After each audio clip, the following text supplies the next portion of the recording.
You wake up in 18th century Versailles, and you're the Queen's personal attendant. Congratulations, you've just landed history's most impossible job. Your boss doesn't just want her coffee perfect. She wants her sheep perfumed before she'll touch them. She doesn't settle for nice furniture. She has it custom built around her makeup routine. She doesn't do normal hair. She wears miniature naval battles on her head. Like and subscribe to see more mental historical stories, and comment down below what time it is that you're watching this right now. It's always nice to know when people are discovering just how unhinged royalty really was. Marie Antoinette turned being demanding into a full-time profession that would make every Karen in history bow down in respect. You thought modern entitlement was bad. You haven't met the woman who made ridiculous requests into royal law.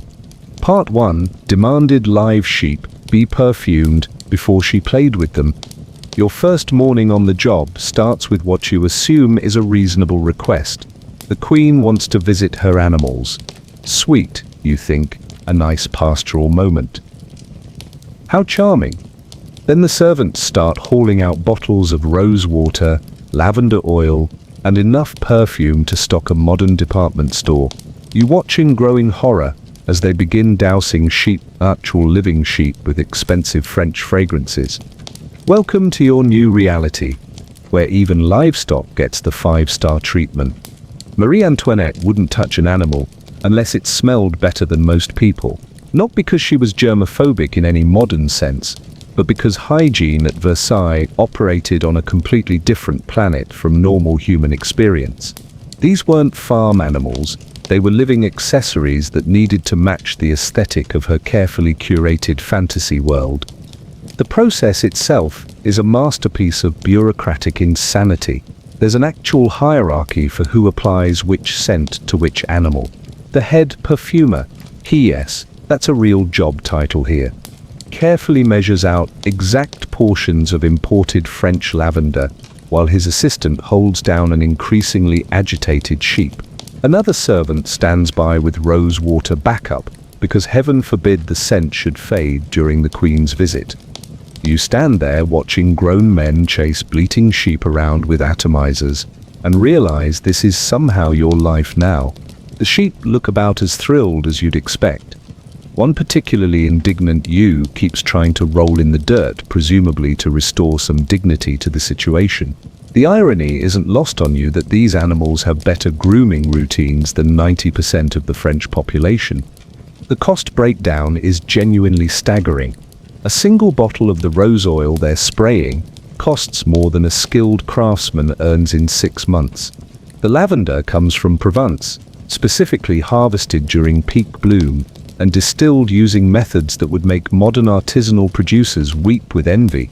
Each sheep receives approximately the same amount of expensive fragrance as a duchess would use for an entire court season.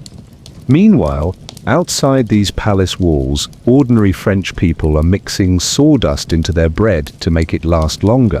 But here in Wonderland, sheep get the spa treatment, while human beings queue for hours just to buy flour that's been cut with chalk and plaster. The contrast would be hilarious if it weren't so completely mental. The Queen herself emerges from the palace, looking like she's attending a garden party rather than visiting farm animals. Her dress, a confection of silk, lace, and hand-sewn pearls, costs more than most people's houses. We're talking about roughly 40,000 livres for a single outfit, enough to buy several actual houses in Paris. She glides toward the perfumed livestock with the serene confidence of someone who's never questioned whether sheep need to smell like roses. But here's where it gets properly bizarre. This isn't just random royal weirdness. It's part of her elaborate fantasy of pastoral simplicity. Marie Antoinette has convinced herself that playing with farm animals makes her more relatable to common people. The fact that she's doing it with perfumed sheep in a dress that costs more than a village's annual income somehow escapes her entirely. The whole scene is overseen by Jean-Baptiste Nolak, the palace's master of animal hygiene, another job title that definitely didn't exist anywhere else on Earth. This man has spent 15 years perfecting the art of making livestock smell like a brothel. His techniques are so refined that he actually publishes papers on optimal scent retention in wool. You're witnessing the peak of human civilization, apparently. You watch her coo over these confused, scented animals and realize something profound about aristocratic life. When you have unlimited money and unlimited power, the line between luxury and insanity becomes beautifully, terrifyingly blurred. What starts as "let's make things nicer" inevitably becomes "let's perfume the sheep, because we can." The servants treat this entire operation with the seriousness of a military campaign. There are specific perfumes for different animals. Sheep get lavender and rose, the goats receive jasmine and orange blossom, and the cows get a special blend that masks their rather more robust, natural aroma. Application techniques are passed down through generations of palace staff like sacred knowledge. There's a whole hierarchy of who gets to handle which fragrances, and you're pretty sure someone just got promoted to assistant sheep perfumer. The queen spends exactly 17 minutes with her aromatic livestock, timed precisely because her schedule is planned to the minute by teams of courtiers. 17 minutes of animal interaction that requires 3 hours of preparation costs more than most people earn in a year, and employs roughly a dozen palace staff. The efficiency is breathtaking in its complete inefficiency. But here's what really gets you. This wasn't seen as weird. In a world where the queen's morning routine required 40 people and her breakfast cost more than a lawyer's annual salary, perfumed sheep fit right in. It was just Tuesday at Versailles. The baseline for normal had shifted so far into the stratosphere that nobody questioned whether livestock aromatherapy was perhaps taking things a bit far. The economic reality behind this pastoral fantasy was staggering.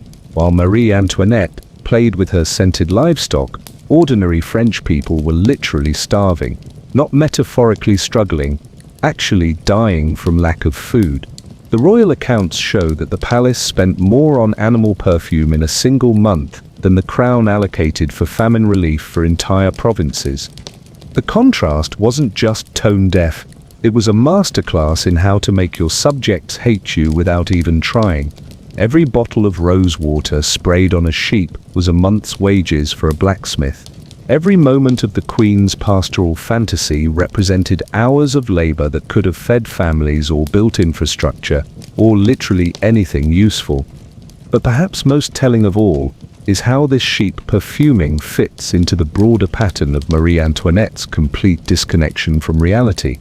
She genuinely believed that playing with farm animals, even impossibly pampered, scented farm animals, somehow connected her to the common people.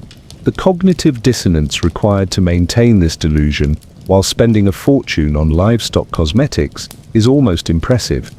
You realize you're not just watching a woman play with perfumed sheep. You're witnessing the slow-motion collapse of an entire system, one ridiculous luxury at a time. Every absurd excess, every pointless expense, every moment of oblivious extravagance is another nail in the coffin of the monarchy. The revolution that's coming won't just be about bread prices or taxation, it'll be about this. About the moment when ordinary people finally see exactly how their rulers live while they starve. About the day when the perfumed sheep become symbols of everything wrong with the system. Every bleat from those poor, confused animals sounds like a countdown to revolution. But the queen just smiles, completely oblivious to the fact that her adorable hobby is helping dig the grave of the monarchy itself. She's literally perfuming her way to the guillotine, one sheep at a time. And you're stuck here watching it all unfold, one perfumed sheep at a time. Brilliant. As if the political tension surrounding this place wasn't thick enough already, now you get to spend your days enabling barnyard aromatherapy while France burns. But wait until you see what she's done to her furniture, because apparently even her makeup routine requires architectural intervention, and you're about to discover that vanity can literally be built into the walls. Part 2, ordered furniture tailored for her makeup needs. You thought the perfumed sheep were mental. Then you walk into Marie Antoinette's private chambers and realize you've been thinking far too small. The Queen has turned getting ready into a full-scale architectural project. Her makeup routine doesn't just require furniture, it requires furniture specifically engineered by the finest craftsmen in France to accommodate her beauty regimen, because apparently regular tables weren't quite up to the challenge of holding cosmetics. Welcome to vanity as a structural engineering problem. Standing before you is the most ridiculous piece of furniture you've ever seen. It's not just a vanity table, it's a Baroque masterpiece of secret compartments, hidden mirrors, sliding panels, and mechanical contraptions that would make a Swiss watchmaker weep with envy. This single piece of furniture cost more than most nobles' entire estates.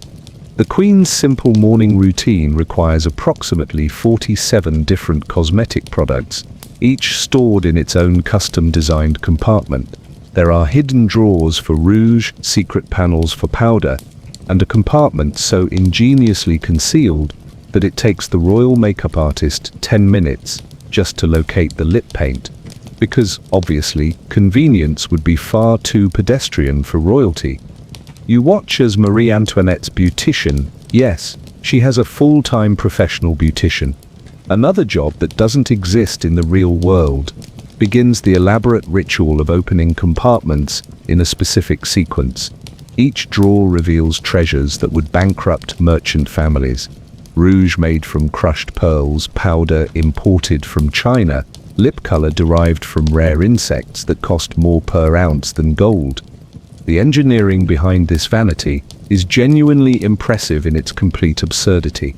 French master craftsman Jean-Henri Riesner spent 8 months designing mechanisms that allow mirrors to emerge from hidden panels at exactly the right angles for optimal lighting.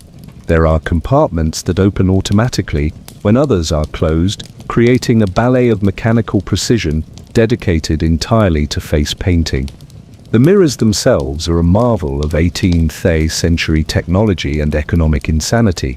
Each piece of glass was polished by hand for weeks, using techniques that required importing specialists from Venice. The silver backing alone contains enough precious metal to mint coins for a small town. Also, Marie Antoinette can see herself from 17 different angles while applying rouge. But here's where it gets properly mental.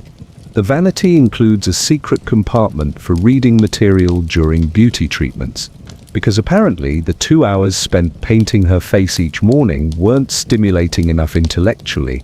The Queen literally has novels hidden inside her makeup table, accessible through a mechanism that would impress modern furniture designers. The most ridiculous feature is the emergency concealment system, a series of panels that can instantly hide all evidence of the makeup process should unexpected visitors arrive. God forbid anyone should witness the actual work involved in looking effortlessly beautiful.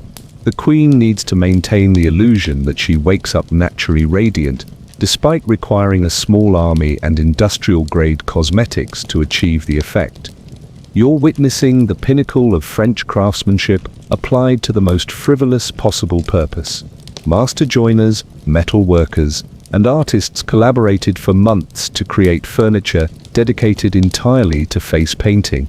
The same skilled workers who could have built bridges, houses, or useful infrastructure spent their time designing mechanical systems for makeup storage. The daily routine is a choreographed performance requiring 3 people minimum. The head beautician operates the main mechanisms while 2 assistants manage the subsidiary compartments and lighting adjustments. Every morning, this trio performs an elaborate dance around the vanity, transforming the Queen's appearance through a process that resembles industrial manufacturing more than personal grooming. The cost breakdown is staggering even by Versailles standards. The initial furniture commission cost 60,000 livres, enough to build and outfit an entire mansion. Annual maintenance requires a dedicated craftsman who does nothing but repair, adjust, and upgrade the mechanisms. The cosmetics themselves represent a recurring expense that could feed hundreds of families. Meanwhile, outside the palace walls, French women make their own cosmetics from whatever they can afford, a bit of beet juice for color, flour mixed with chalk for powder, if they're lucky enough to afford anything at all. The contrast between the Queen's mechanized beauty routine and the reality of ordinary women's lives is so stark, it borders on science fiction. Marie Antoinette spends her mornings surrounded by more luxury than most people see in a lifetime, completely absorbed in the serious business of looking perfect. The mirrors reflect back a woman who genuinely believes that elaborate beauty rituals are a normal part of daily existence. She's never questioned whether 47 different cosmetic products might be excessive. The most telling detail is how seriously everyone treats this ridiculous performance. Palace staff discuss makeup storage mechanisms, with the gravity typically reserved for military strategy. Courtiers debate the optimal angles for mirror placement as if lives depend on it. The entire court has collectively agreed to pretend that this Baroque beauty theatre represents reasonable behavior. What you're really witnessing is the complete divorce of aristocratic life from any connection to practical reality. When you have unlimited resources and unlimited staff, every minor convenience becomes an engineering project. Every small luxury expands into an elaborate system requiring multiple specialists and custom-built infrastructure. The Queen's beauty routine has become so complex that it requires its own furniture, its own staff, and its own daily schedule. Getting ready for the day has evolved into a full-time job for multiple people, a mechanical system worthy of industrial patents, and an expense that could fund government programs. But perhaps most disturbing is how this vanity engineering project represents the aristocracy's fundamental misunderstanding of value.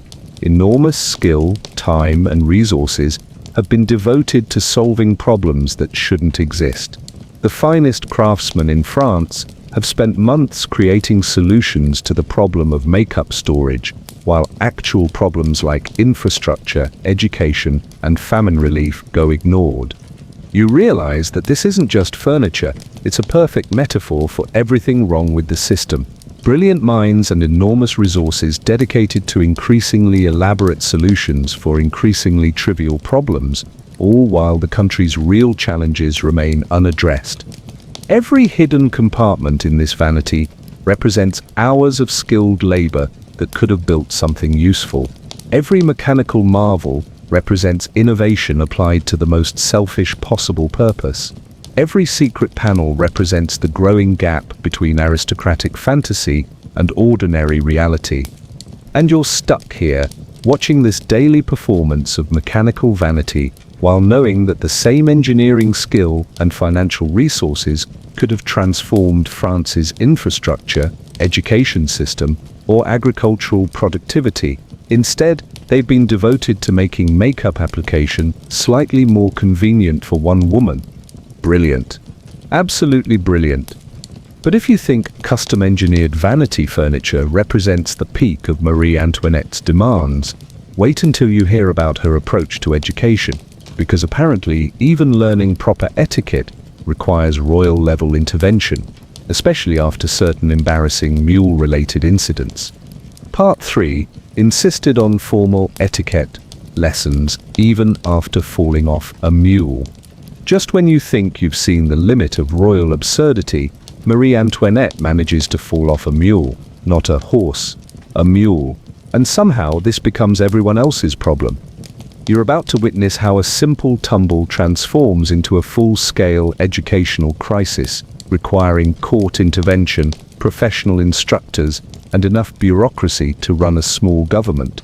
Because apparently, when royalty falls down, the solution isn't getting back up, it's hiring teachers. The incident itself was magnificently undignified during one of her pastoral adventures, because playing peasant is a full-time hobby. Marie Antoinette decided that riding a mule would be more authentic than her usual horse. The mule, clearly unimpressed by royal status, promptly deposited her face first into a particularly muddy patch of her fake countryside. Any reasonable person would laugh it off, brush themselves down, and perhaps avoid mules in future. But Marie Antoinette isn't reasonable people. She's royalty, which means personal embarrassment must be transformed into institutional response. Enter the solution: mandatory etiquette lessons. Because obviously, the problem wasn't that mules are unpredictable animals, but that the queen lacked proper training in graceful dismounting techniques. Logic, as only the aristocracy can provide. Within days of the mule incident, palace officials have sourced, interviewed, and hired Madame de Campan, France's premier etiquette instructor.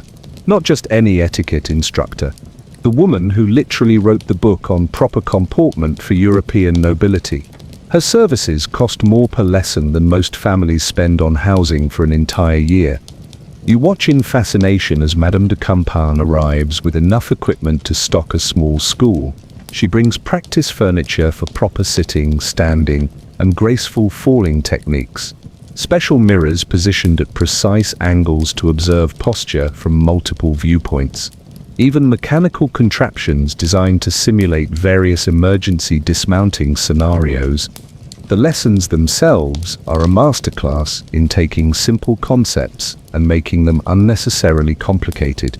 What normal people call how not to fall off animals becomes advanced equestrian graceful disengagement techniques.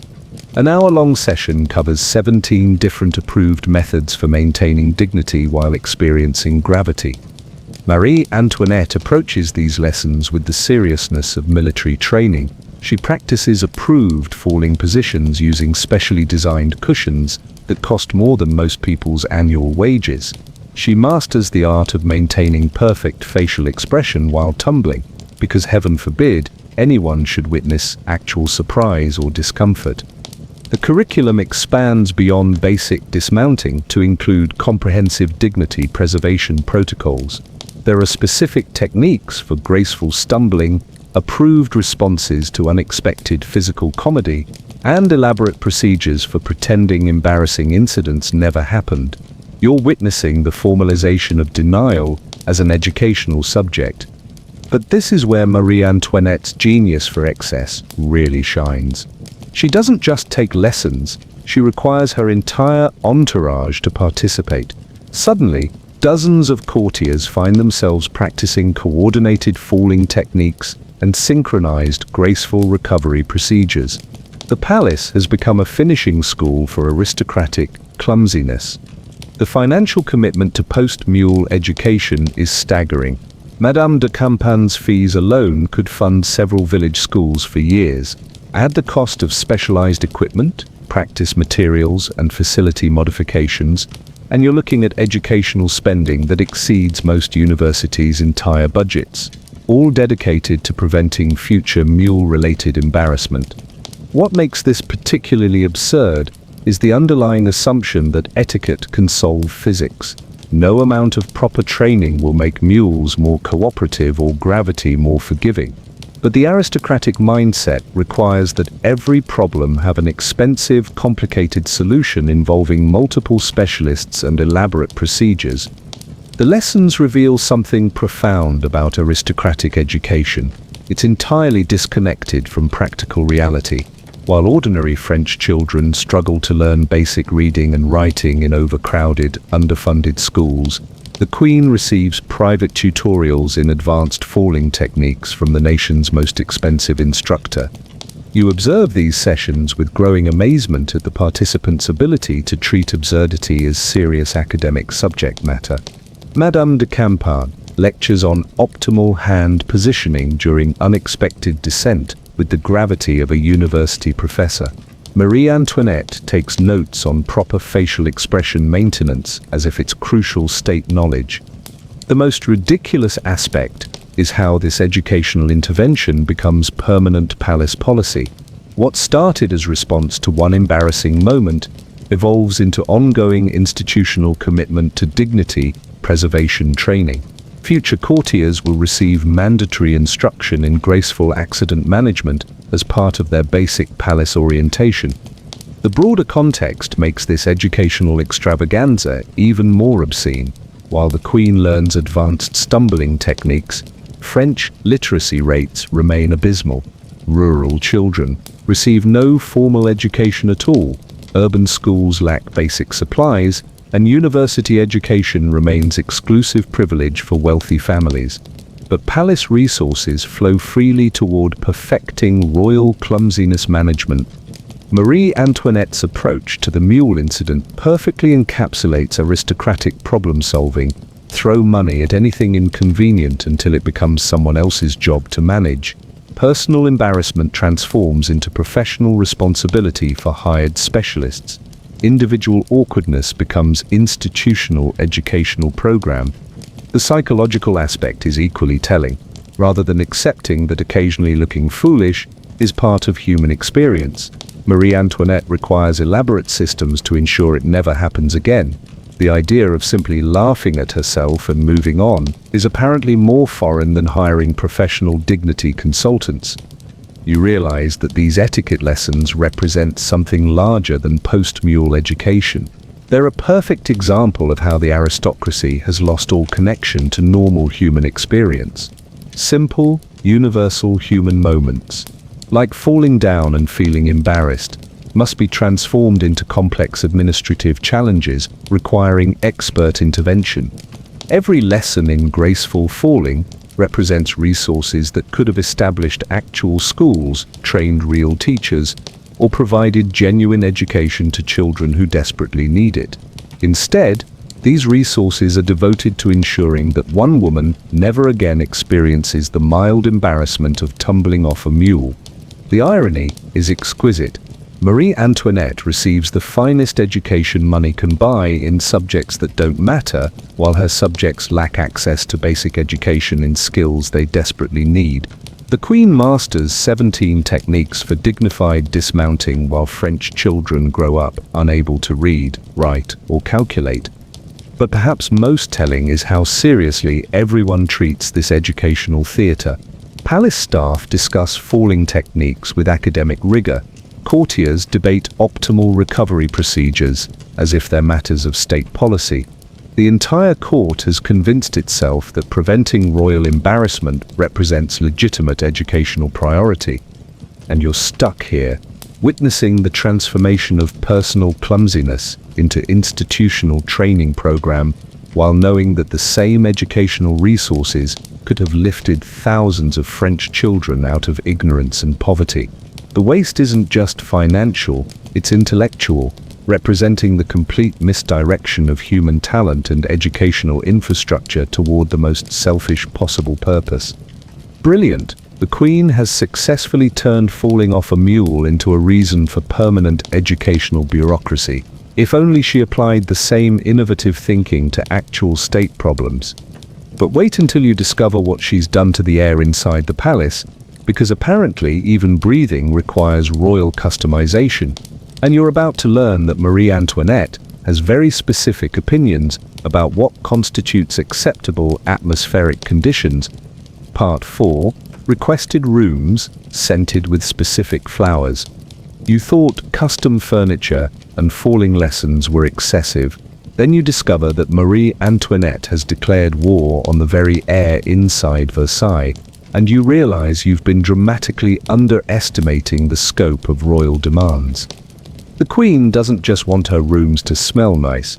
She wants each chamber scented with specific flowers according to her mood, the season, the time of day, and presumably the alignment of the planets. You're about to witness the birth of atmospheric engineering as a royal profession. Walking through the palace now feels like navigating a perfume factory designed by someone who's never heard of subtlety. Each room assaults your senses with carefully curated fragrances that change throughout the day according to an elaborate schedule that requires its own staff to manage. Marie Antoinette's morning chambers are infused with orange blossom and jasmine because apparently these scents promote royal awakening energy. Her afternoon rooms feature rose and lavender for contemplative thinking, while her evening spaces are saturated with amber and musk for graceful relaxation. The woman has basically turned her living quarters into an aromatherapy theme park. The logistics of this olfactory operation are staggering. Teams of servants work around the clock, burning specific incense combinations, spraying carefully measured amounts of imported oils, and strategically placing flowers that are replaced twice daily. There's an actual master of royal atmospherics whose job involves nothing but ensuring each room smells exactly as specified in the daily fragrance schedule. You watch palace staff consult detailed charts showing optimal scent timing, proper oil application techniques, and approved flower placement patterns. These people approach air freshening with the precision typically reserved for military operations. There are backup fragrance plans in case of weather-related scent failure, emergency aromatic protocols for unexpected royal mood changes, and detailed procedures for transitioning between different atmospheric themes. The expense is breathtaking in its complete pointlessness. A single day's worth of royal room scenting costs more than most artisans earn in several months. The exotic oils come from across the globe: jasmine from India, rose oil from Bulgaria, orange blossom essence from southern France. Each fragrance represents trade routes, shipping costs, and markup chains that would make modern luxury retailers jealous. But here's where Marie Antoinette's genius for excess really shines. She doesn't just want rooms scented, she wants them scented differently based on her activities. Prayer rooms get frankincense and myrrh for spiritual elevation. Music rooms receive bergamot and lemon for creative inspiration. Even her bathroom gets specialized aromatics, because apparently basic human functions require olfactory enhancement. The most ridiculous aspect is the seasonal rotation system. Spring brings cherry blossom and violet combinations. Summer features orange and bergamot blends. Autumn calls for cinnamon and vanilla arrangements. Winter demands pine and cedar fragrances.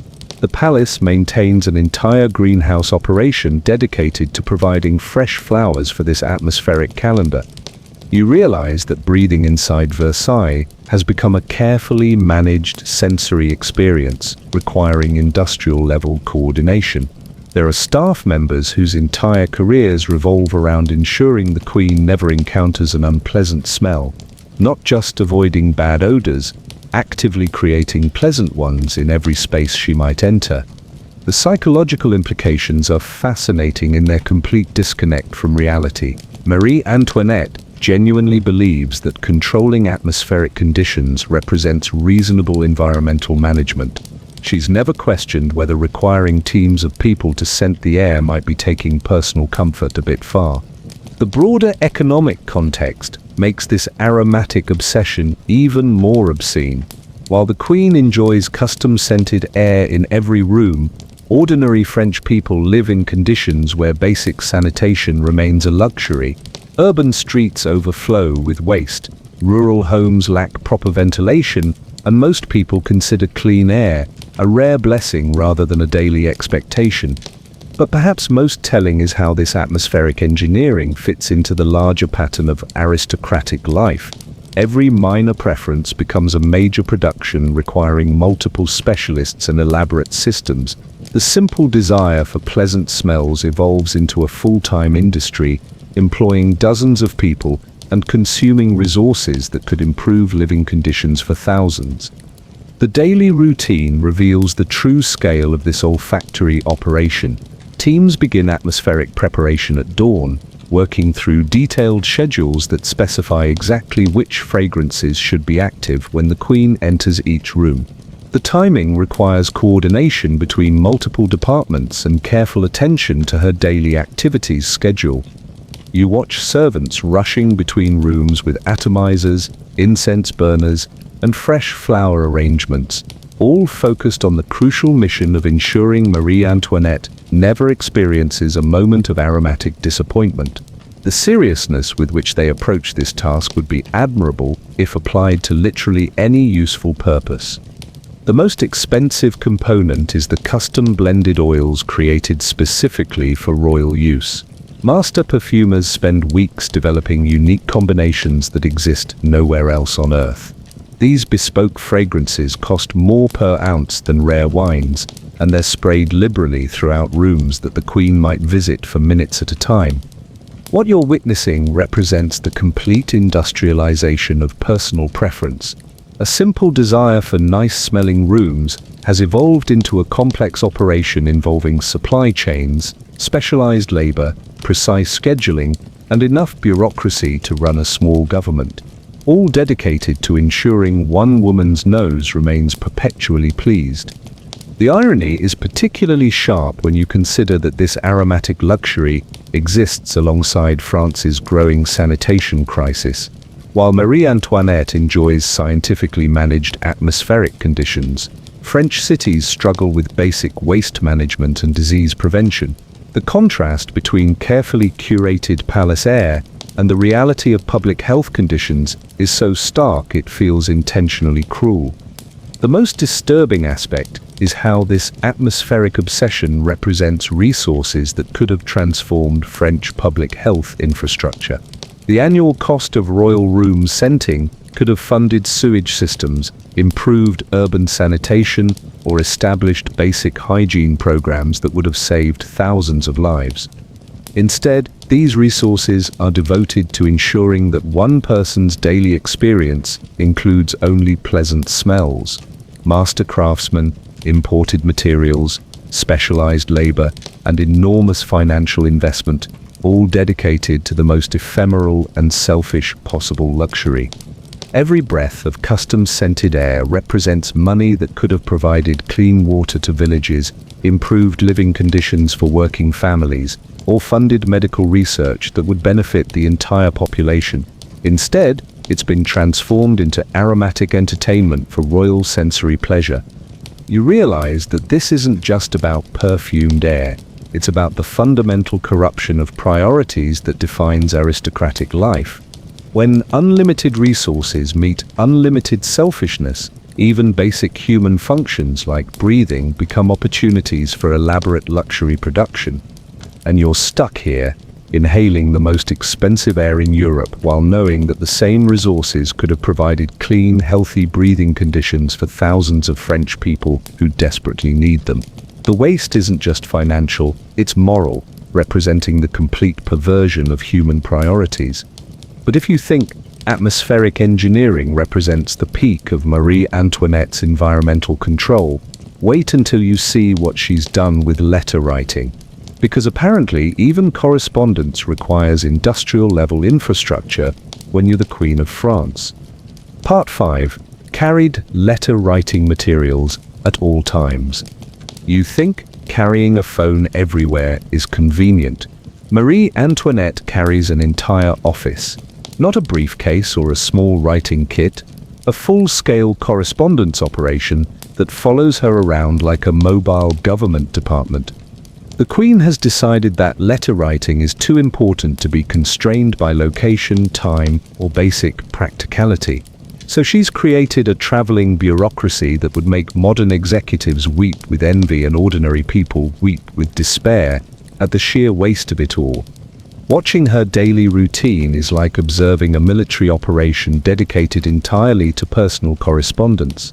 Teams of servants transport custom-designed portable desks, specialized writing implements, rare papers, exotic inks, and enough sealing equipment to outfit a medieval chancery. All so Marie Antoinette can write letters from any location that strikes her fancy. The portable writing system itself is an engineering marvel of pointless complexity. Master craftsmen have created modular furniture that assembles into a complete office environment within minutes. There are telescoping legs for proper desk height, adjustable surfaces for optimal writing angles, and hidden compartments containing every conceivable correspondence supply. But it's not just furniture, it's an entire ecosystem of letter writing support. The Queen travels with multiple grades of handmade paper, each suited for different types of correspondence. Informal notes require expensive but basic stock, while formal letters demand paper so luxurious that each sheet costs more than most people's monthly wages. The ink selection reads like a catalogue of international trade routes. Black ink from Germany for serious correspondence, blue from Italy for personal letters, red from Spain for urgent communications, and gold ink from the Orient for special occasions. Each color requires different pens, different preparation techniques, and different drying procedures. You watch the daily setup process with growing amazement at the sheer number of people required to make letter writing portable. There's a chief of correspondence transport, an assistant for ink management, a specialist in paper arrangement, and several servants whose only job involves ensuring the Queen's quills remain perfectly trimmed throughout the day. The sealing operation alone requires its own specialized staff. Marie Antoinette doesn't just sign her letters, she creates elaborate wax seals using imported materials and custom-designed stamps. The sealing wax comes from different regions depending on the letter's importance, and there are specific heating procedures to ensure perfect impressions every time. But here's where it gets properly mental. The Queen has different writing setups for different moods and locations. Garden correspondence requires one configuration with floral-scented inks and nature-themed paper. Indoor formal writing demands another setup with traditional materials and classical styling. Travel letters need a third arrangement optimized for carriage movement and quick deployment. The logistics of maintaining this mobile office are staggering. Someone must track which supplies are running low, coordinate resupply deliveries, maintain equipment in proper working order, and ensure the entire system remains perfectly organized despite constant movement. It's like managing a small business dedicated entirely to one person's communication habits. The expense represents a masterclass in transforming simple activities into complex financial commitments. A basic letter that might cost ordinary people a few coins to write and send becomes a production involving dozens of people, exotic materials, specialized equipment, and enough bureaucracy to run a small town's postal service. Marie Antoinette approaches letter writing with the intensity typically reserved for international diplomacy. She spends hours composing notes that could be written in minutes, using materials that cost more than most people's annual income, all while surrounded by staff whose only purpose is facilitating her correspondence obsession. The psychological aspect reveals something profound about aristocratic isolation. The Queen genuinely believes that her personal letters are so important they justify this enormous infrastructure investment. She's never questioned whether carrying a full office everywhere might be taking correspondence a bit seriously. What makes this particularly absurd is the content of most letters. Palace records show that much of this elaborate correspondence involves social gossip, fashion commentary, and trivial personal observations. The same infrastructure used for international treaties gets deployed for discussing hairstyles and court entertainment. The broader economic context makes this portable office empire even more offensive. While Marie Antoinette enjoys mobile writing luxury, ordinary French people struggle with basic literacy. Most can't afford paper, ink, or postage for even simple communications. The contrast between the Queen's elaborate correspondence system and the reality of public education is devastating. But perhaps most telling is how this mobile office represents the complete separation of aristocratic life from practical constraints. Normal people write letters when they have time, materials, and need. Marie Antoinette has created a system that eliminates all limitations, ensuring she can correspond instantly from any location, regardless of cost or complexity. The daily transportation alone requires dedicated staff and specialized equipment. The portable office components are so valuable, they need their own security protocols. Moving this correspondence infrastructure around the palace and grounds resembles diplomatic baggage handling more than personal convenience. You realize you're witnessing the industrialization of letter writing, where simple communication has evolved into a complex production requiring multiple specialists, exotic materials, and elaborate procedures. Every note becomes a minor manufacturing project involving international supply chains and skilled artisans. The most expensive component is the custom-designed furniture that makes this mobile office possible. Master woodworkers have spent months creating mechanisms that transform simple writing into an engineering challenge. The same craftsmanship that could have built schools, bridges, or useful infrastructure has been devoted to making letter writing more convenient for one person. What you're really observing is how unlimited resources corrupt even basic human activities. Letter writing, one of civilization's simplest and most democratic forms of communication, has been transformed into an exclusive luxury requiring enormous investment and specialized support. Every portable desk component represents materials that could have provided basic writing supplies to hundreds of French children. Every exotic ink represents trade investments that could have improved commerce for entire regions. Every specialized tool represents craftsmanship that could have enhanced life for thousands of ordinary people. The irony is particularly sharp when you consider that this elaborate correspondence system exists alongside France's communication infrastructure crisis. While Marie Antoinette enjoys instant letter-writing capability from any location, ordinary French people struggle with basic postal services, unreliable mail delivery, and communication systems that barely function outside major cities. The annual cost of maintaining this portable office empire could have established mail service to rural areas, improved road systems for better communication, or funded literacy programs that would have enabled thousands more people to participate in written correspondence. Instead, these resources are devoted to ensuring one person can write letters more conveniently. International trade networks, specialized manufacturing, skilled labor, an enormous financial investment, all dedicated to eliminating minor inconveniences from royal correspondence. Every letter written using this mobile office represents a fundamental misallocation of resources, where solutions to problems that don't really exist consume materials that could have solved problems affecting millions of people. And you're stuck here watching this daily performance of portable correspondence theater while knowing that the same infrastructure could have revolutionized communication for the entire French population.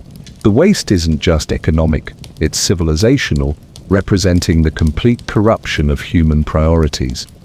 But if you think a mobile office represents the peak of Marie Antoinette's lifestyle engineering, prepare yourself for her approach to entertainment.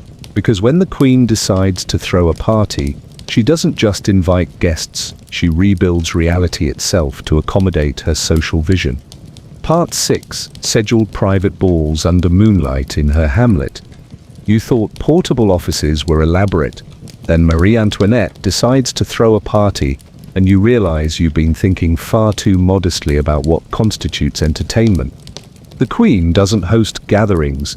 She stages theatrical productions that require rebuilding sections of reality to match her aesthetic vision. Tonight's theme, pastoral moonlight balls in her fake countryside hamlet, because apparently regular parties in actual palaces are too mainstream for royalty. You're about to witness event planning as a form of environmental terrorism, where Marie Antoinette's idea of a cozy gathering requires more infrastructure than most towns possess, and enough artificial construction to qualify as urban planning. The setup begins 3 weeks before the actual event. Teams of architects, landscapers, and engineers descend upon the Queen's artificial village like an invasion force dedicated to making fake countryside even more fake, because nothing says authentic rural charm like hiring hundreds of specialists to create a precisely managed simulation of simplicity. Marie Antoinette's Hamlet, already an expensive fantasy of peasant life designed by people who've never met actual peasants, gets transformed into an even more elaborate theater set. Fake farmhouses receive interior redesigns, artificial meadows get strategic lighting installations, and the carefully curated natural landscape gets enhanced with hidden infrastructure to support aristocratic comfort levels. The moonlight timing isn't romantic preference, it's technical necessity. The Queen has commissioned a lighting system that makes outdoor nighttime entertainment possible using hundreds of strategically placed lanterns, mirrors, and oil lamps. The fuel costs alone for one evening's illumination could heat working-class homes for months. But here's where Marie Antoinette's genius for excess really shines. She doesn't just want outdoor dancing, she wants outdoor dancing that looks effortlessly magical, while requiring industrial-level technical support. The spontaneous moonlight atmosphere requires teams of hidden servants managing light levels, weather protection systems, and backup illumination protocols. The guest experience is carefully engineered to seem natural while being completely artificial. Attendees are encouraged to dress as simple country folk, using costumes that cost more than actual country folk earn in years. They're invited to enjoy rustic refreshments that require importing exotic ingredients and hiring master chefs to create peasant food sophisticated enough for aristocratic palates. You watch preparations unfold, with growing amazement at the number of people required to make fake simplicity convincing. There are specialists in artificial moonlight effects, experts in controlled outdoor acoustics, professionals in weather-resistant entertainment infrastructure, and teams dedicated to maintaining the illusion that this elaborate production represents casual country charm. The entertainment programming reads like a fever dream of pastoral fantasy. Professional musicians dress as shepherds while performing complex orchestral pieces. Trained dancers cosplay as milkmaids while executing choreography that requires years of classical training. Actual sheep, perfumed, obviously, are positioned strategically to provide authentic barnyard atmosphere without authentic barnyard smells. The food service operation alone resembles military logistics more than party catering. Simple country fare requires importing ingredients from across Europe, hiring specialist chefs to create elevated versions of peasant dishes, and establishing outdoor kitchens sophisticated enough to maintain aristocratic dining standards while preserving rustic aesthetic authenticity. But perhaps most ridiculous is the transportation system required to move aristocratic guests between fake rural locations. Since these pampered nobles can't actually walk long distances in their expensive costumes, hidden pathways connect entertainment areas with discrete carriage routes that maintain the illusion of pastoral simplicity while providing modern convenience. The weather contingency planning reveals the true scale of this outdoor entertainment operation.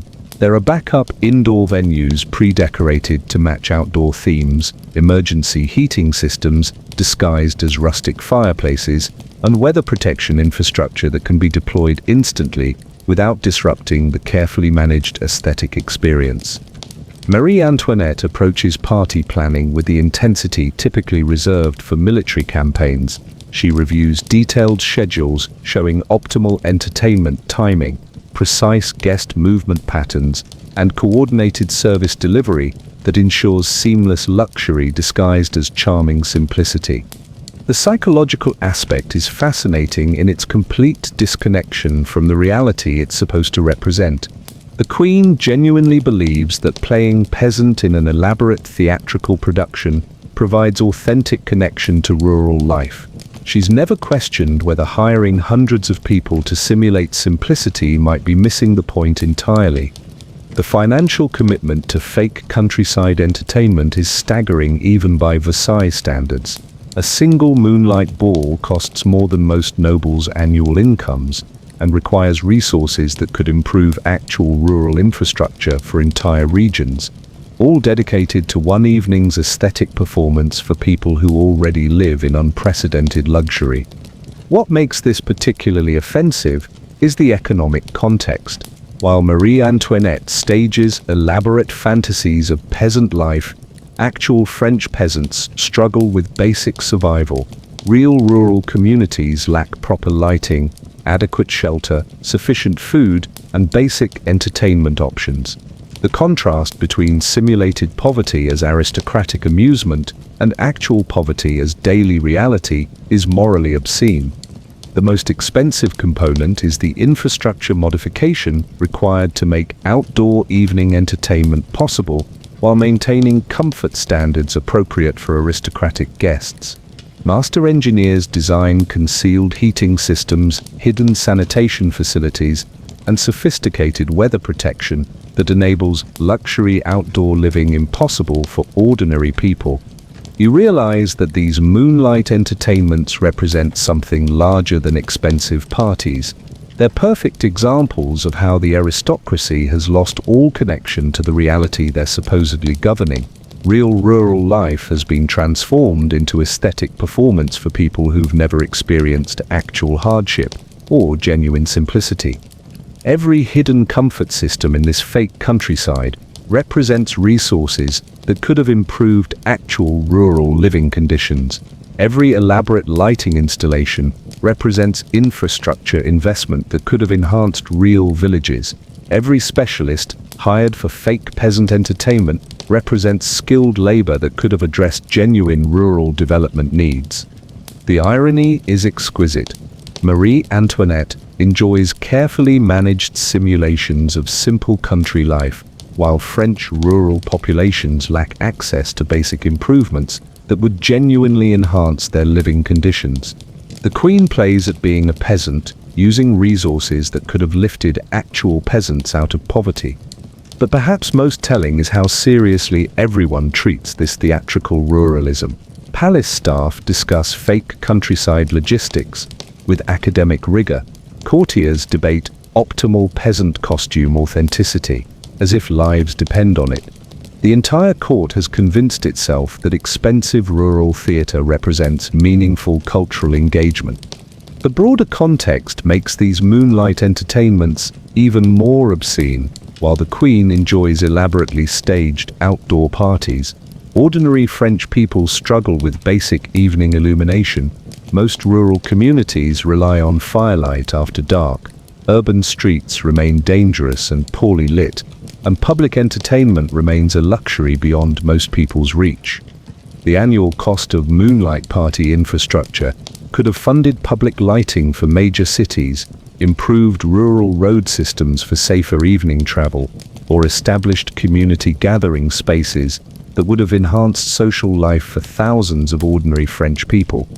Instead, these resources are devoted to creating temporary fantasy environments for aristocratic amusement, international trade networks, specialized manufacturing, skilled engineering, and enormous financial investment, all dedicated to making fake countryside convincing enough for people who already live in unprecedented luxury. Every moonlight ball represents a fundamental perversion of priorities, where solutions to aesthetic preferences consume resources that could have addressed genuine infrastructure needs affecting millions of people. The same creativity, skill, and investment that creates magical evening entertainment for dozens could have improved evening safety and social opportunities for entire regions. And you're stuck here watching this nightly performance of rural theatre while knowing that the same resources could have transformed actual French rural communities. The waste isn't just financialness, it's imaginative, representing the complete misdirection of human creativity toward the most selfish possible entertainment. But if you think moonlight countryside parties represent the peak of Marie Antoinette's entertainment engineering, wait until you discover what she's done to her own body, because apparently, even teeth require royal-level intervention. And you're about to learn that the Queen's smile is a carefully constructed architectural project. Part 7 had braces installed without anesthesia to straighten her teeth. You thought architectural entertainment was extreme. Then you discover that Marie Antoinette has declared war on her own teeth. And you realize that royal perfectionism extends to literally rebuilding her face from the inside out. The Queen has decided that her natural smile isn't quite royal enough, so she's commissioned what amounts to facial reconstruction using 18th century technology, without anesthesia, because apparently physical agony is a reasonable price for dental perfection when you're the Queen of France. You're about to witness medieval orthodontics applied with aristocratic determination and unlimited financial backing. It's going to be every bit as horrifying as it sounds. Marie Antoinette's approach to dental improvement represents the intersection of vanity, technology, and sheer bloody-minded determination to suffer for beauty. She's hired Pierre Fauchard, France's premier dental surgeon, to install metal braces that will slowly force her teeth into perfect alignment over several months of continuous pain. The procedure itself is a masterpiece of controlled torture disguised as medical treatment. Fauchard uses hand-forged metal bands connected by twisted wire to create constant pressure on each tooth. The installation process involves drilling holes in healthy teeth, hammering metal anchors into place, and threading wire systems that will remain permanently painful until the treatment concludes. You watch this dental engineering project unfold with the fascination of someone observing voluntary mutilation performed by medical professionals. The Queen endures hours of metalwork installation, while conscious, gripping a leather strap and maintaining royal dignity despite experiencing pain that would hospitalize ordinary people. The daily maintenance routine reveals the true commitment required for 18th century orthodontics. Palace staff must adjust wire tensions, clean metal components, and monitor the gradual tooth movement using techniques that resemble mechanical engineering more than medical care. Marie Antoinette essentially has construction equipment permanently installed in her mouth. But here's where her genius for excess really shines. She doesn't just tolerate this dental torture, she incorporates it into her royal image. The metal braces are crafted from precious metals and decorated with tiny jewels, transforming medical devices into fashion accessories that cost more than most people's houses. The psychological determination required for this dental project is genuinely impressive in its complete insanity. Marie Antoinette voluntarily subjects herself to months of constant pain because she's decided that perfect teeth are worth any amount of suffering. The woman has literally paid to have her mouth rebuilt according to aesthetic specifications. The financial commitment to dental perfection is staggering even by royal standards. Fauchard's fees alone represent more money than skilled craftsmen earn in decades. Add the cost of precious metal materials, specialized tools, ongoing maintenance, and pain management supplies, and you're looking at dental work that could fund medical care for thousands of ordinary people. The most disturbing aspect is how this dental reconstruction fits into the broader pattern of aristocratic body modification. Marie Antoinette genuinely believes that physical perfection justifies any amount of expense, pain, or risk. She's never questioned whether slightly crooked teeth might be acceptable in exchange for avoiding months of agony. What makes this particularly absurd is the vanity underlying the entire project. The Queen's original teeth were perfectly functional and attractive by any reasonable standard. But aristocratic life operates beyond reasonable standards, where minor aesthetic imperfections become major engineering challenges, requiring extreme technical intervention. The daily reality of living with 18th century braces provides constant reminders of the price of dental perfection. Marie Antoinette can barely eat solid food, speaks with a metallic lisp, and experiences headaches so severe they require daily opium doses. Her pursuit of perfect teeth has made basic human functions painful and difficult. But perhaps most telling is how seriously everyone treats this dental engineering project. Palace staff discuss wire tension adjustments with medical gravity. Courtiers pretend not to notice the Queen's obvious discomfort as she struggles through conversations with a mouthful of metal. The entire court has collectively agreed that voluntary dental torture represents reasonable beauty investment. The broader medical context makes this orthodontic obsession even more offensive. While Marie Antoinette receives cutting-edge dental engineering, ordinary French people lack access to basic tooth care. Most can't afford tooth cleaning, dental repair, or pain relief for serious dental problems. The contrast between royal dental perfection and public dental neglect is morally obscene. The same resources devoted to perfecting one woman's smile could have established dental care for entire regions, trained medical professionals in tooth preservation techniques, or funded research into better treatment methods that would benefit thousands of people suffering from serious dental problems. You realize that this dental project represents something larger than expensive orthodontics. It's a perfect example of how aristocratic vanity transforms minor aesthetic preferences into major resource allocation decisions.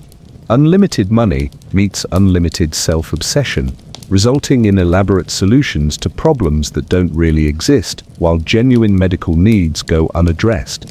The technical innovation applied to royal dental work is genuinely impressive in its complete misdirection. Master metalworkers develop specialized tools, precision wire-making techniques, and adjustment procedures that represent genuine advances in mechanical engineering, all dedicated to moving teeth millimeters for purely cosmetic purposes. Every day of this dental engineering project represents skilled labor, expensive materials, and technical innovation that could have advanced medical care for ordinary people facing serious health challenges. Instead, these resources are devoted to perfecting the smile of someone who already enjoys unprecedented luxury and comfort. The most expensive component is the ongoing pain management required to make this dental torture bearable. Marie Antoinette receives daily doses of imported opium, exotic pain-relieving herbs, and specialized comfort treatments that cost more than most people's annual medical expenses, all to manage pain she's voluntarily chosen to endure for aesthetic reasons. The irony is particularly sharp when you consider that this dental perfection project exists alongside France's growing medical crisis. While the Queen enjoys cutting-edge orthodontic engineering, French medical infrastructure remains primitive. Disease prevention programs are virtually non-existent, and most people lack access to basic healthcare that could prevent serious illness and death. The annual cost of royal dental engineering could have funded medical training programs, established basic healthcare services in underserved regions, or supported medical research that would have saved thousands of lives. Instead, these resources are devoted to ensuring one person's teeth meet aristocratic aesthetic standards. What you're witnessing isn't just expensive dental work. It's the complete perversion of medical priorities, where vanity projects consume resources that could have addressed genuine health crises affecting millions of people. And you're stuck here watching this daily performance of voluntary dental torture, while knowing that the same medical expertise and financial investment could have revolutionized French healthcare. The waste isn't just economic it's humanitarian, representing the fundamental corruption of medical resources for purely selfish purposes.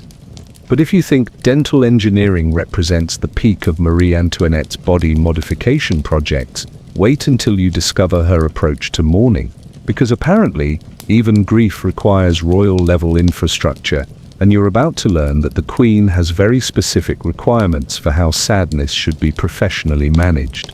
Part 8. Required rose petals on Prince Albert's deathbed daily. You thought voluntary dental torture was the height of royal excess. Then Prince Albert dies, and Marie Antoinette transforms mourning into a full-scale industrial operation that would make funeral directors weep with envy, and ordinary people weep with disbelief, at the sheer cost of professional sadness. The Queen doesn't just grieve besties, she stages grief as a theatrical production requiring daily prop management, specialized staff, and enough bureaucracy to run a small government department. Death has become another opportunity for elaborate lifestyle engineering.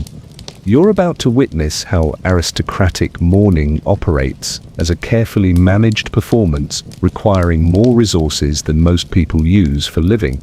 Marie Antoinette's response to bereavement involves commissioning a grief management system that treats sadness as a technical challenge requiring professional solutions.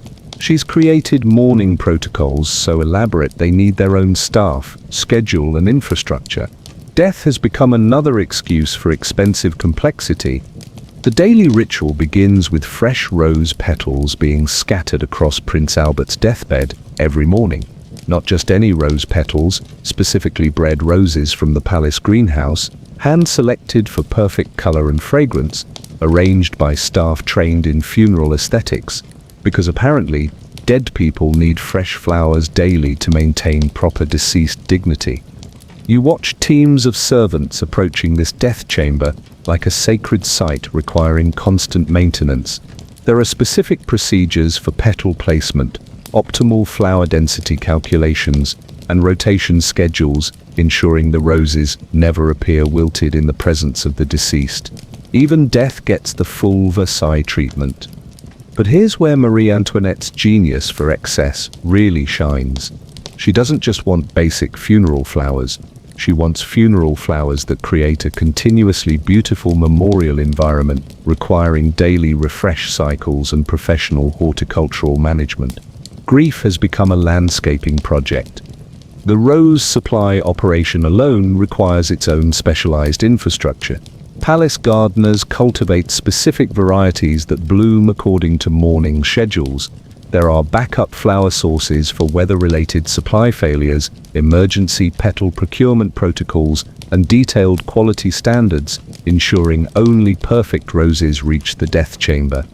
The most expensive component is the custom-designed burial safety equipment Marie Antoinette has commissioned for herself. Apparently, the prospect of accidental live burial terrifies her more than actual death, so she's invested in coffin technology that would impress modern safety engineers.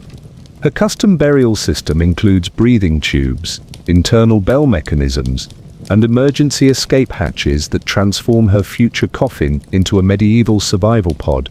The engineering required to create this death-defying burial equipment costs more than most people's houses and represents genuine innovation applied to the most paranoid possible purpose.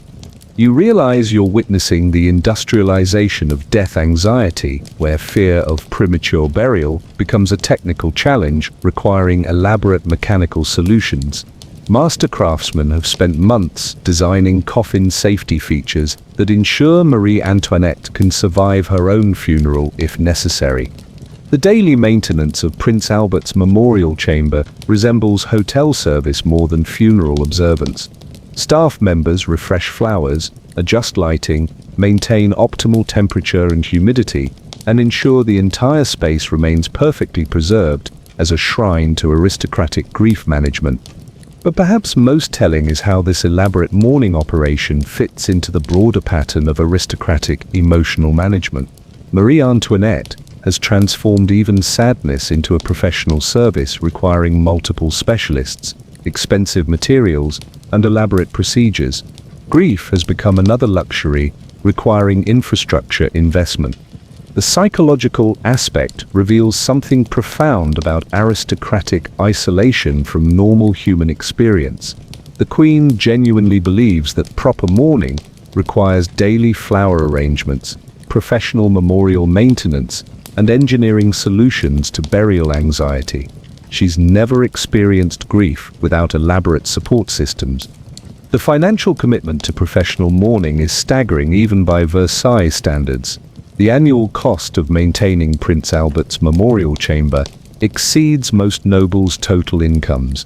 Add the expense of custom burial safety equipment, specialized funeral staff, and ongoing grief management supplies, and you're looking at mourning that costs more than most people earn in lifetimes.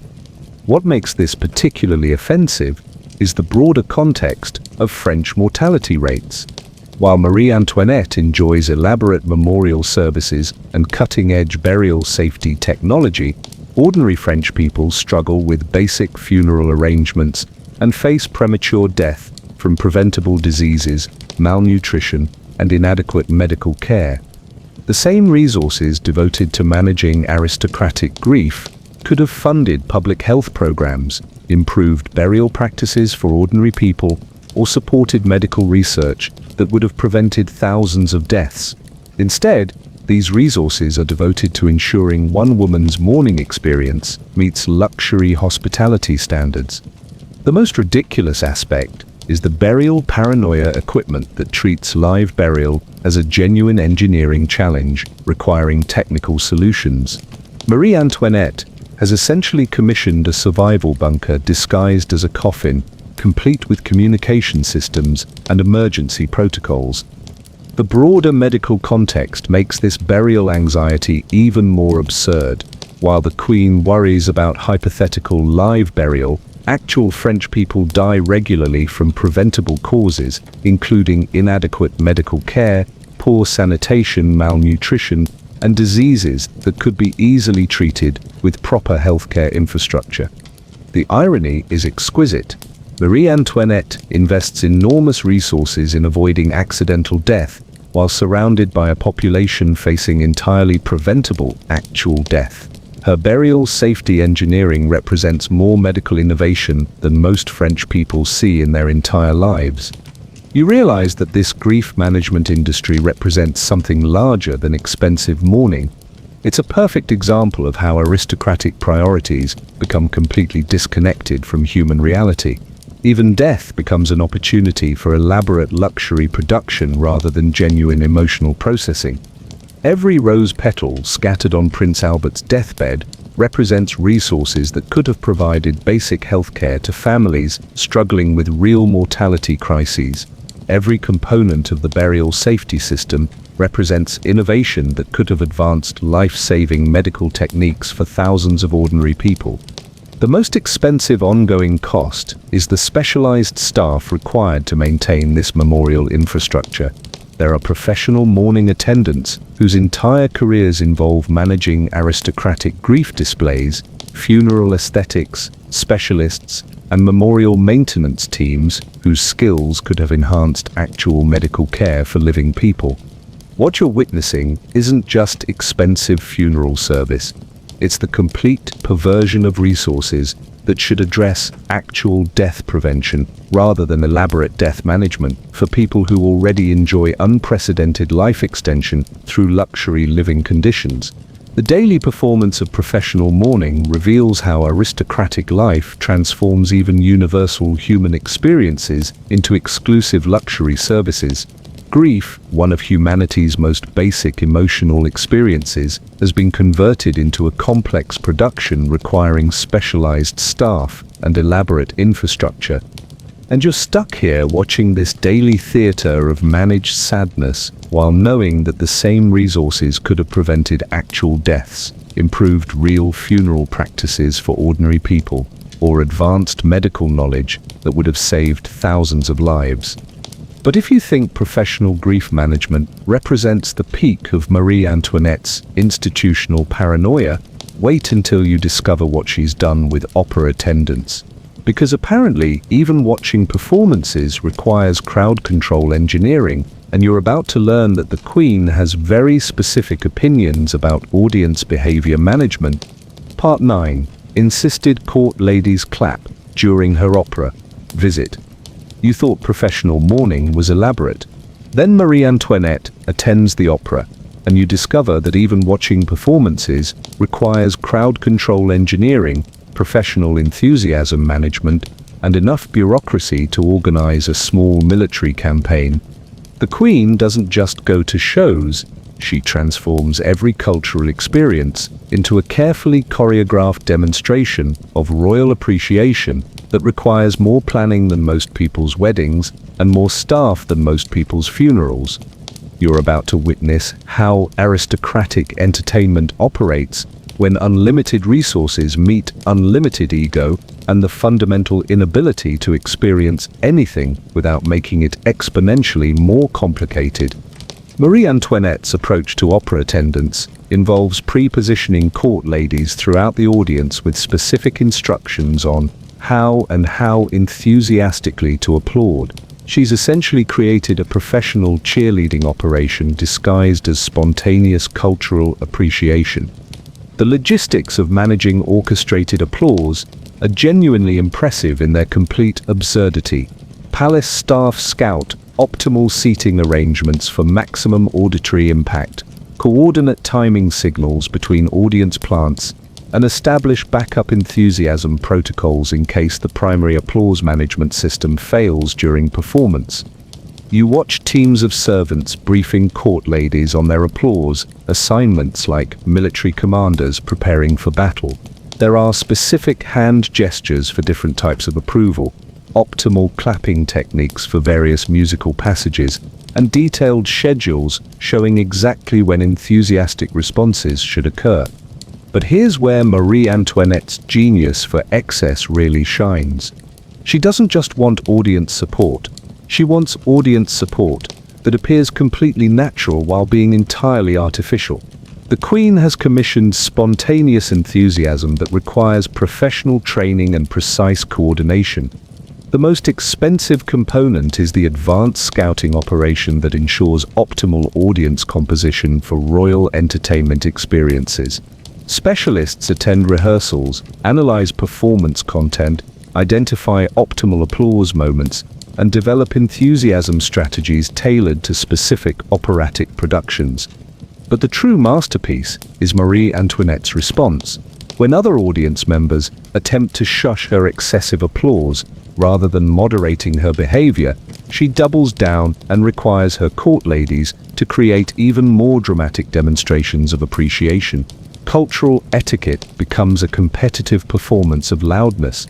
You realize you're witnessing the weaponization of audience participation, where opera attendance becomes a territorial battle for acoustic dominance, requiring strategic planning and numerical superiority. The Queen has transformed cultural events into demonstrations of power through volume control. The daily preparation for opera attendance resembles diplomatic protocol more than entertainment planning. Court ladies receive briefings on optimal applause, timing, approved enthusiasm expressions, and coordinated response techniques that ensure Marie Antoinette's cultural experiences meet her expectations for audience energy. The financial commitment to professional applause management is staggering even by Versailles standards. Training court ladies in coordinated enthusiasm, maintaining audience infiltration networks, and ensuring optimal acoustic support requires resources that could fund actual musical education for thousands of ordinary people. But perhaps most telling is how this applause engineering fits into the broader pattern of aristocratic reality management. Marie Antoinette has created systems that ensure she never experiences genuine audience response. Only carefully managed demonstrations designed to reinforce her sense of cultural importance. The psychological aspect reveals something profound about aristocratic insecurity masquerading as confidence. The Queen genuinely believes that opera performances require enhanced appreciation management to reach appropriate entertainment value. She's never questioned whether needing professional applause support might suggest problems with natural audience engagement. What makes this particularly absurd is how this audience manipulation transforms cultural events into elaborate lies about public appreciation. Marie Antoinette experiences fake enthusiasm as genuine cultural connection, never realizing that her entertainment requires purchase support to seem successful. The broader cultural context makes this applause engineering even more offensive. While the Queen enjoys orchestrated audience support at expensive cultural events, ordinary French people lack access to basic musical education, public performances, or cultural enrichment opportunities that would enhance their actual artistic appreciation. The same resources devoted to managing aristocratic applause could have funded public concerts, supported struggling musicians, established music education programs, or created cultural opportunities that would have enhanced artistic life for thousands of ordinary people. Instead, these resources are devoted to ensuring one woman's entertainment experiences include sufficient enthusiasm from audiences who've been professionally trained to provide it. The waste represents a fundamental perversion of cultural investment, where artificial appreciation consumes resources that could have supported genuine artistic development. The most ridiculous aspect is how this applause management system creates its own problems requiring additional solutions. When other audience members object to the orchestrated disruption, Marie Antoinette doesn't adjust her behavior. She escalates the conflict by demanding even more elaborate enthusiasm demonstrations. You watch this cultural arms race unfold with growing amazement at the Queen's ability to transform simple entertainment into complex territorial disputes, requiring strategic planning and professional support. Opera attendance has evolved into a form of acoustic warfare. The technical coordination required to manage artificial spontaneity is genuinely impressive in its complete misdirection of human talent.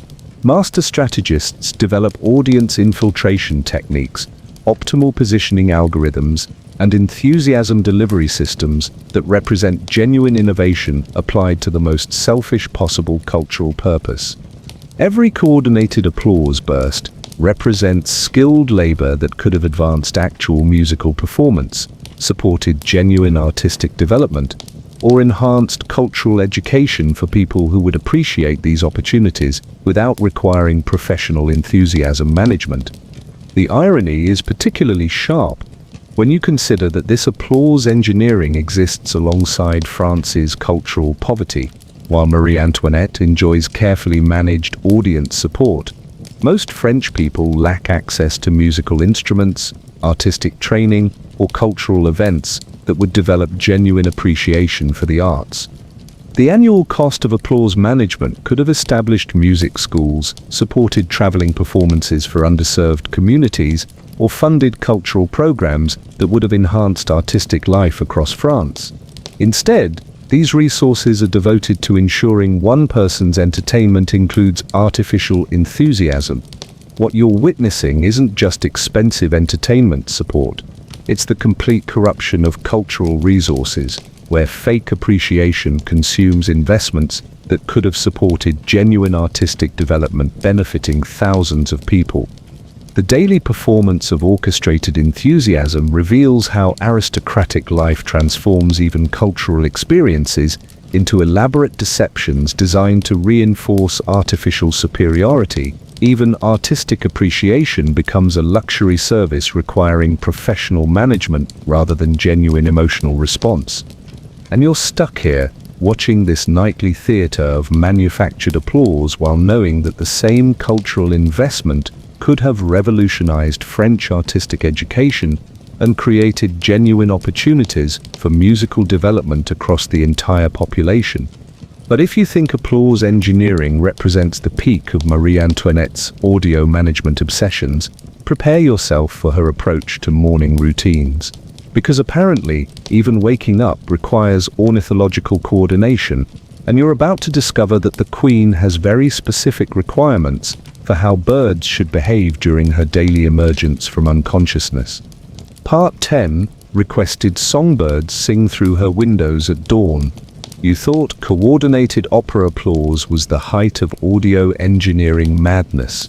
Then you discover Marie Antoinette's morning routine, and you realize that even waking up has been transformed into a complex ornithological production requiring wildlife coordination, acoustic engineering, and the kind of detailed scheduling typically reserved for international diplomacy. The Queen doesn't just wake up naturally like some sort of peasant. She emerges from sleep to a carefully choreographed symphony of songbirds that have been professionally trained, strategically positioned, and managed by staff whose entire careers revolve around ensuring royal awakening occurs to appropriate avian accompaniment. Welcome to your new reality, where even birds work for the monarchy, and you're somehow responsible for their performance reviews. Marie Antoinette has commissioned what amounts to a biological alarm clock system using live songbirds positioned outside her bedroom windows, according to precise acoustic calculations designed to create the perfect awakening experience. This isn't just bird appreciation, it's ornithological engineering on a scale that would make modern sound technicians weep with professional envy. The logistics of managing coordinated bird performance are genuinely staggering in their complete absurdity. Palace staff maintain detailed schedules showing optimal singing times, coordinate food delivery to ensure peak vocal performance, and monitor weather conditions that might affect avian acoustic output during crucial morning hours. There's an actual job title called Master of Royal Dawn Choruses, and somehow that's not even the most ridiculous position at Versailles. You watch teams of servants preparing for daily bird management operations like stage crews setting up for theatrical performances. There are specific cage positioning protocols for maximum sound distribution, feeding schedules designed to promote energetic singing, and backup bird deployment strategies in case primary performers experience vocal difficulties or decide to go on strike. But here's where Marie Antoinette's genius for excess really shines. She doesn't just want birds singing outside her windows. She wants specific species creating particular melodies in coordinated sequences that transform natural bird behavior into composed musical performances, requiring professional animal training and probably union negotiations. The bird selection process involves specialists who understand optimal songbird acoustics, breeding techniques that enhance vocal capabilities, and training methods that encourage singing on schedule rather than according to natural avian impulses. The Queen has essentially commissioned a feathered orchestra that performs daily concerts exclusively for her personal awakening pleasure, because apparently regular bird songs aren't quite royal enough. The daily routine reveals the true commitment required for professional bird management. Teams begin dawn preparation at 3 in the morning, positioning cages according to wind direction calculations, adjusting feeding schedules to promote peak performance energy, and coordinating backup singers in case primary birds decide to sleep in like sensible creatures. You realize you're witnessing the industrialization of natural phenomena, where spontaneous bird songs have been transformed into managed performances requiring professional animal training, strategic positioning, and daily maintenance that costs more than most people's annual wages. The same resources that could have improved actual French agricultural productivity are being devoted to making birds sing prettier. The most expensive component is the custom-designed cage system that positions birds at precisely calculated distances and angles to create optimal acoustic environments, while ensuring the animals remain healthy, well-fed, and sufficiently motivated to sing enthusiastically when required. These aren't just bird cages, they're acoustic enhancement devices crafted by master engineers who could have been building bridges or designing useful infrastructure. The seasonal rotation program ensures Marie Antoinette's morning bird concerts remain fresh and engaging throughout the year.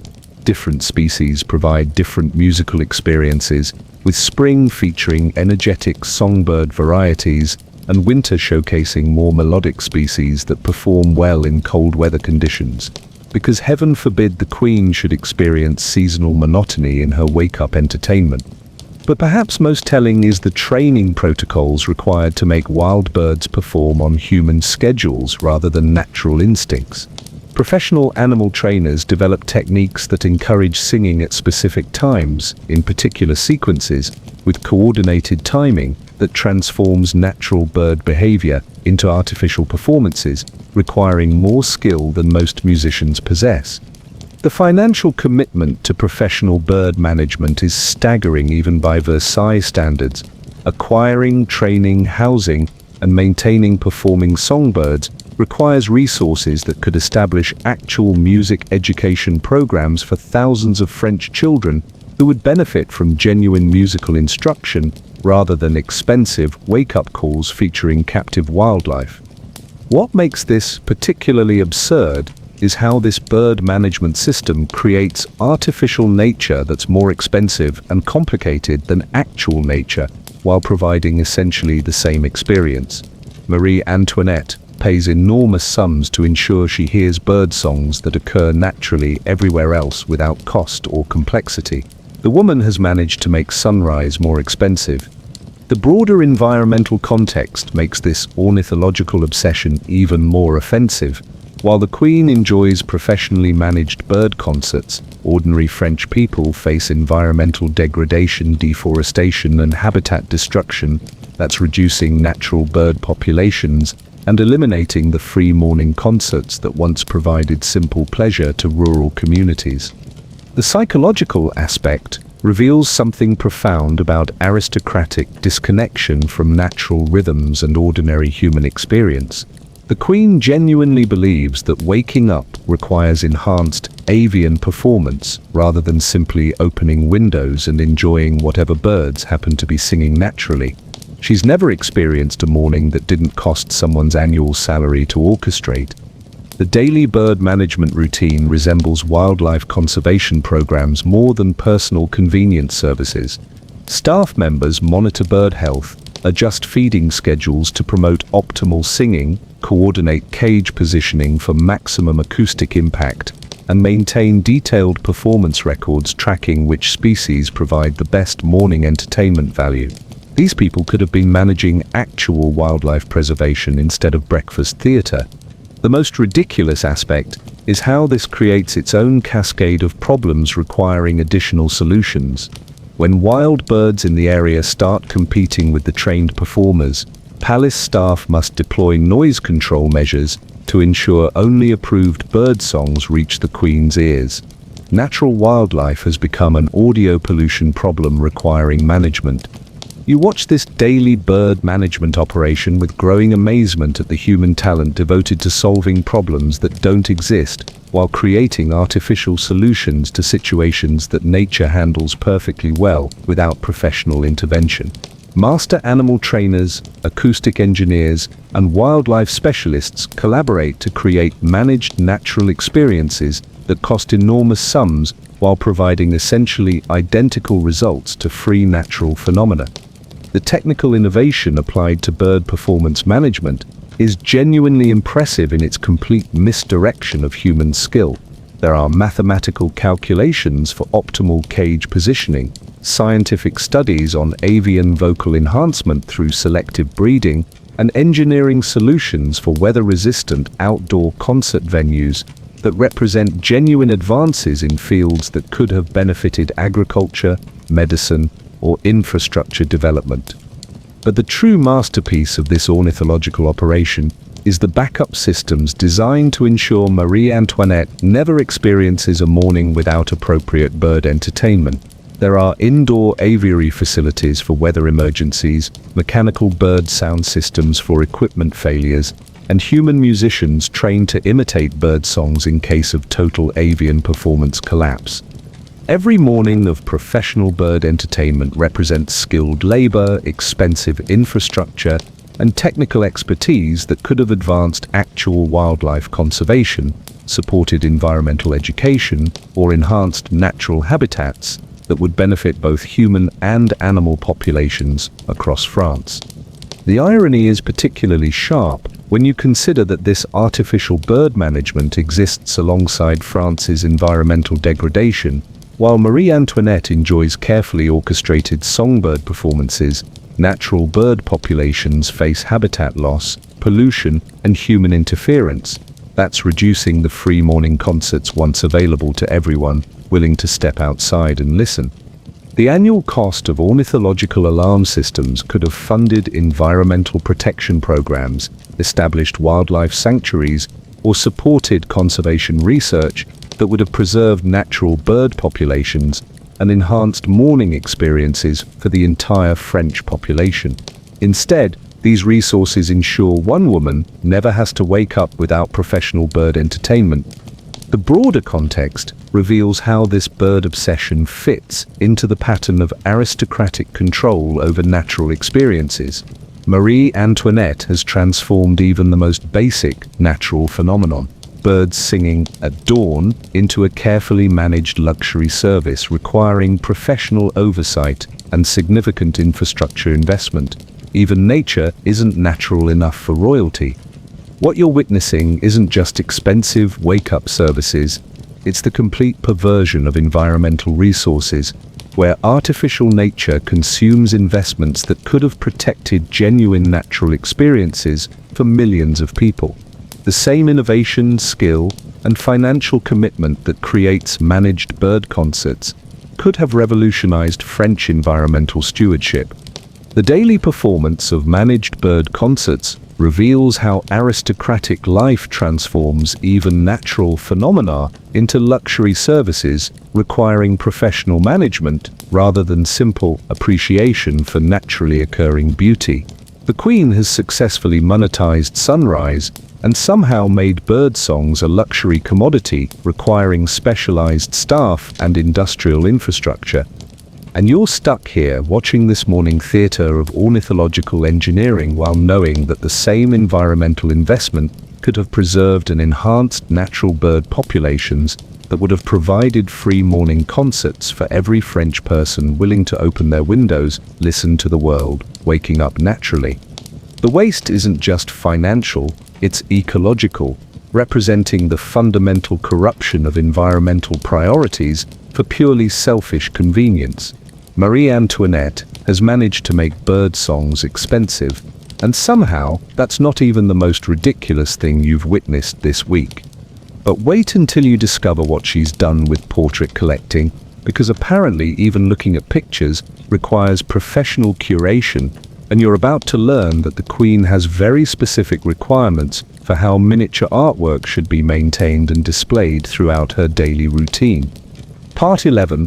Pored over miniature portraits. Daily. You thought professional bird management was excessive. Then you discover Marie Antoinette's relationship with miniature portraits, and you realize that even looking at pictures has been transformed into a full-scale curatorial operation, requiring specialized staff, elaborate maintenance protocols, and enough bureaucracy to run a small museum. The Queen doesn't just collect portraits.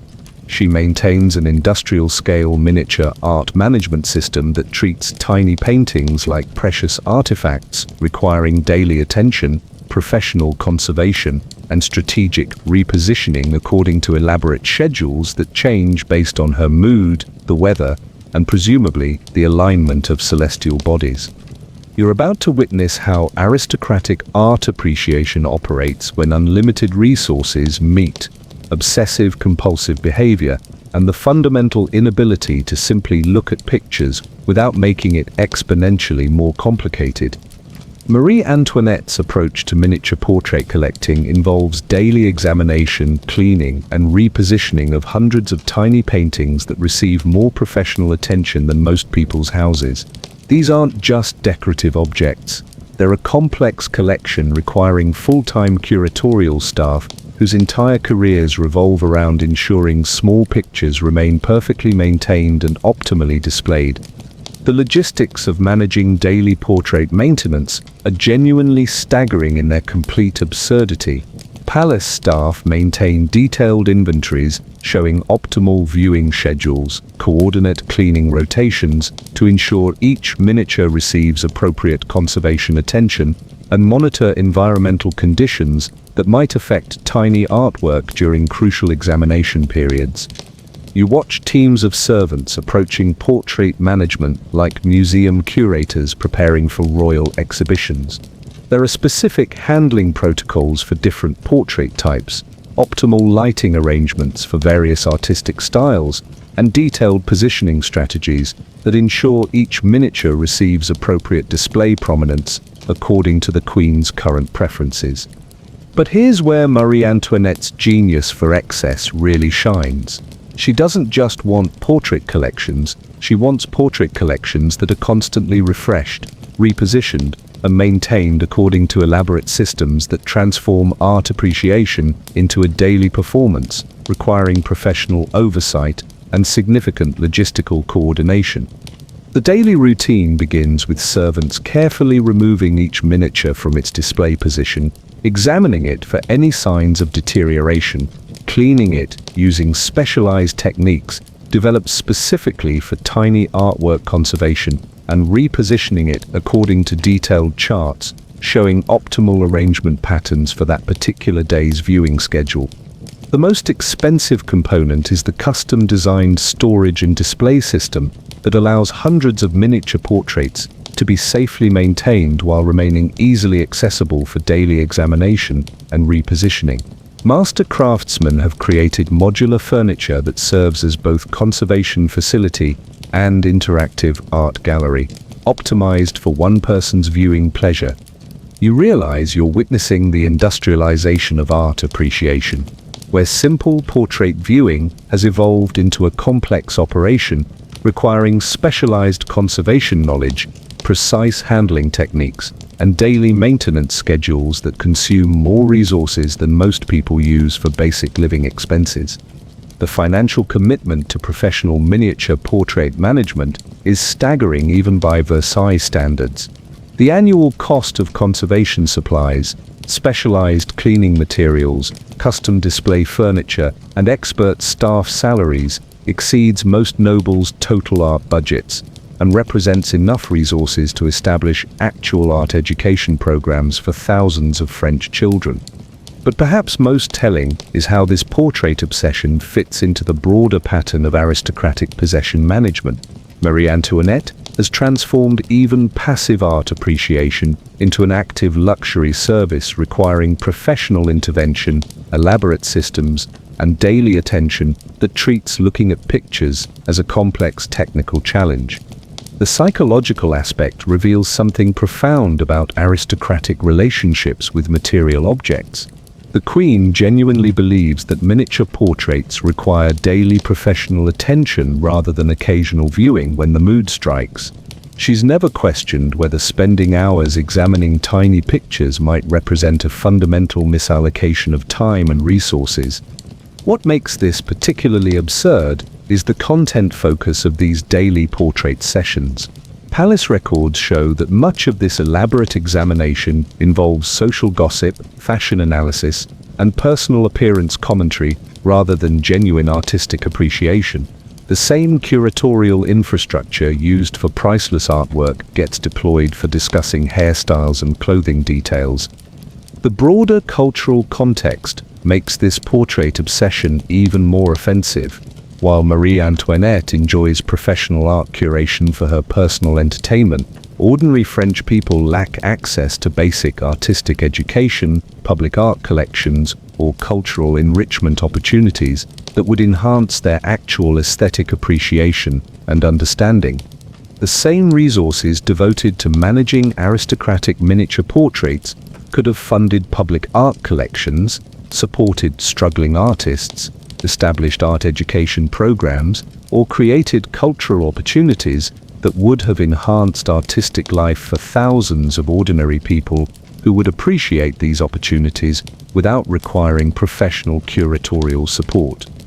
Instead, these resources are devoted to ensuring one woman's daily picture viewing experience includes sufficient professional maintenance and strategic repositioning. The waste represents a fundamental perversion of cultural investment, where private art obsession consumes resources that could have supported genuine artistic development for entire communities. The most ridiculous aspect is the positioning protocols that treat miniature placement as a strategic challenge requiring mathematical precision and aesthetic expertise. Professional art arrangers develop optimal display algorithms, lighting calculations, and viewing angle optimization that represents genuine innovation applied to the most selfish possible cultural purpose. You watch this daily art management operation with growing amazement at the human talent devoted to arranging tiny pictures according to elaborate systems that change constantly based on royal preferences. Master artists, conservation specialists, and display experts collaborate to create managed aesthetic experiences that cost enormous sums while providing entertainment value roughly equivalent to modern social media browsing. The technical innovation applied to miniature portrait management is genuinely impressive in its complete misdirection of artistic expertise. There are specialized cleaning techniques for different paint types, environmental control systems for optimal conservation conditions, and display technologies that protect tiny artwork while maintaining perfect visibility for daily examination sessions. Every day of professional portrait curation represents skilled labor, expensive materials, and technical expertise that could have advanced actual art conservation, supported genuine artistic development, or enhanced cultural education for people who would benefit from these opportunities without requiring personal curatorial staff and elaborate maintenance systems.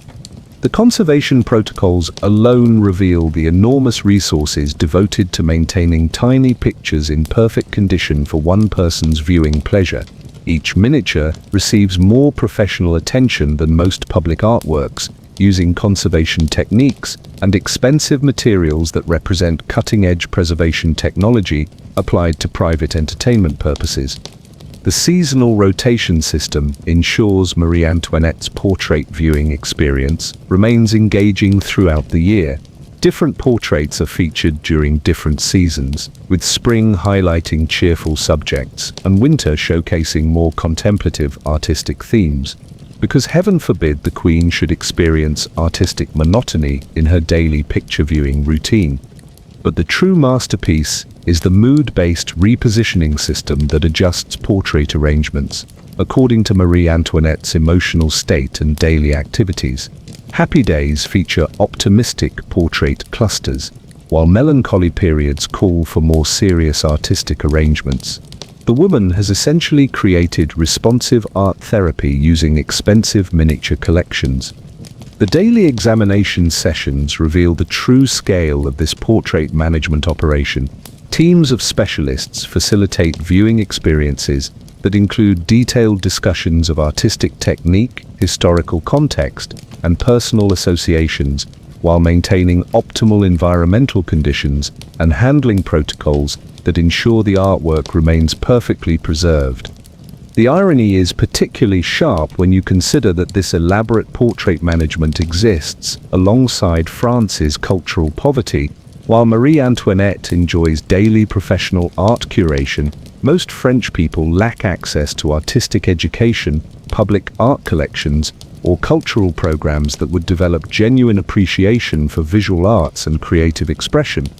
The annual cost of miniature portrait management could have established art schools, supported traveling exhibitions for underserved communities, or funded cultural programs that would have enhanced artistic education across France. Instead, these resources are devoted to ensuring one person's daily art viewing includes professional curation and elaborate maintenance. What you're witnessing isn't just expensive art collection management, it's the complete corruption of cultural resources where private aesthetic obsession consumes investments that could have supported genuine artistic development, benefiting thousands of people who lack access to any form of cultural enrichment. The daily performance of professional art curation reveals how aristocratic life transforms even cultural appreciation into elaborate luxury services requiring specialized staff and complex systems, rather than simple enjoyment of beautiful objects. When the opportunity arises naturally, the most disturbing aspect is how this portrait obsession represents artistic resources that could have revolutionized French cultural development. The same expertise, materials, and financial commitment that maintains hundreds of tiny pictures for one person's entertainment could have established public art programs, supported working artists, or created educational opportunities that would have enhanced cultural life for the entire population. And you're stuck here watching this daily theater of miniature art management while knowing that the same cultural investment could have democratized art appreciation and created genuine opportunities for artistic development across French society. The waste isn't just economic, it's civilizational, representing the fundamental corruption of cultural priorities for purely selfish entertainment purposes. But if you think daily portrait obsession represents the peak of Marie Antoinette's material management systems, wait until you discover what she's done with chocolate consumption. Because, apparently, even drinking chocolate requires flavor engineering, and you're about to learn that the Queen has very specific requirements for how morning beverages should be professionally customized and scientifically enhanced. Part 12. Had her own orange blossom, scented drinking chocolate. You thought daily portrait curation was elaborate. Then you discover Marie Antoinette's approach to drinking chocolate, and you realize that even morning beverages have been transformed into a complex culinary engineering project, requiring flavor specialists, exotic ingredients sourcing, and enough technical precision to rival modern pharmaceutical manufacturing. The Queen doesn't just drink chocolate. She consumes custom-formulated beverages that require international trade networks, specialized preparation techniques, and professional flavor development that treats morning drinks like scientific experiments, requiring laboratory conditions and expert oversight. You're about to witness how aristocratic beverage consumption operates when unlimited resources meet obsessive customization, and the fundamental inability to drink anything without making it exponentially more complicated and expensive than necessary. Marie Antoinette's approach to chocolate consumption involves commissioning master chocolatiers to develop unique flavor combinations that exist nowhere else on Earth. Her signature orange blossom-scented drinking chocolate requires importing exotic ingredients from across the globe, using preparation techniques that take hours to execute properly, and maintaining quality standards that would impress modern luxury manufacturers. The logistics of managing daily custom chocolate production are genuinely staggering in their complete absurdity. Palace staff coordinate ingredient deliveries from multiple countries, maintain specialized equipment for precise flavor blending, and monitor preparation protocols that ensure each morning's chocolate meets exact specifications developed through months of professional taste testing. You watch teams of culinary specialists approaching chocolate preparation like alchemists pursuing the perfect formula. There are specific grinding techniques for optimal flavor extraction, precise temperature control systems for ideal preparation conditions, and detailed timing protocols that ensure each ingredient contributes its intended flavor profile to the final beverage. But here's where Marie Antoinette's genius for excess really shines. She doesn't just want custom-flavored chocolate, she wants custom-flavored chocolate that's prepared fresh daily using techniques so complex they require specialized training and equipment that most professional kitchens couldn't afford or accommodate. The ingredient sourcing operation alone resembles international diplomacy more than beverage preparation. Orange blossoms come from specific groves in southern France. Chocolate arrives from carefully selected plantations in the Americas, and exotic spices are imported from trade routes that span continents. Each component represents supply chains, shipping costs, and quality control systems that would challenge modern importers. The most expensive component is the custom chocolate grinding and preparation equipment designed specifically for Marie Antoinette's unique beverage requirements. Master craftsmen have created specialized machinery that achieves optimal flavor extraction while maintaining precise temperature control throughout the lengthy preparation process.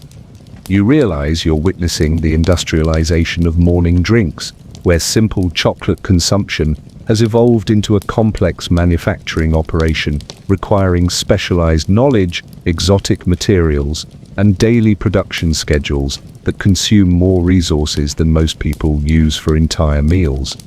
The daily preparation routine reveals the true commitment required for professional chocolate production. Teams begin beverage preparation hours before the Queen's awakening, coordinating ingredient processing, temperature management, and flavor blending according to detailed protocols that ensure perfect consistency in every morning's custom chocolate experience. The financial commitment to professional chocolate production is staggering even by Versailles standards. The annual cost of exotic ingredients, specialized equipment, expert chocolatier salaries, and daily production materials exceeds most families' total food budgets and represents enough resources to provide basic nutrition for thousands of French children who lack access to adequate meals. But perhaps most telling is how this chocolate obsession fits into the broader pattern of aristocratic consumption management. Marie Antoinette has transformed even basic beverage consumption into an elaborate luxury service requiring professional intervention, international supply chains, and daily attention that treats drinking chocolate as a complex technical challenge. The psychological aspect reveals something profound about aristocratic relationships with simple pleasures. The Queen genuinely believes that drinking chocolate requires exotic flavor enhancement and professional preparation rather than enjoying whatever chocolate happens to be available. She's never experienced a morning beverage that didn't cost more than most people's weekly wages. What makes this particularly absurd is how this elaborate chocolate production creates artificial scarcity for ingredients that could enhance nutrition for ordinary people.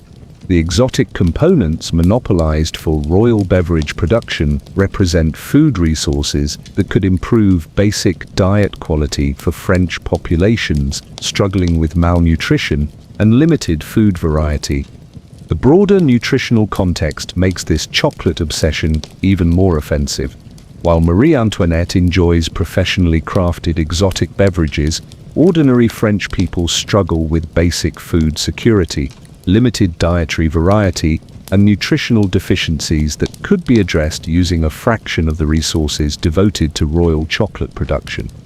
The same ingredients and expertise devoted to creating aristocratic morning beverages could have established nutrition programs, improved basic food quality for working families, or supported agricultural development that would have enhanced food security for entire regions suffering from seasonal shortages and dietary limitations. Instead, these resources are devoted to ensuring one woman's daily chocolate consumption includes sufficient exotic flavoring and professional preparation. The waste represents a fundamental perversion of nutritional resources, where luxury beverage production consumes ingredients that could have addressed genuine hunger and dietary deficiencies affecting thousands of people. The most ridiculous aspect is the flavor development protocols that treat beverage customization as a scientific research project requiring extensive experimentation and technical analysis. Professional chocolatiers spend weeks developing optimal flavor combinations, testing preparation techniques, and refining recipes that represent genuine culinary innovation applied to the most selfish possible purpose. You watch this daily chocolate production operation with growing amazement at the culinary talent devoted to creating perfect morning beverages for one person, while thousands of French people lack access to basic nutrition, adequate food variety, or reliable meal security throughout the year. The technical innovation applied to chocolate production is genuinely impressive in its complete misdirection of culinary expertise.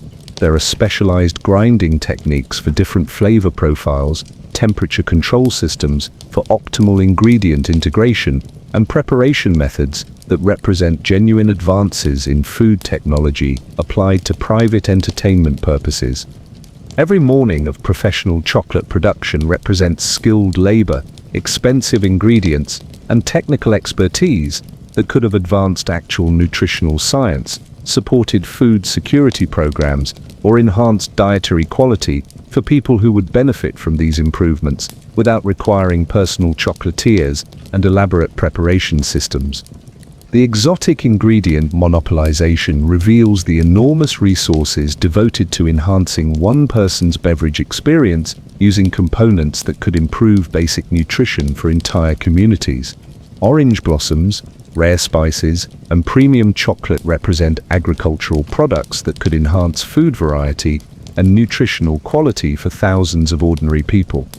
The preparation complexity alone requires specialized knowledge that could have been applied to improving food preservation, developing better cooking techniques for ordinary kitchens, or creating nutritional programs that would have enhanced public health through better dietary practices and food preparation methods. But the true masterpiece is the quality control system that ensures Marie Antoinette's chocolate meets exact specifications every single day. Professional taste testers, preparation specialists, and quality managers collaborate to maintain beverage standards that exceed modern luxury product requirements while consuming resources that could have addressed basic food security issues. The daily production sessions reveal the true scale of this chocolate manufacturing operation. Teams of specialists facilitate beverage creation that includes detailed flavor analysis, preparation monitoring, and quality assessment, while maintaining optimal conditions that ensure perfect chocolate experiences regardless of cost or resource consumption. The irony is particularly sharp when you consider that this elaborate chocolate production exists alongside France's nutritional crisis.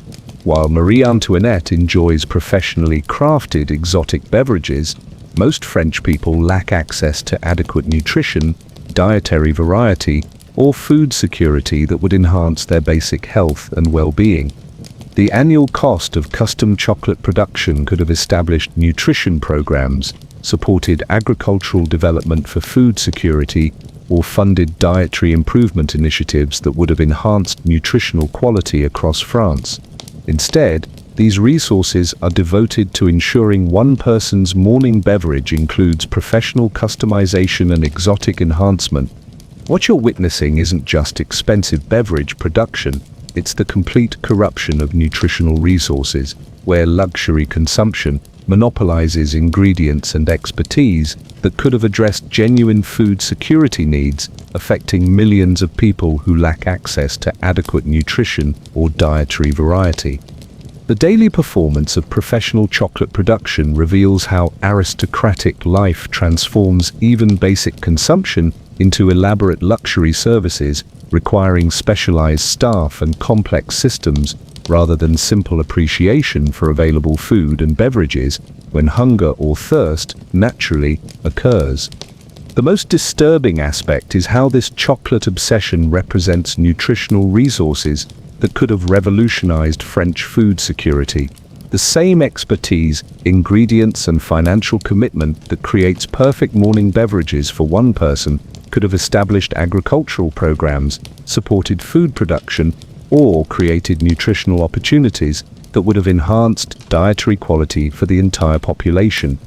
And you're stuck here watching this daily theater of beverage engineering, while knowing that the same nutritional investment could have addressed hunger, improved food security, and created genuine opportunities for dietary enhancement across French society.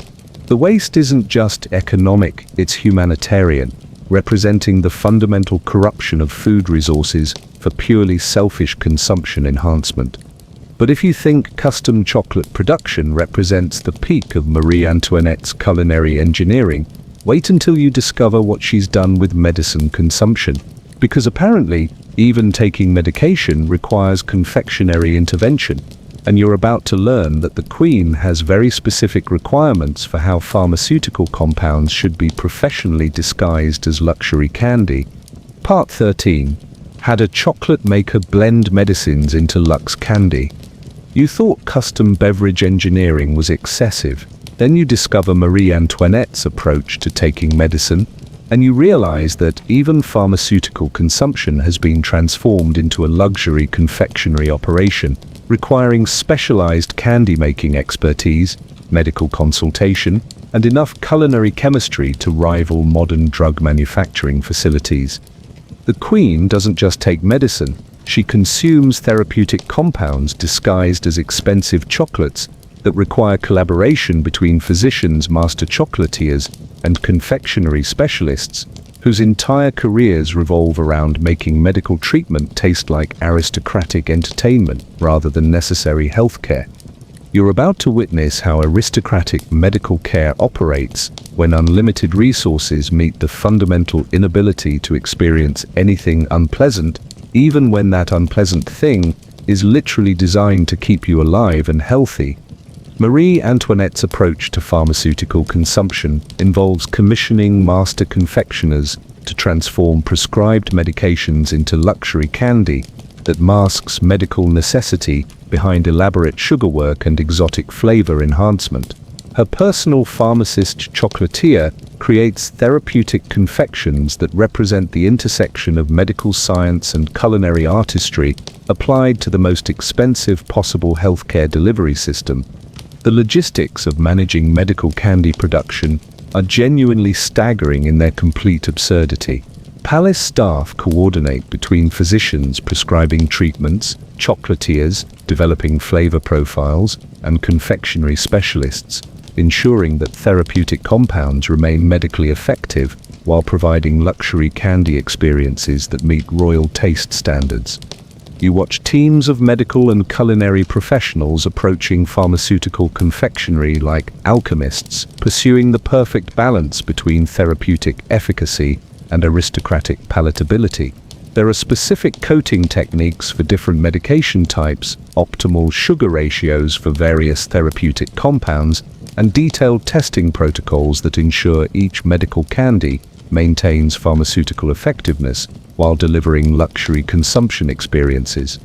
But here's where Marie Antoinette's genius for excess really shines.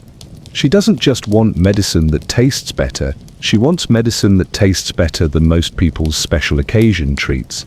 While maintaining therapeutic effectiveness, and providing confectionery experiences worthy of royal consumption standards that exceed most luxury candy manufacturers.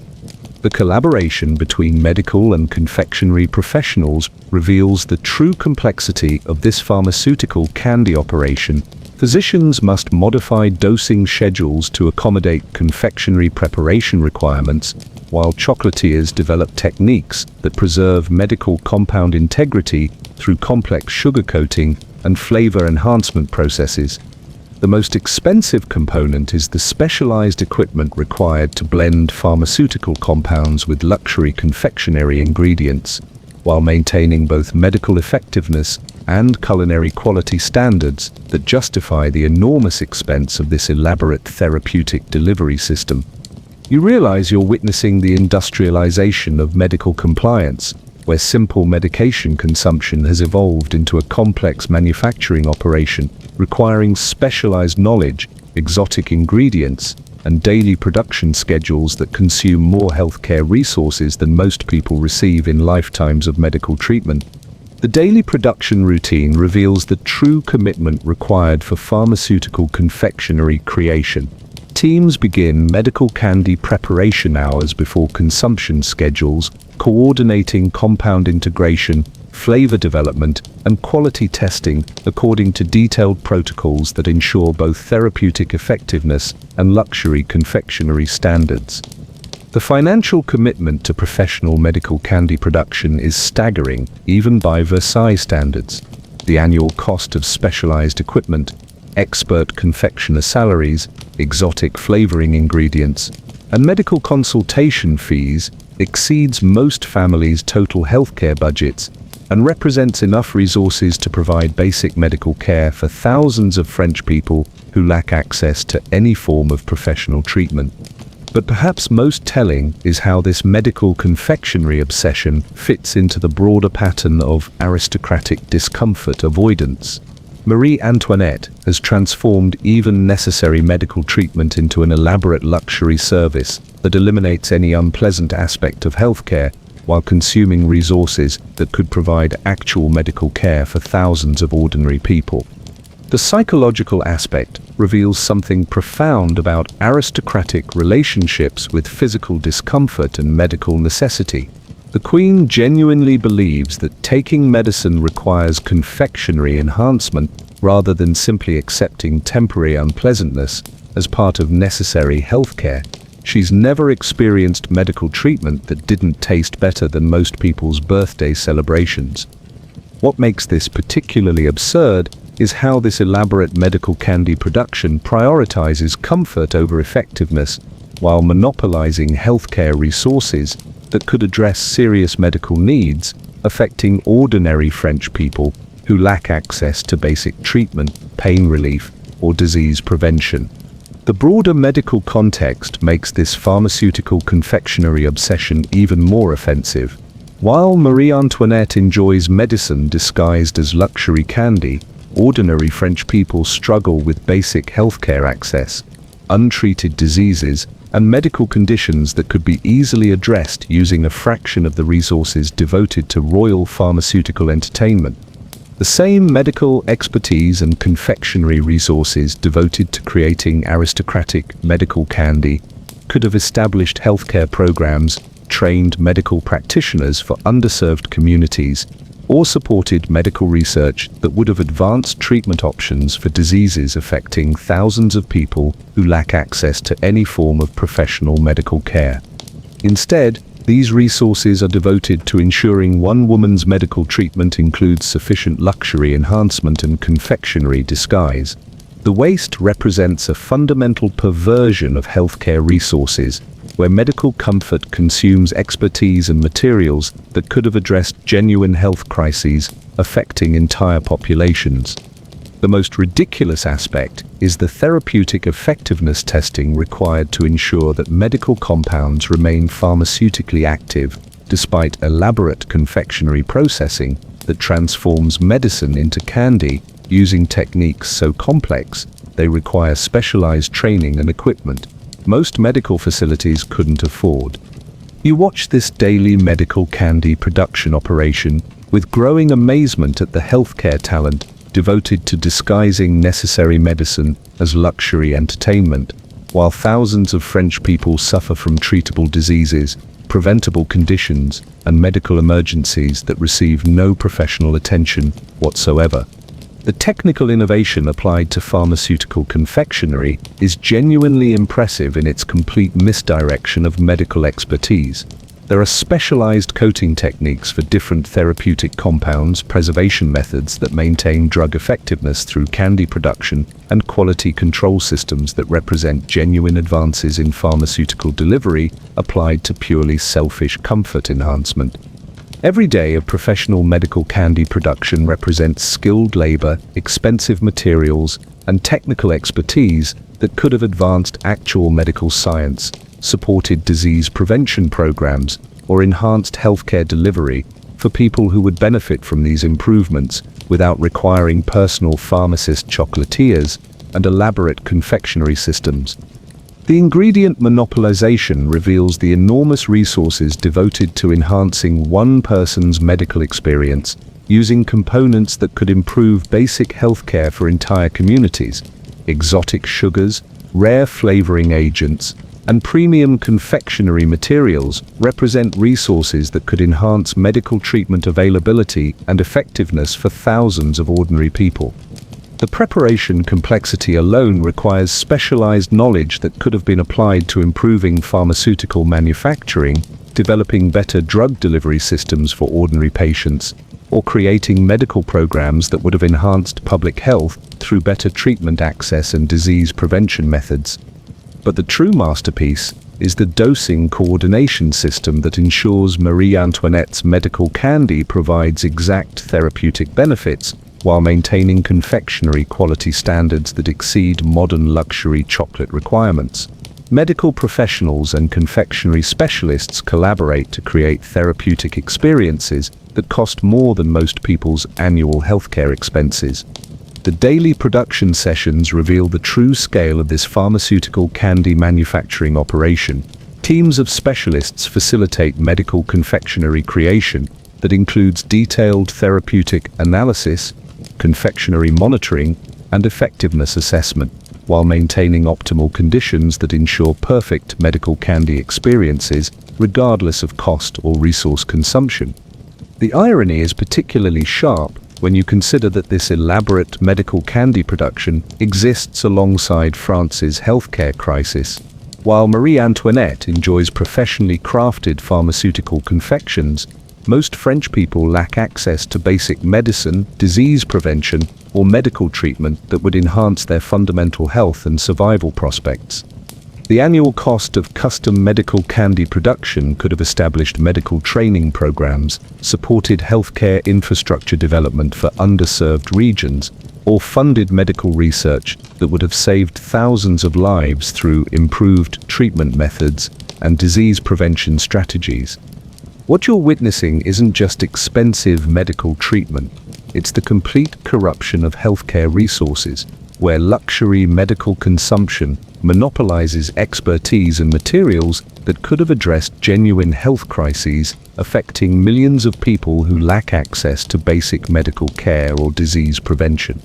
The daily performance of professional pharmaceutical confectionery reveals how aristocratic life transforms even necessary medical treatment into elaborate luxury services, requiring specialized staff and complex systems rather than simple acceptance of temporary discomfort in exchange for therapeutic benefit and improved health outcomes. The most disturbing aspect is how this medical candy obsession represents healthcare resources that could have revolutionized French medical infrastructure. The same expertise, materials, and financial commitment that creates perfect therapeutic confections for one person could have established medical facilities, supported healthcare training, or created treatment opportunities that would have enhanced medical care for the entire population.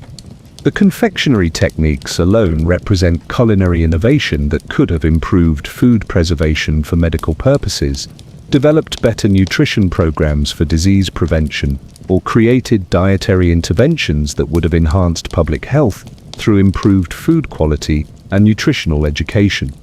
And you're stuck here, watching this daily theater of pharmaceutical candy engineering, while knowing that the same medical investment could have addressed disease, improved healthcare access, and created genuine opportunities for medical advancement across French society.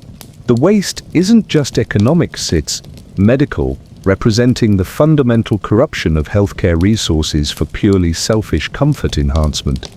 But if you think pharmaceutical confectionery represents the peak of Marie Antoinette's culinary engineering, wait until you discover what she's done with frozen dessert innovation.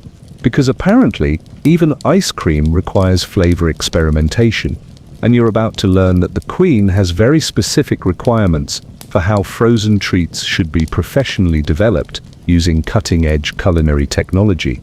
Part 14. Ordered experimental ice cream flavors for private events. You thought pharmaceutical candy was the height of culinary excess. Then you discover Marie Antoinette's approach to frozen desserts. And you realize that even ice cream has been transformed into a complex research and development operation requiring experimental flavor chemistry, cutting-edge preservation technology, and enough culinary innovation to rival modern food science laboratories. The Queen doesn't just serve ice cream at parties, she commissions experimental frozen dessert research that treats dessert creation as a scientific challenge requiring specialized equipment, exotic ingredient testing, and professional flavor development that makes modern artisanal ice cream makers look like amateurs playing with basic recipes. You're about to witness how aristocratic dessert service operates when unlimited resources meet culinary experimentation and the fundamental need to ensure that even frozen treats represent groundbreaking innovation rather than simply providing refreshing entertainment for party guests. Marie Antoinette's approach to ice cream development involves commissioning master confectioners to create flavor combinations that have never existed before in human culinary history. Her experimental dessert program requires importing exotic ingredients from across the globe, using preservation techniques that push the boundaries of 18th century technology and maintaining quality standards that would challenge modern food science researchers. The logistics of managing experimental ice cream production are genuinely staggering in their complete absurdity. Palace staff coordinate ingredient deliveries from multiple continents, maintain specialized freezing equipment that represents cutting-edge technology for the era, and monitor flavor development protocols that require weeks of testing to achieve desired taste profiles. You watch teams of culinary specialists approaching frozen dessert experimentation like scientists pursuing revolutionary discoveries. There are specific ingredient combination testing protocols, precise temperature control systems for optimal freezing conditions, and detailed documentation procedures that track each experimental flavor's development from concept to final product. But here's where Marie Antoinette's genius for excess really shines. She doesn't just want innovative ice cream flavors, she wants innovative ice cream flavors that represent culinary breakthroughs requiring months of development time and resources that exceed most professional kitchen annual budgets for creating frozen desserts that exist solely for aristocratic entertainment. The ingredient sourcing operation alone resembles international scientific collaboration more than dessert preparation. Vanilla pods come from newly discovered plantations in distant colonies. Strawberry cultivars are specially bred for optimal frozen dessert integration, and chocolate varieties are imported from experimental agricultural projects that represent genuine advances in ingredient development applied to luxury entertainment purposes. The most expensive component is the experimental freezing technology designed specifically for Marie Antoinette's innovative dessert requirements.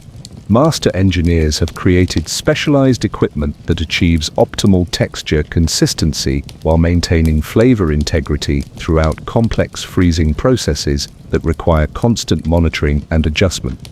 You realize you're witnessing the industrialization of culinary innovation, where simple frozen dessert creation has evolved into a complex research operation requiring specialized knowledge, experimental techniques, and development schedules that consume more resources than most people use for basic food preparation throughout entire lifetimes. The daily experimental routine reveals the true commitment required for professional ice cream development. Teams begin frozen dessert research hours before party schedules, coordinating ingredient testing, texture analysis, and flavor evaluation according to detailed protocols that ensure each experimental creation meets exact specifications developed through extensive professional taste testing. The financial commitment to experimental ice cream production is staggering even by Versailles standards.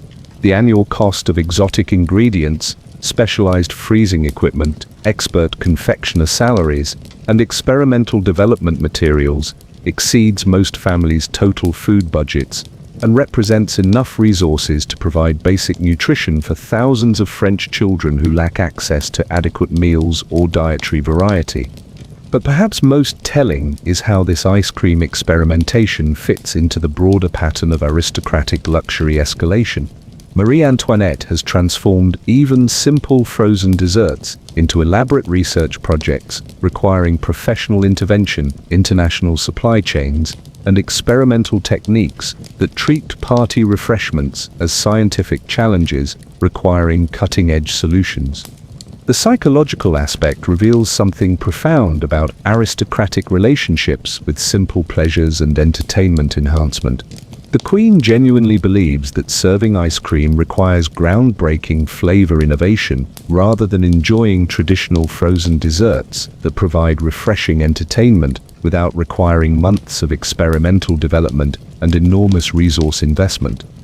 What makes this particularly absurd is how this elaborate experimental ice cream program creates artificial complexity for desserts that could provide perfectly adequate party entertainment using traditional recipes and locally available ingredients that would cost a fraction of the resources devoted to culinary innovation for purely selfish entertainment purposes. The broader nutritional context makes this frozen dessert obsession even more offensive. While Marie Antoinette enjoys professionally developed, experimental ice cream flavors, ordinary French people struggle with basic food security, limited dietary variety, and nutritional deficiencies that could be addressed using the agricultural resources monopolized for aristocratic dessert experimentation. The same ingredients and expertise devoted to creating innovative frozen desserts for private entertainment could have established nutrition programs, supported agricultural development for food security, or created dietary improvement initiatives that would have enhanced nutritional quality for entire regions suffering from seasonal food shortages and dietary limitations. Instead, these resources are devoted to ensuring private parties include sufficient culinary innovation and experimental dessert options.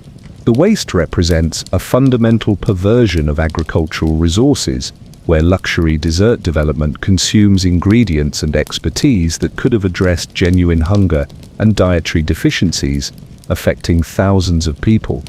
The most ridiculous aspect is the flavor development protocols that treat ice cream creation as a scientific research project requiring extensive experimentation, documentation, and technical analysis that represents genuine culinary innovation applied to the most ephemeral and selfish possible entertainment purpose. You watch this experimental ice cream development operation with growing amazement at the culinary talent devoted to creating perfect frozen desserts for private parties, while thousands of French people lack access to basic nutrition, adequate food preservation, or dietary variety that would enhance their fundamental health and survival prospects. The technical innovation applied to frozen dessert development is genuinely impressive in its complete misdirection of culinary expertise. There are specialized freezing techniques for different flavor profiles, preservation methods that maintain optimal texture consistency, and ingredient integration systems that represent genuine advances in food technology applied to private entertainment rather than public nutrition improvement. Every experimental ice cream session represents skilled labor, expensive ingredients, and technical expertise that could have advanced actual food preservation science, supported agricultural development programs, or enhanced dietary quality for people who would benefit from these improvements without requiring personal confectioners and elaborate experimental development systems. The exotic ingredient monopolization reveals the enormous agricultural resources devoted to enhancing one person's party entertainment using components that could improve basic nutrition and food variety for entire communities. Rare vanilla varieties, experimental fruit cultivars, and premium dairy products represent agricultural investments that could enhance food security and nutritional quality for thousands of ordinary people. The preservation technology alone requires specialized knowledge that could have been applied to improving food storage for ordinary families, developing better preservation techniques for basic nutrition maintenance, or creating food security programs that would have enhanced dietary stability through improved preservation methods and storage technologies. But the true masterpiece is the quality control system that ensures Marie Antoinette's experimental ice cream meets exact specifications for texture, flavor intensity, and presentation standards that exceed modern artisanal frozen dessert requirements while consuming agricultural resources that could have addressed basic food security issues affecting entire populations. The experimental development sessions reveal the true scale of this frozen dessert research operation. Teams of specialists facilitate dessert creation that includes detailed flavor analysis, texture monitoring, and innovation assessment while maintaining optimal conditions that ensure perfect experimental ice cream experiences regardless of cost or resource consumption. The irony is particularly sharp when you consider that this elaborate experimental ice cream development exists alongside France's agricultural crisis. While Marie Antoinette enjoys professionally crafted innovative frozen desserts, most French people lack access to adequate food preservation, dietary variety, or nutritional stability that would enhance their basic survival and health prospects. The annual cost of experimental ice cream development could have established agricultural research programs, supported food preservation technology for ordinary families, or funded nutritional improvement initiatives that would have enhanced food security across France through better preservation methods and agricultural development. What you're witnessing isn't just expensive dessert development. It's the complete corruption of agricultural resources, where luxury culinary experimentation monopolizes ingredients and expertise that could have addressed genuine food security needs, affecting millions of people who lack access to adequate nutrition or dietary variety. The daily performance of experimental frozen dessert development reveals how aristocratic life transforms even simple party refreshments into elaborate research projects requiring specialized staff and complex systems, rather than simple appreciation for traditional desserts that provide perfectly adequate entertainment without requiring months of experimental development. The most disturbing aspect is how this ice cream experimentation represents agricultural resources that could have revolutionized French food security. The same expertise, ingredients, and financial commitment that creates perfect experimental frozen desserts for private parties could have established agricultural programs, supported food production research, or created nutritional opportunities that would have enhanced dietary quality for the entire population. And you're stuck here, watching this daily theater of frozen dessert engineering, while knowing that the same agricultural investment could have addressed hunger, improved food preservation, and created genuine opportunities for nutritional enhancement across French society. The waste isn't just economic, it's agricultural, representing the fundamental corruption of food resources for purely selfish entertainment enhancement.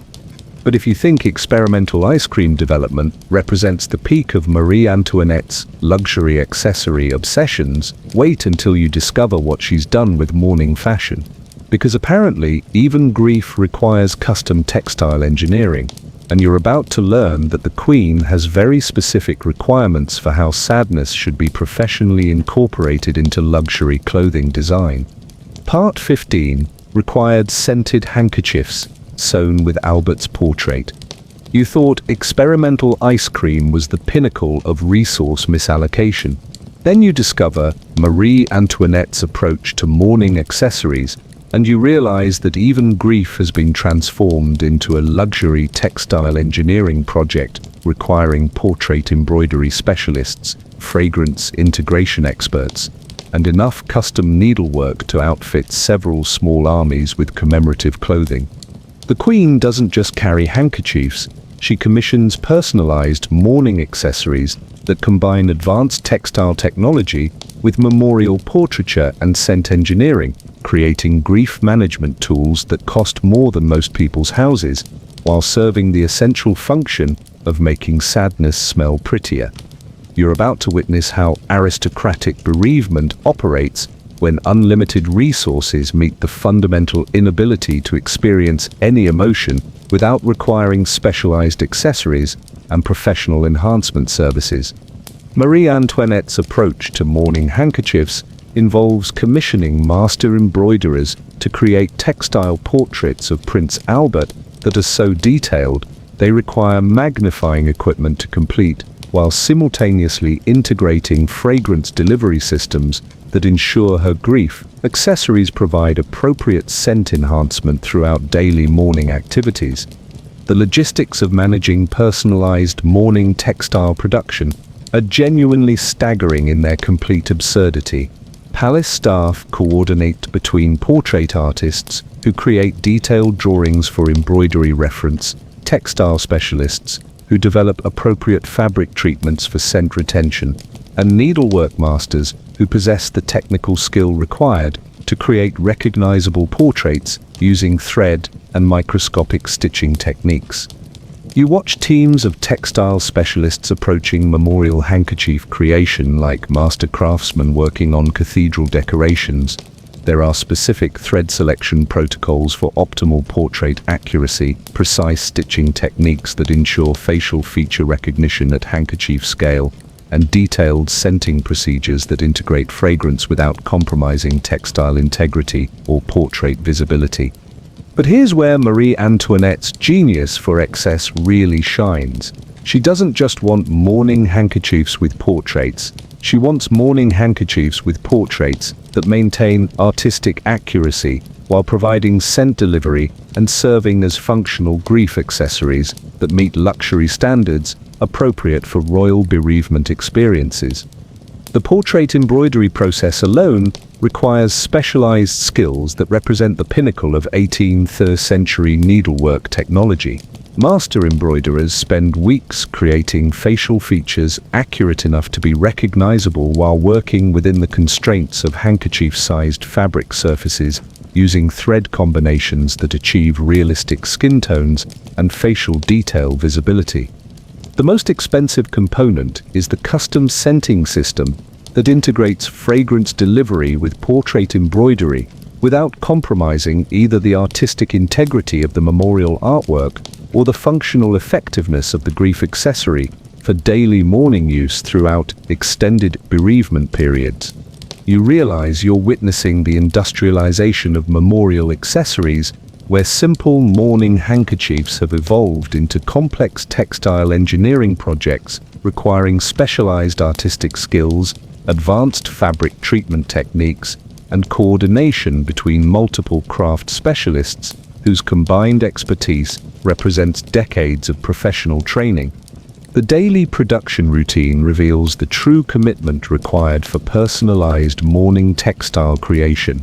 Teams begin memorial handkerchief development weeks before completion deadlines, coordinating portrait accuracy verification, scent integration testing, and quality assessment according to detailed protocols that ensure each mourning accessory meets exact specifications for both artistic and functional performance.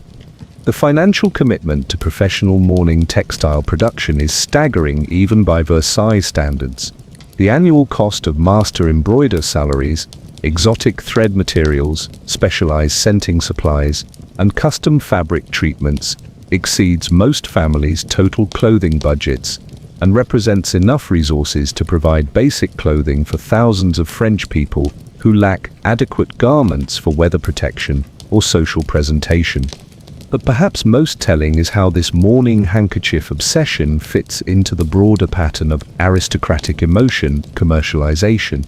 Marie Antoinette has transformed even personal grief into an elaborate luxury service requiring professional artistic intervention, specialized textile technology, and custom accessory production that treats bereavement as a design challenge requiring expensive solutions. The psychological aspect reveals something profound about aristocratic relationships with genuine emotion and memorial practices. The Queen genuinely believes that proper mourning requires custom textile accessories rather than simply cherishing memories and processing grief through natural emotional responses that don't require specialized equipment or professional enhancement services. What makes this particularly absurd is how this elaborate mourning textile production prioritizes aesthetic enhancement over genuine emotional processing while monopolizing artistic resources that could create functional clothing for ordinary French people who lack adequate garments for basic weather protection and social participation. The broader textile context makes this mourning handkerchief obsession even more offensive. While Marie Antoinette enjoys professionally embroidered memorial accessories, ordinary French people struggle with basic clothing needs, inadequate textile access, and garment shortages that could be addressed using the artistic expertise and material resources devoted to aristocratic grief enhancement. The same embroidery skills and textile resources devoted to creating mourning accessories for royal bereavement could have established clothing production programs, supported textile workers in creating functional garments for ordinary families, or developed clothing distribution systems that would have enhanced basic textile access for communities lacking adequate clothing resources. Instead, these resources are devoted to ensuring one woman's grief experience includes sufficient artistic enhancement and scent delivery through custom memorial accessories. The waste represents a fundamental perversion of textile resources, where luxury mourning consumes artistic skills and materials that could have addressed genuine clothing needs affecting entire populations. The most ridiculous aspect is the portrait accuracy requirements that treat handkerchief embroidery as a technical artistic challenge, requiring precision that would challenge modern photograph reproduction, while serving the essential purpose of making grief accessories visually recognizable during mourning activities. You watch this memorial textile production operation with growing amazement at the artistic talent devoted to creating perfect mourning handkerchiefs, while thousands of French people lack access to basic clothing, adequate textile protection, or garment quality that would enhance their fundamental comfort and social presentation opportunities. The technical innovation applied to mourning textile production is genuinely impressive in its complete misdirection of artistic expertise. There are specialized embroidery techniques for different portrait features, fabric treatment methods that enhance scent retention without compromising textile durability, and quality control systems that represent genuine advances in textile technology applied to purely selfish grief enhancement. Every memorial handkerchief represents skilled labor, expensive materials, and artistic expertise that could have advanced actual textile production, supported clothing manufacturing for ordinary families, or enhanced garment quality for people who would benefit from these improvements without requiring personal embroiderers and elaborate memorial accessory systems. The thread monopolization reveals the enormous textile resources devoted to enhancing one person's mourning experience using materials that could improve basic clothing quality for entire communities. Exotic silk threads, rare metallic fibers, and premium fabric treatments represent textile investments that could enhance clothing durability and comfort for thousands of ordinary people. The artistic specialization alone requires master craftsmanship that could have been applied to improving clothing construction techniques, developing better textile production methods for ordinary garment manufacturing, or creating clothing education programs that would have enhanced textile skills across French society through improved training and technique development. But the true masterpiece is the integration system that ensures Marie Antoinette's mourning handkerchiefs provide exact artistic accuracy while maintaining scent delivery and serving as functional grief accessories that meet luxury standards exceeding modern memorial merchandise requirements, consuming artistic resources that could have addressed basic clothing needs. The production sessions reveal the true scale of this memorial textile manufacturing operation.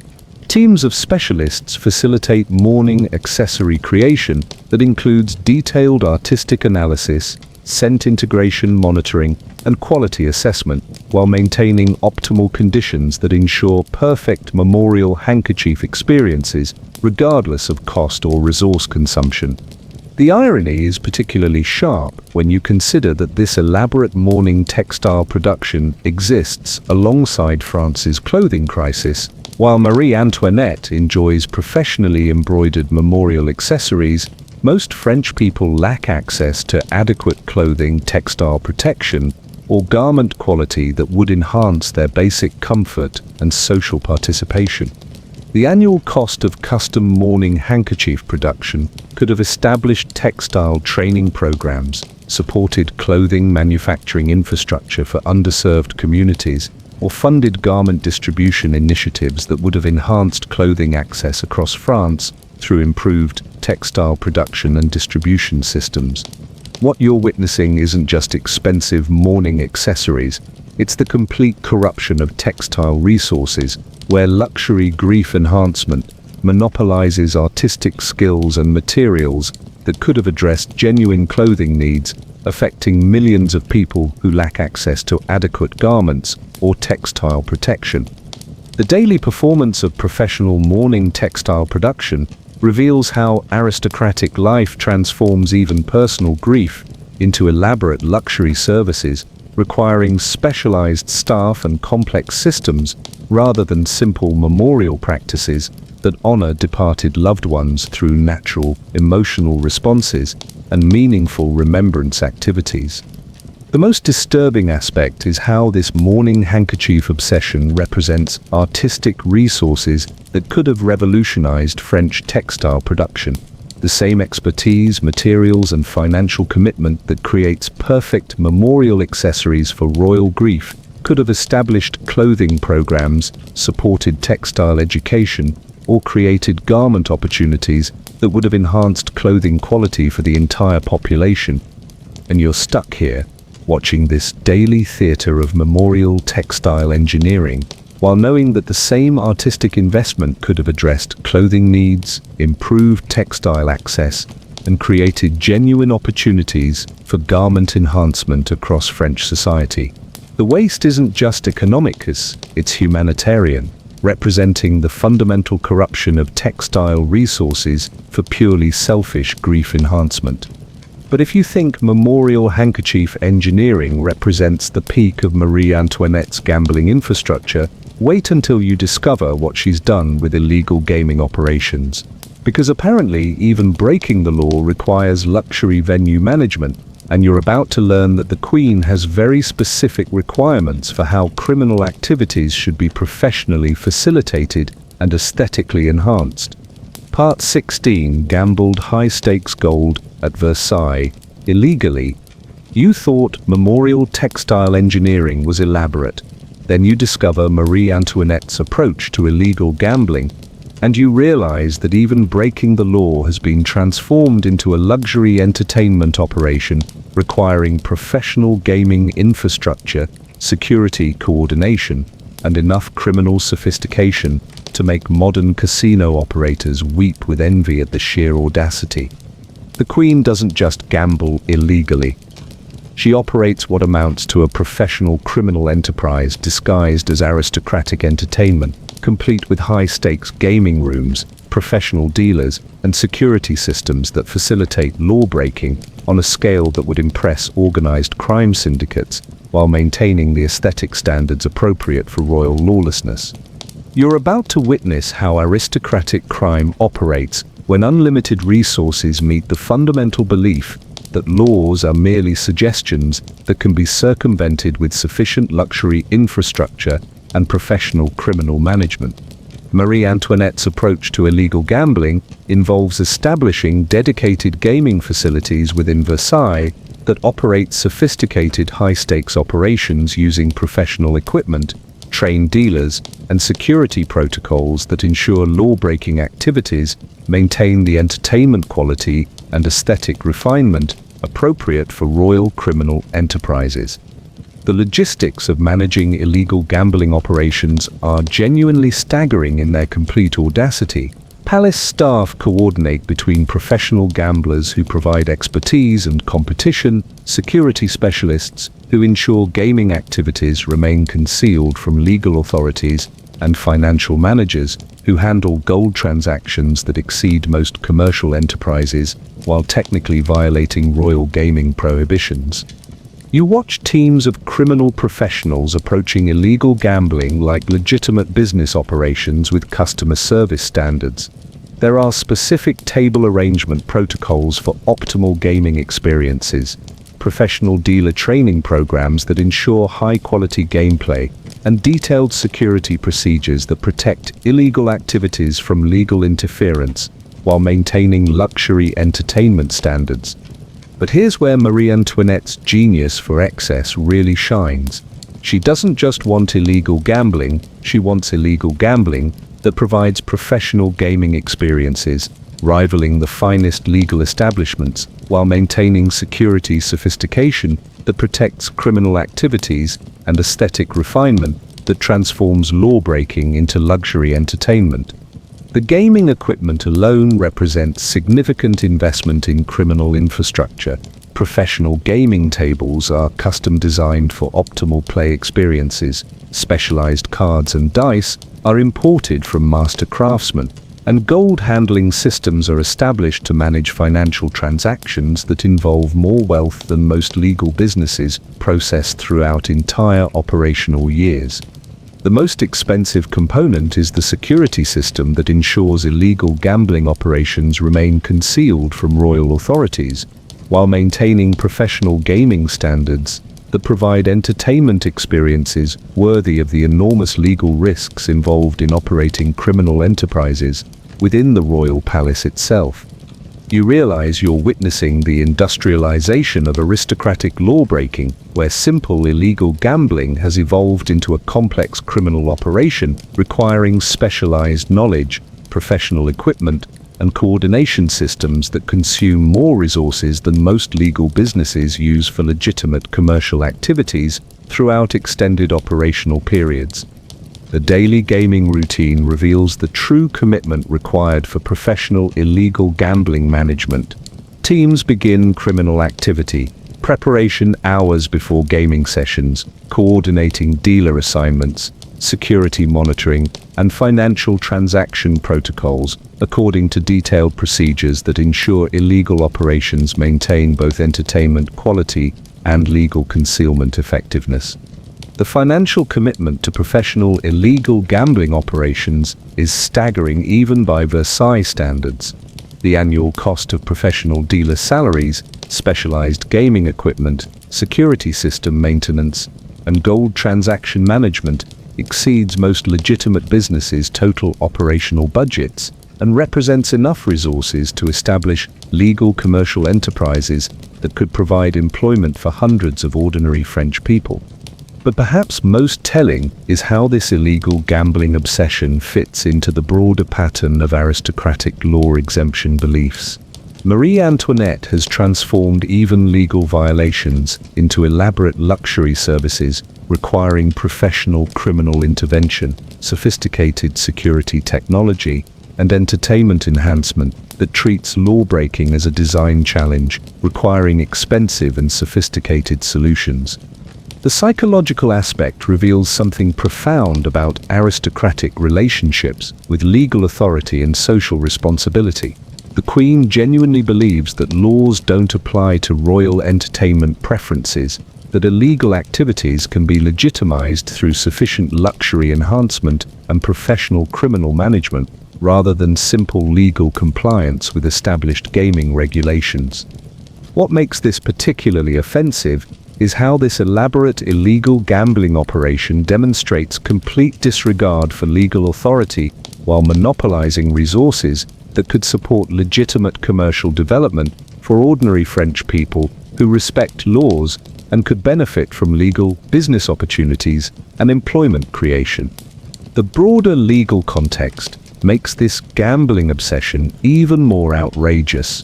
While Marie Antoinette operates sophisticated criminal enterprises within the royal palace, ordinary French people face severe legal consequences for minor violations and lack access to legal representation, fair legal processes, or legal protections that would enhance their basic rights and social security.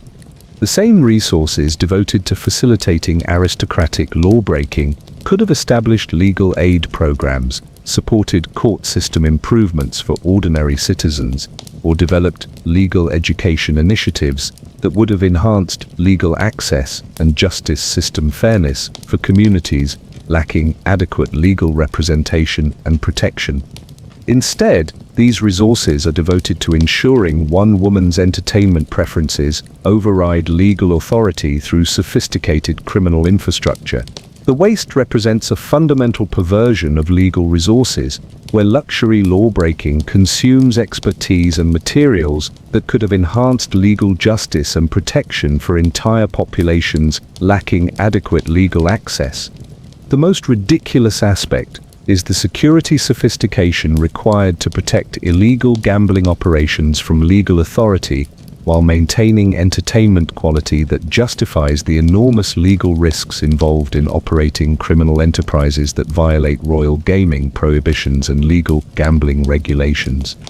You watch this illegal gambling operation with growing amazement at the criminal talent devoted to facilitating perfect, law-breaking entertainment, while thousands of French people lack access to basic legal protection, fair legal processes, or legal representation that would enhance their fundamental rights and legal security within established justice systems.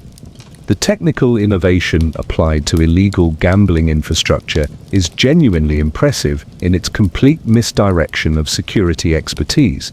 There are specialized concealment techniques for different criminal activities, communication systems that coordinate illegal operations without legal detection, and financial management methods that represent genuine advances in criminal technology applied to purely selfish entertainment enhancement. Every illegal gambling session represents skilled labor, expensive equipment, and criminal expertise that could have advanced actual legal system development, supported legitimate business creation, or enhanced legal protection for people who would benefit from these improvements without requiring personal criminal facilitators and elaborate illegal entertainment systems. The gold transaction systems reveal the enormous financial resources devoted to enhancing one person's illegal entertainment using wealth that could improve legal commercial development for entire communities. High-stakes gambling stakes, professional dealer payments, and security infrastructure investments represent financial commitments that could enhance legitimate business opportunities for thousands of ordinary French people. The criminal specialization alone requires professional expertise that could have been applied to improving legal business development, creating legitimate employment opportunities for ordinary families, or establishing commercial programs that would have enhanced economic development across French society through legal business creation and employment expansion. But the true masterpiece is the risk management system that ensures Marie Antoinette's illegal gambling provides maximum entertainment value while minimizing legal consequences through security sophistication that exceeds modern criminal enterprises while consuming resources that could have addressed legitimate commercial development needs affecting entire regional economies. The gaming sessions reveal the true scale of this illegal gambling operation. Teams of specialists facilitate criminal entertainment that includes detailed security monitoring, financial transaction management, and entertainment quality assessment, while maintaining optimal conditions that ensure perfect illegal gambling experiences, regardless of legal risks or resource consumption. The irony is particularly sharp when you consider that this elaborate illegal gambling operation exists alongside France's commercial development crisis. While Marie Antoinette enjoys professionally managed criminal entertainment, most French people lack access to legitimate business opportunities, commercial development resources, or economic advancement that would enhance their basic prosperity and financial security. The annual cost of illegal gambling infrastructure could have established legitimate business development programs, supported commercial training for underserved communities, or funded economic development initiatives that would have enhanced commercial opportunities across France through legal business creation and employment expansion, rather than criminal entertainment for royal amusement. What you're witnessing isn't just expensive illegal entertainment, it's the complete corruption of economic resources, where luxury law-breaking monopolizes expertise and materials that could have addressed genuine commercial development needs affecting millions of people who lack access to legitimate business opportunities or economic advancement through legal commercial participation. The daily performance of professional illegal gambling reveals how aristocratic life transforms even criminal activities into elaborate luxury services requiring specialized staff and complex systems rather than simple legal compliance with established gaming regulations that protect social order and legal authority. The most disturbing aspect is how this illegal gambling obsession represents economic resources that could have revolutionized French commercial development. The same expertise, materials, and financial commitment that creates perfect criminal entertainment for royal amusement could have established legitimate businesses, supported commercial education, or created economic opportunities that would have enhanced prosperity for the entire population. And you're stuck here watching this daily theater of professional law-breaking while knowing that the same economic investment could have addressed commercial development, improved business opportunities, and created genuine economic advancement across French society through legitimate commercial activities rather than criminal entertainment that demonstrates complete disregard for legal authority and social responsibility. But if you think illegal gambling operations represent the peak of Marie Antoinette's transportation engineering, wait until you discover what she's done with travel scent management. Because apparently, even moving from place to place requires atmospheric enhancement, and you're about to learn that the Queen has very specific requirements for how carriage routes should be professionally perfumed. Part 17 demanded princes' carriage routes be scented with flowers. You thought illegal gambling infrastructure was excessive. Then you discover Marie Antoinette's approach to transportation, and you realize that even traveling from one location to another has been transformed into a complex atmospheric engineering project requiring route perfuming specialists, mobile scent delivery systems, and enough logistical coordination to make modern event planners weep with professional exhaustion.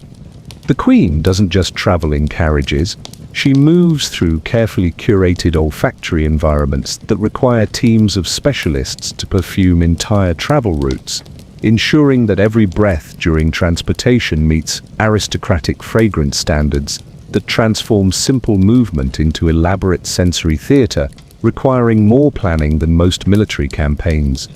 You're about to witness how aristocratic transportation operates when unlimited resources meet the fundamental inability to experience any aspect of daily life without requiring professional enhancement and atmospheric modification services.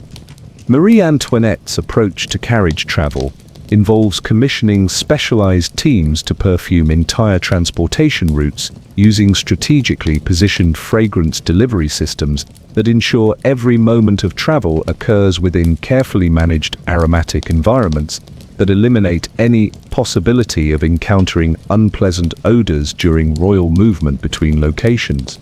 The logistics of managing route perfuming operations are genuinely staggering in their complete absurdity. Palace staff coordinate between advanced teams who survey travel routes for optimal scent placement locations, fragrance specialists who calculate appropriate perfume distribution for different weather conditions, and timing coordinators who ensure aromatic enhancement occurs precisely when royal carriages pass through designated scent zones. You watch teams of transportation specialists approaching route perfuming like military engineers planning battlefield operations. There are specific fragrance placement protocols for different terrain types, precise timing calculations that ensure scent delivery coincides with carriage passage, and detailed weather monitoring systems that adjust perfume distribution according to wind patterns and atmospheric conditions. But here's where Marie Antoinette's genius for excess really shines.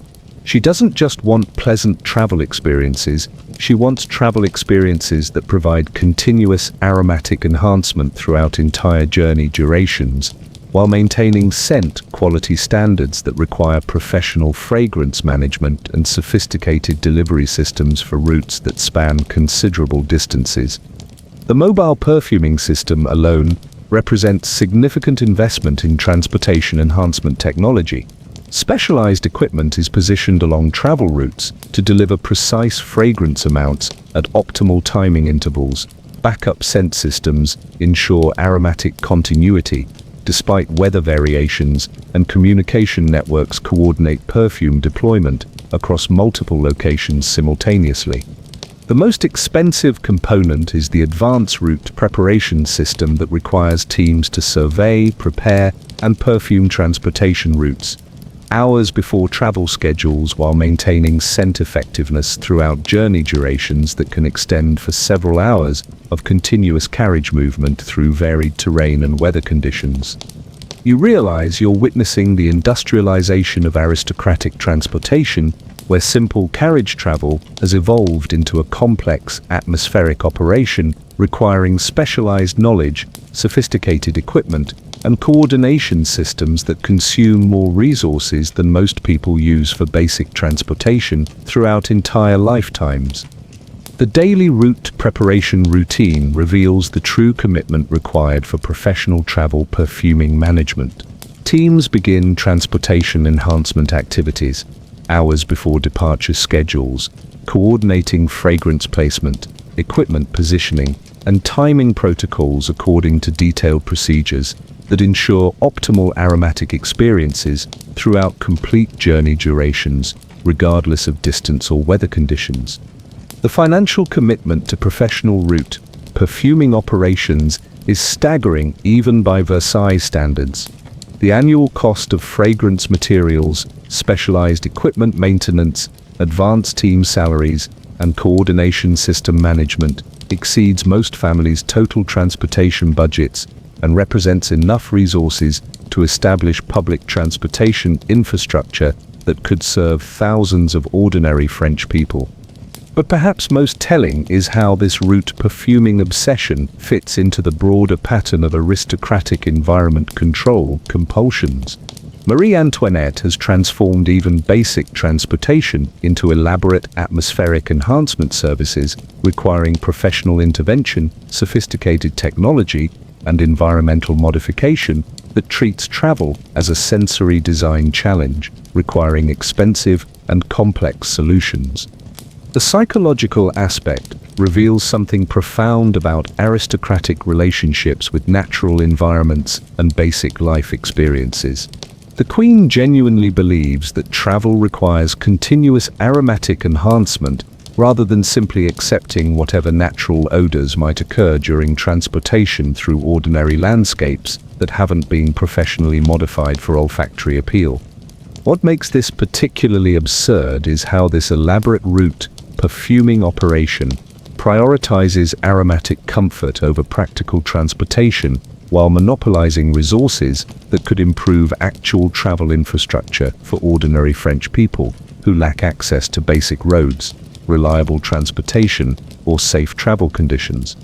The broader transportation context makes this perfuming obsession even more offensive. While Marie Antoinette enjoys professionally scented travel routes, ordinary French people struggle with inadequate road systems, dangerous travel conditions, and transportation limitations that could be addressed using the infrastructure resources devoted to aristocratic, aromatic enhancement during royal movement between locations. The same resources devoted to perfuming aristocratic travel routes could have established road improvement programs, supported transportation infrastructure development for underserved communities, or created travel safety initiatives that would have enhanced transportation access and security for regions lacking adequate roads and safe travel conditions. Instead, these resources are devoted to ensuring one woman's travel experience includes sufficient aromatic enhancement throughout journey durations. The waste represents a fundamental perversion of transportation resources, where luxury travel enhancement consumes infrastructure investment that could have addressed genuine transportation needs affecting entire populations. The most ridiculous aspect is the timing coordination required to ensure fragrance delivery occurs precisely when royal carriages pass through designated scent zones while maintaining aromatic effectiveness throughout extended travel durations that require continuous perfume management across considerable distances and varied environmental conditions. You watch this route perfuming operation with growing amazement at the transportation talent devoted to creating perfect, aromatic travel experiences, while thousands of French people lack access to basic roads, safe transportation, or travel infrastructure that would enhance their fundamental mobility and economic opportunity through improved transportation access. The technical innovation applied to route perfuming infrastructure is genuinely impressive in its complete misdirection of transportation expertise. There are specialized fragrance delivery systems for different terrain types, weather-resistant equipment that maintains scent effectiveness despite environmental variations, and coordination technologies that represent genuine advances in logistics management applied to purely selfish aromatic enhancement. Every perfume travel route represents skilled labor, expensive equipment, and transportation expertise that could have advanced actual infrastructure development, supported road construction programs, or enhanced transportation safety for people who would benefit from these improvements without requiring personal route perfumers and elaborate aromatic delivery systems.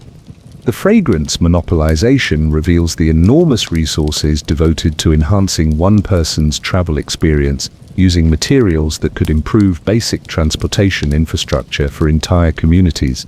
Exotic perfume ingredients, specialized delivery equipment, and coordination system investments represent infrastructure commitments that could enhance transportation access and safety for thousands of ordinary French people. The logistics specialization alone requires professional expertise that could have been applied to improving actual transportation systems, developing better road construction techniques for ordinary travel infrastructure, or creating transportation programs that would have enhanced mobility across French society through improved road networks and travel safety systems. But the true masterpiece is the coordination system that ensures Marie Antoinette's travel routes provide continuous aromatic enhancement while maintaining fragrance quality throughout extended journey durations, using delivery systems that exceed modern transportation luxury standards while consuming infrastructure resources that could have addressed basic transportation development needs. The perfuming sessions reveal the true scale of this transportation enhancement operation. Teams of specialists facilitate travel preparation that includes detailed route analysis, fragrance deployment monitoring, and aromatic quality assessment while maintaining optimal conditions that ensure perfect scented travel experiences, regardless of cost or infrastructure resource consumption. The irony is particularly sharp when you consider that this elaborate route perfuming operation exists alongside France's transportation infrastructure crisis. While Marie Antoinette enjoys professionally scented travel routes, most French people lack access to adequate roads, safe transportation, or travel infrastructure that would enhance their basic mobility and economic opportunity. The annual cost of route perfuming systems could have established transportation development programs, supported road construction for underserved communities, or funded infrastructure improvement initiatives that would have enhanced transportation access across France through better road networks and travel safety, rather than aromatic enhancement for royal travel convenience. What you're witnessing isn't just expensive travel enhancement. It's the complete corruption of transportation resources, where luxury aromatic services monopolize infrastructure investment that could have addressed genuine transportation needs, affecting millions of people who lack access to basic roads or safe travel conditions. The daily performance of professional route perfuming reveals how aristocratic life transforms even basic transportation into elaborate luxury services requiring specialized staff and complex systems rather than simple travel using available roads and accepting whatever natural environmental conditions might occur during ordinary journey experiences. The most disturbing aspect is how this route perfuming obsession represents transportation resources that could have revolutionized French infrastructure development. The same expertise, materials, and financial commitment that creates perfect aromatic travel experiences for royal convenience could have established road systems, supported transportation infrastructure, or created mobility opportunities that would have enhanced transportation access for the entire population.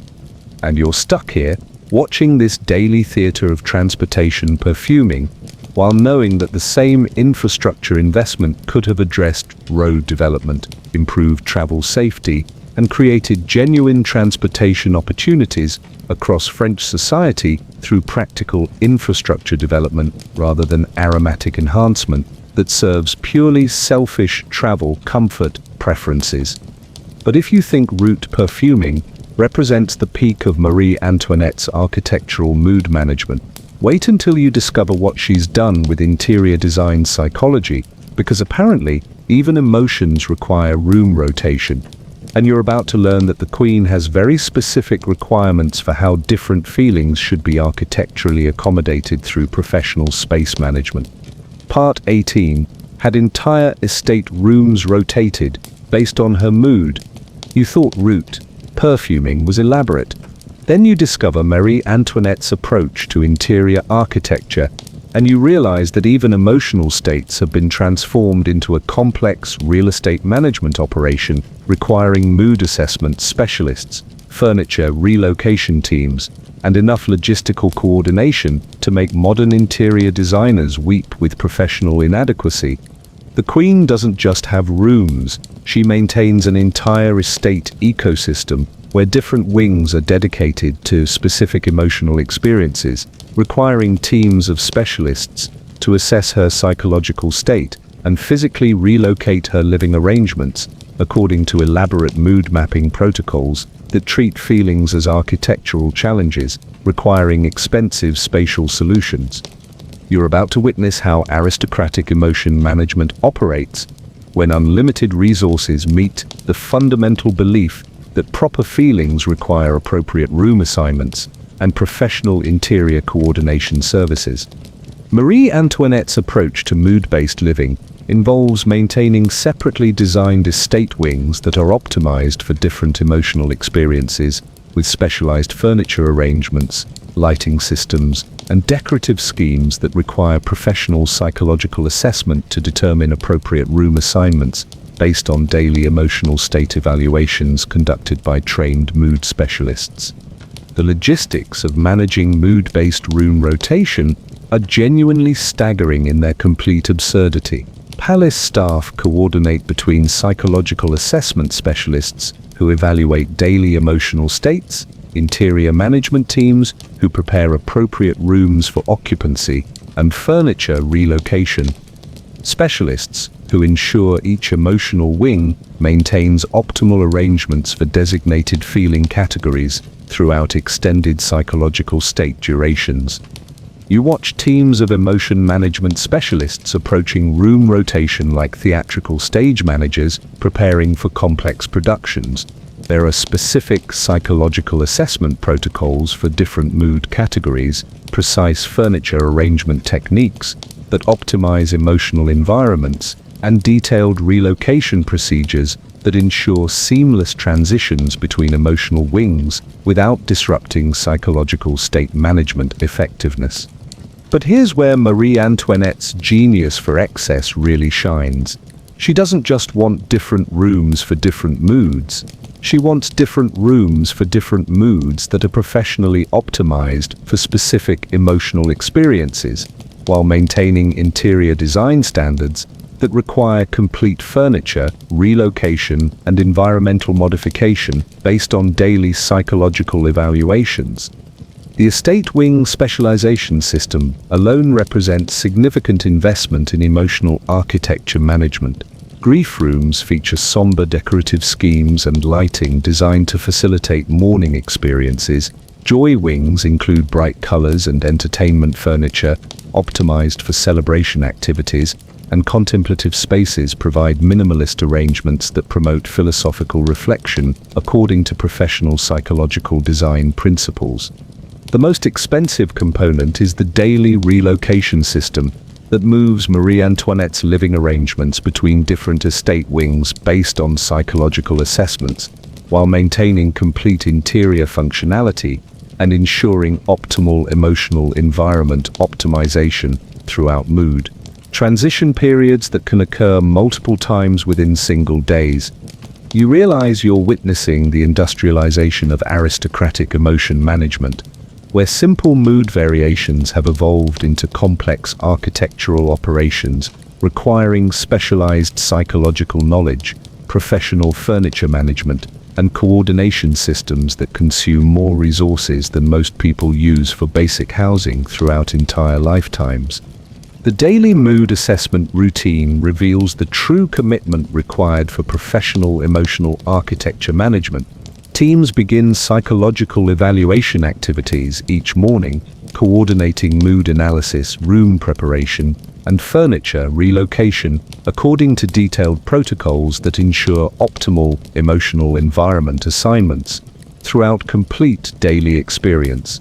Durations regardless of psychological complexity or emotional state variations. The financial commitment to professional mood-based room rotation is staggering even by Versailles standards.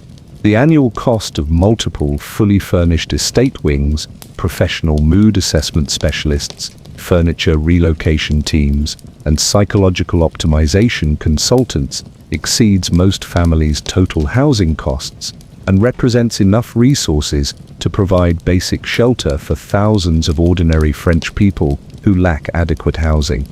But perhaps most telling is how this mood-based architecture obsession fits into the broader pattern of aristocratic psychology commercialization. Marie Antoinette has transformed even basic emotional experiences into elaborate luxury services requiring professional psychological intervention, architectural modification, and environmental optimization that treats feelings as design challenges requiring expensive and sophisticated spatial solutions.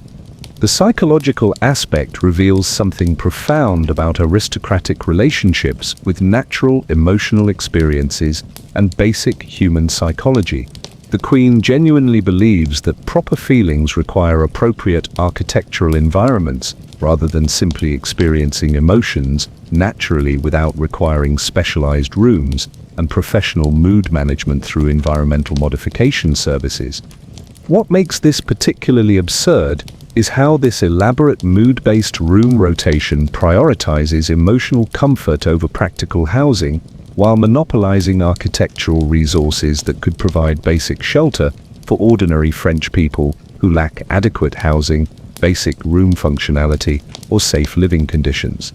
The broader housing context makes this architectural mood management obsession even more offensive. While Marie Antoinette enjoys professionally optimized emotional environments across multiple estate wings, ordinary French people struggle with inadequate housing, unsafe living conditions, and shelter limitations that could be addressed using the architectural resources devoted to aristocratic psychological optimization. The same resources devoted to creating mood-based living arrangements for aristocratic emotion management could have established housing development programs, supported construction projects for underserved communities, or created shelter improvement initiatives that would have enhanced housing quality and availability for regions lacking adequate residential infrastructure and safe living conditions. Instead, these resources are devoted to ensuring one woman's emotional experiences include appropriate architectural environments throughout daily psychological state variations. The waste represents a fundamental perversion of housing resources where luxury emotion management consumes architectural investment that could have addressed genuine shelter needs affecting entire populations. The most ridiculous aspect is the psychological assessment protocols required to determine appropriate room assignments based on daily emotional evaluations, while coordinating furniture relocation across multiple estate wings that require complete environmental modification for optimal mood support throughout emotional state durations that can change multiple times daily. You watch this mood-based architecture operation with growing amazement at the housing talent devoted to creating perfect emotional environments, while thousands of French people lack access to basic shelter, adequate housing, or living conditions that would enhance their fundamental safety and residential security through improved housing availability and construction quality. The technical innovation applied to mood-based architecture management is genuinely impressive in its complete misdirection of housing expertise. There are specialized psychological assessment techniques for different emotional categories, furniture arrangement systems that optimize environmental psychology, and relocation technologies that represent genuine advances in interior management applied to purely selfish emotional enhancement. Every mood-based room rotation represents skilled labor, expensive materials, and architectural expertise that could have advanced actual housing development, supported construction programs for ordinary families, or enhanced residential quality for people who would benefit from these improvements without requiring personal mood specialists and elaborate emotional architecture systems. The furniture monopolization reveals the enormous resources devoted to enhancing one person's emotional experience using materials that could improve basic housing quality for entire communities. Multiple complete furniture sets, specialized lighting systems, and architectural modification investments represent housing commitments that could enhance residential conditions for thousands of ordinary French people. The architectural specialization alone requires professional expertise that could have been applied to improving actual housing construction, developing better building techniques for ordinary residential projects, or creating housing programs that would have enhanced shelter quality across French society through improved construction methods and residential development systems. But the true masterpiece is the coordination system that ensures Marie Antoinette's emotional states receive appropriate architectural support while maintaining optimal environmental psychology across multiple estate wings using interior management systems that exceed modern luxury housing standards while consuming architectural resources that could have addressed basic shelter development needs. The room rotation sessions reveal the true scale of this emotional architecture operation. Teams of specialists facilitate living arrangement management that includes detailed psychological analysis, environmental optimization monitoring, and architectural quality assessment, while maintaining optimal conditions that ensure perfect mood-based housing experiences, regardless of cost or architectural resource consumption. The irony is particularly sharp when you consider that this elaborate mood-based architecture operation exists alongside France's housing crisis. While Marie Antoinette enjoys professionally optimized emotional environments across multiple estate wings, most French people lack access to adequate shelter, safe housing, or residential stability that would enhance their basic security and living conditions. The annual cost of mood-based room rotation systems could have established housing development programs, supported construction training for underserved communities, or funded residential improvement initiatives that would have enhanced housing access across France through better construction methods and shelter availability rather than emotional architecture for aristocratic psychological optimization. What you're witnessing isn't just expensive interior design. It's the complete corruption of housing resources, where luxury emotional management monopolizes architectural investment that could have addressed genuine shelter needs affecting millions of people who lack access to basic housing or safe residential conditions. The daily performance of professional mood-based architecture reveals how aristocratic life transforms even basic emotional experiences into elaborate luxury services requiring specialized staff and complex systems, rather than simple acceptance of natural feelings that occur without requiring architectural modification or professional environmental optimization. The most disturbing aspect is how this mood-based room rotation obsession represents housing resources that could have revolutionized French residential development. The same expertise, materials, and financial commitment that creates perfect emotional environments for aristocratic psychology could have established housing programs, supported residential construction, or created shelter opportunities that would have enhanced housing quality for the entire population.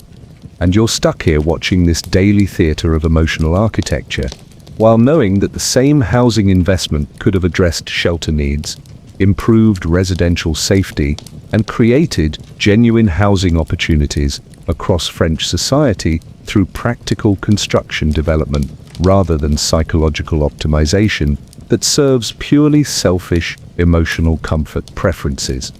But if you think mood-based architecture represents the peak of Marie Antoinette's transportation preferences, wait until you discover what she's done with alternative mobility solutions.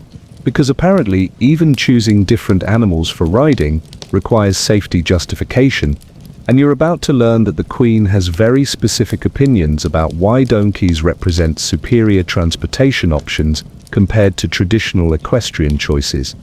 Part 19 demanded donkey riding for fun, like a child. You thought mood-based architecture was the pinnacle of aristocratic excess. Then you discover Marie Antoinette's approach to recreational transportation, and you realize that even choosing riding animals has been transformed into a complex safety engineering project, requiring donkey specialists, alternative mobility experts, and enough equestrian bureaucracy to make modern safety consultants weep with professional bewilderment. The Queen doesn't just ride horses like normal aristocrats. She's decided that donkeys represent superior transportation technology and has commissioned what amounts to a professional donkey riding program that treats alternative animal selection as a safety innovation requiring specialized training, custom equipment, and elaborate justification protocols that transform childhood activities into aristocratic entertainment systems. You're about to witness how aristocratic transportation preferences operate when unlimited resources meet the fundamental need to make every personal choice seem like a groundbreaking innovation requiring professional management and extensive infrastructure support.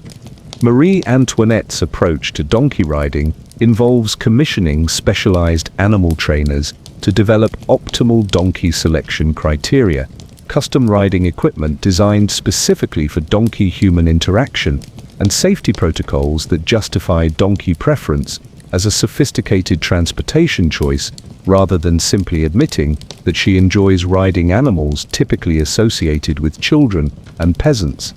The logistics of managing professional donkey riding operations are genuinely staggering in their complete absurdity. Palace staff coordinate between animal specialists who evaluate donkey temperament and riding suitability, equipment designers who create custom saddles and safety gear optimized for donkey anatomy, and training coordinators who develop riding techniques specifically adapted for donkey transportation rather than traditional equestrian methods. You watch teams of transportation specialists approaching donkey riding like aerospace engineers developing revolutionary mobility solutions. There are specific donkey evaluation protocols for different riding experiences, precise equipment fitting techniques that optimize human-donkey interaction safety, and detailed training procedures that transform simple animal riding into complex technical skill development, requiring professional instruction and ongoing supervision. But here's where Marie Antoinette's genius for excess really shines. She doesn't just want to ride donkeys, she wants to ride donkeys using professional systems that justify alternative animal preference through elaborate safety arguments while maintaining entertainment quality standards that require specialized equipment and expert training for optimal donkey riding experiences. The donkey selection process alone represents significant investment in alternative transportation research. Animal specialists evaluate temperament characteristics, physical suitability for human transportation, and behavioral patterns that optimize riding safety while maintaining entertainment value appropriate for aristocratic recreational activities that require justification for unusual animal preferences. The most expensive component is the custom equipment development system that creates specialized saddles, safety gear, and riding accessories designed specifically for donkey anatomy, while maintaining comfort standards and safety features that justify donkey preference as a sophisticated transportation choice rather than childhood entertainment disguised as aristocratic innovation. You realize you're witnessing the industrialization of alternative transportation preferences, where simple animal riding choices have evolved into complex engineering projects requiring specialized knowledge, custom equipment development, and professional training systems that consume more resources than most people use for basic transportation throughout entire lifetimes. The daily donkey riding routine reveals the true commitment required for professional alternative animal transportation management. Teams begin riding preparation hours before entertainment schedules, coordinating animal selection, equipment fitting, and safety protocol implementation according to detailed procedures that ensure optimal donkey riding experiences throughout complete recreational activity durations. The financial commitment to professional donkey riding operations is staggering even by Versailles standards. The annual cost of specialized animal care, custom equipment development, professional trainer salaries, and safety system maintenance exceeds most families' total transportation budgets and represents enough resources to provide basic transportation animals for thousands of ordinary French people who lack access to adequate mobility options. But perhaps most telling is how this donkey riding obsession fits into the broader pattern of aristocratic preference, justification, compulsions. Marie Antoinette has transformed even simple recreational choices into elaborate technical innovations requiring professional validation, safety engineering, and equipment development that treats personal preferences as revolutionary transportation breakthroughs requiring expensive infrastructure support. The psychological aspect reveals something profound about aristocratic relationships with childhood activities and social status management. The Queen genuinely believes that enjoying donkey riding requires sophisticated technical justification rather than simply admitting personal preference for animals and activities typically associated with children and lower social classes. What makes this particularly absurd is how this elaborate donkey riding program prioritizes recreational justification over practical transportation while monopolizing animal resources that could provide basic mobility for ordinary French people who lack access to adequate transportation animals, riding equipment, or mobility training opportunities. The broader transportation context makes this donkey riding obsession even more offensive.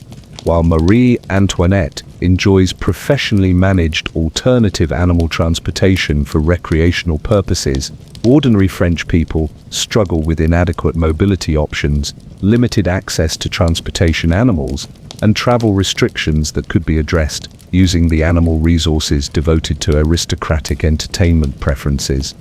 The same resources devoted to creating sophisticated donkey riding systems for aristocratic recreation could have established transportation animal programs, supported mobility development for underserved communities, or created animal training initiatives that would have enhanced transportation access for regions lacking adequate mobility infrastructure and animal resources. Instead, these resources are devoted to ensuring one woman's recreational preferences include sufficient technical justification and professional equipment development.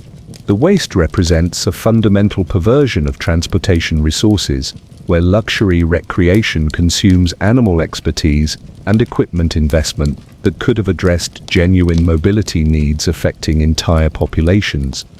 The most ridiculous aspect is the safety justification protocols required to present donkey preference as sophisticated transportation innovation, while maintaining recreational entertainment quality that requires custom equipment development and professional training for activities that children typically learn without specialized instruction or elaborate safety engineering. You watch this donkey riding operation with growing amazement at the transportation talent devoted to justifying recreational animal preferences, while thousands of French people lack access to basic mobility, adequate transportation animals, or riding opportunities that would enhance their fundamental transportation access and economic mobility through improved animal-based transportation systems. The technical innovation applied to donkey riding infrastructure is genuinely impressive in its complete misdirection of transportation expertise. There are specialized equipment design techniques for different donkey anatomies, safety engineering systems that optimize human-animal interaction, and training methodologies that represent genuine advances in alternative transportation applied to purely recreational entertainment purposes. Every donkey riding session represents skilled labor, expensive equipment, and transportation expertise that could have advanced actual mobility development, supported transportation animal programs for ordinary families, or enhanced riding opportunities for people who would benefit from these improvements without requiring professional donkey specialists and elaborate recreational justification systems. The animal monopolization reveals the enormous resources devoted to enhancing one person's recreational experience, using animals that could improve basic transportation for entire communities. Specialized donkey care, custom equipment development, and professional training investments represent transportation commitments that could enhance mobility access for thousands of ordinary French people. The equipment specialization alone requires professional expertise that could have been applied to improving actual transportation, animal care, developing better riding techniques for ordinary mobility needs, or creating transportation programs that would have enhanced mobility across French society through improved animal training and transportation infrastructure development. But the true masterpiece is the justification system that ensures Marie Antoinette's donkey riding preferences receive sophisticated technical validation while maintaining recreational entertainment quality using equipment and training systems that exceed modern recreational animal transportation standards while consuming resources that could have addressed basic mobility development needs. The riding sessions reveal the true scale of this alternative transportation operation. Teams of specialists facilitate recreational animal transportation that includes detailed safety analysis, equipment optimization monitoring, and entertainment quality assessment, while maintaining optimal conditions that ensure perfect donkey riding experiences, regardless of cost or transportation resource consumption. The irony is particularly sharp when you consider that this elaborate donkey riding operation exists alongside France's transportation crisis. While Marie Antoinette enjoys professionally managed alternative animal transportation for recreational purposes, most French people lack access to adequate mobility, transportation animals, or riding opportunities that would enhance their basic transportation capabilities and economic mobility. The annual cost of donkey riding systems could have established transportation animal programs, supported mobility training for underserved communities, or funded animal transportation initiatives that would have enhanced mobility access across France through better animal care and transportation infrastructure, rather than recreational justification for aristocratic entertainment preferences. What you're witnessing isn't just expensive recreational transportation. It's the complete corruption of mobility resources, where luxury entertainment preferences monopolize animal expertise and equipment that could have addressed genuine transportation needs, affecting millions of people who lack access to basic mobility or adequate transportation options. The daily performance of professional donkey riding reveals how aristocratic life transforms even simple recreational preferences into elaborate technical innovations requiring specialized staff and complex systems, rather than simple enjoyment of animal transportation without requiring professional justification or elaborate equipment development for childhood activities disguised as transportation breakthroughs. The most disturbing aspect is how this donkey riding obsession represents transportation resources that could have revolutionized French mobility infrastructure. The same expertise, materials, and financial commitment that creates perfect recreational animal transportation for aristocratic entertainment could have established mobility programs, supported transportation development, or created animal transportation opportunities that would have enhanced mobility for the entire population. And you're stuck here watching this daily theater of recreational transportation engineering, while knowing that the same mobility investment could have addressed transportation needs, improved animal care, and created genuine mobility opportunities across French society through practical transportation development, rather than recreational preference justification that serves purely selfish entertainment comfort. But if you think donkey riding represents the peak of Marie Antoinette's privacy management systems, wait until you discover what she's done with personal grooming protocols. Because apparently, even getting dressed requires audience control, and you're about to learn that the Queen has very specific requirements for how clothing application should be professionally privatized and socially managed. Part 20. Insisted on private dressing ceremonies. You thought donkey riding justification was elaborate. Then you discover Marie Antoinette's approach to getting dressed, and you realize that even putting on clothes has been transformed into a complex privacy management operation requiring audience control specialists, ceremonial protocol experts, and enough social engineering to make modern public relations professionals weep with bureaucratic exhaustion. The Queen doesn't just get dressed. She has revolutionized clothing application by eliminating the traditional public dressing rituals and creating private ceremonies that require complete social protocol, restructuring specialized privacy staff, and elaborate exclusion systems that transform basic clothing application into exclusive luxury services, requiring professional audience management. You're about to witness how aristocratic privacy operates when unlimited resources meet the fundamental desire to control who witnesses basic human activities that have traditionally been managed as public court ceremonies, requiring social participation and hierarchical observation protocols.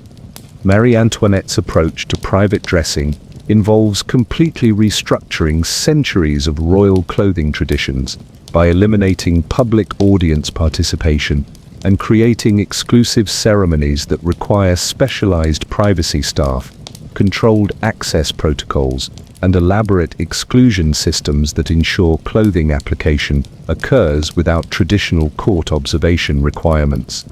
The logistics of managing private dressing ceremonies are genuinely staggering in their complete disruption of established social protocols.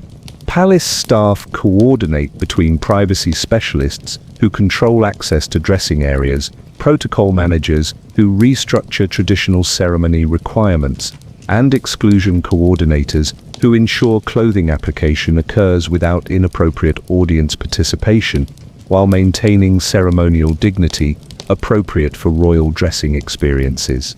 You watch teams of privacy management specialists approaching dressing ceremony, restructuring like security experts, developing classified operation protocols.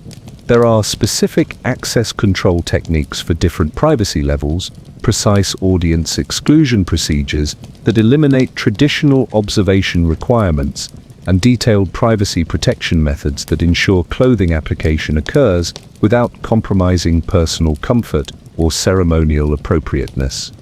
But here's where Marie Antoinette's genius for excess really shines. She doesn't just want private dressing, she wants private dressing that maintains ceremonial dignity while eliminating traditional audience participation through elaborate privacy systems that require professional protocol management and specialized exclusion services for basic clothing application activities. The privacy infrastructure alone represents significant investment in social protocol revolution. Specialized privacy staff are trained in access control and audience management. Exclusive dressing facilities are designed to eliminate traditional observation opportunities, and ceremonial protocol is completely restructured to accommodate privacy preferences while maintaining royal dignity standards.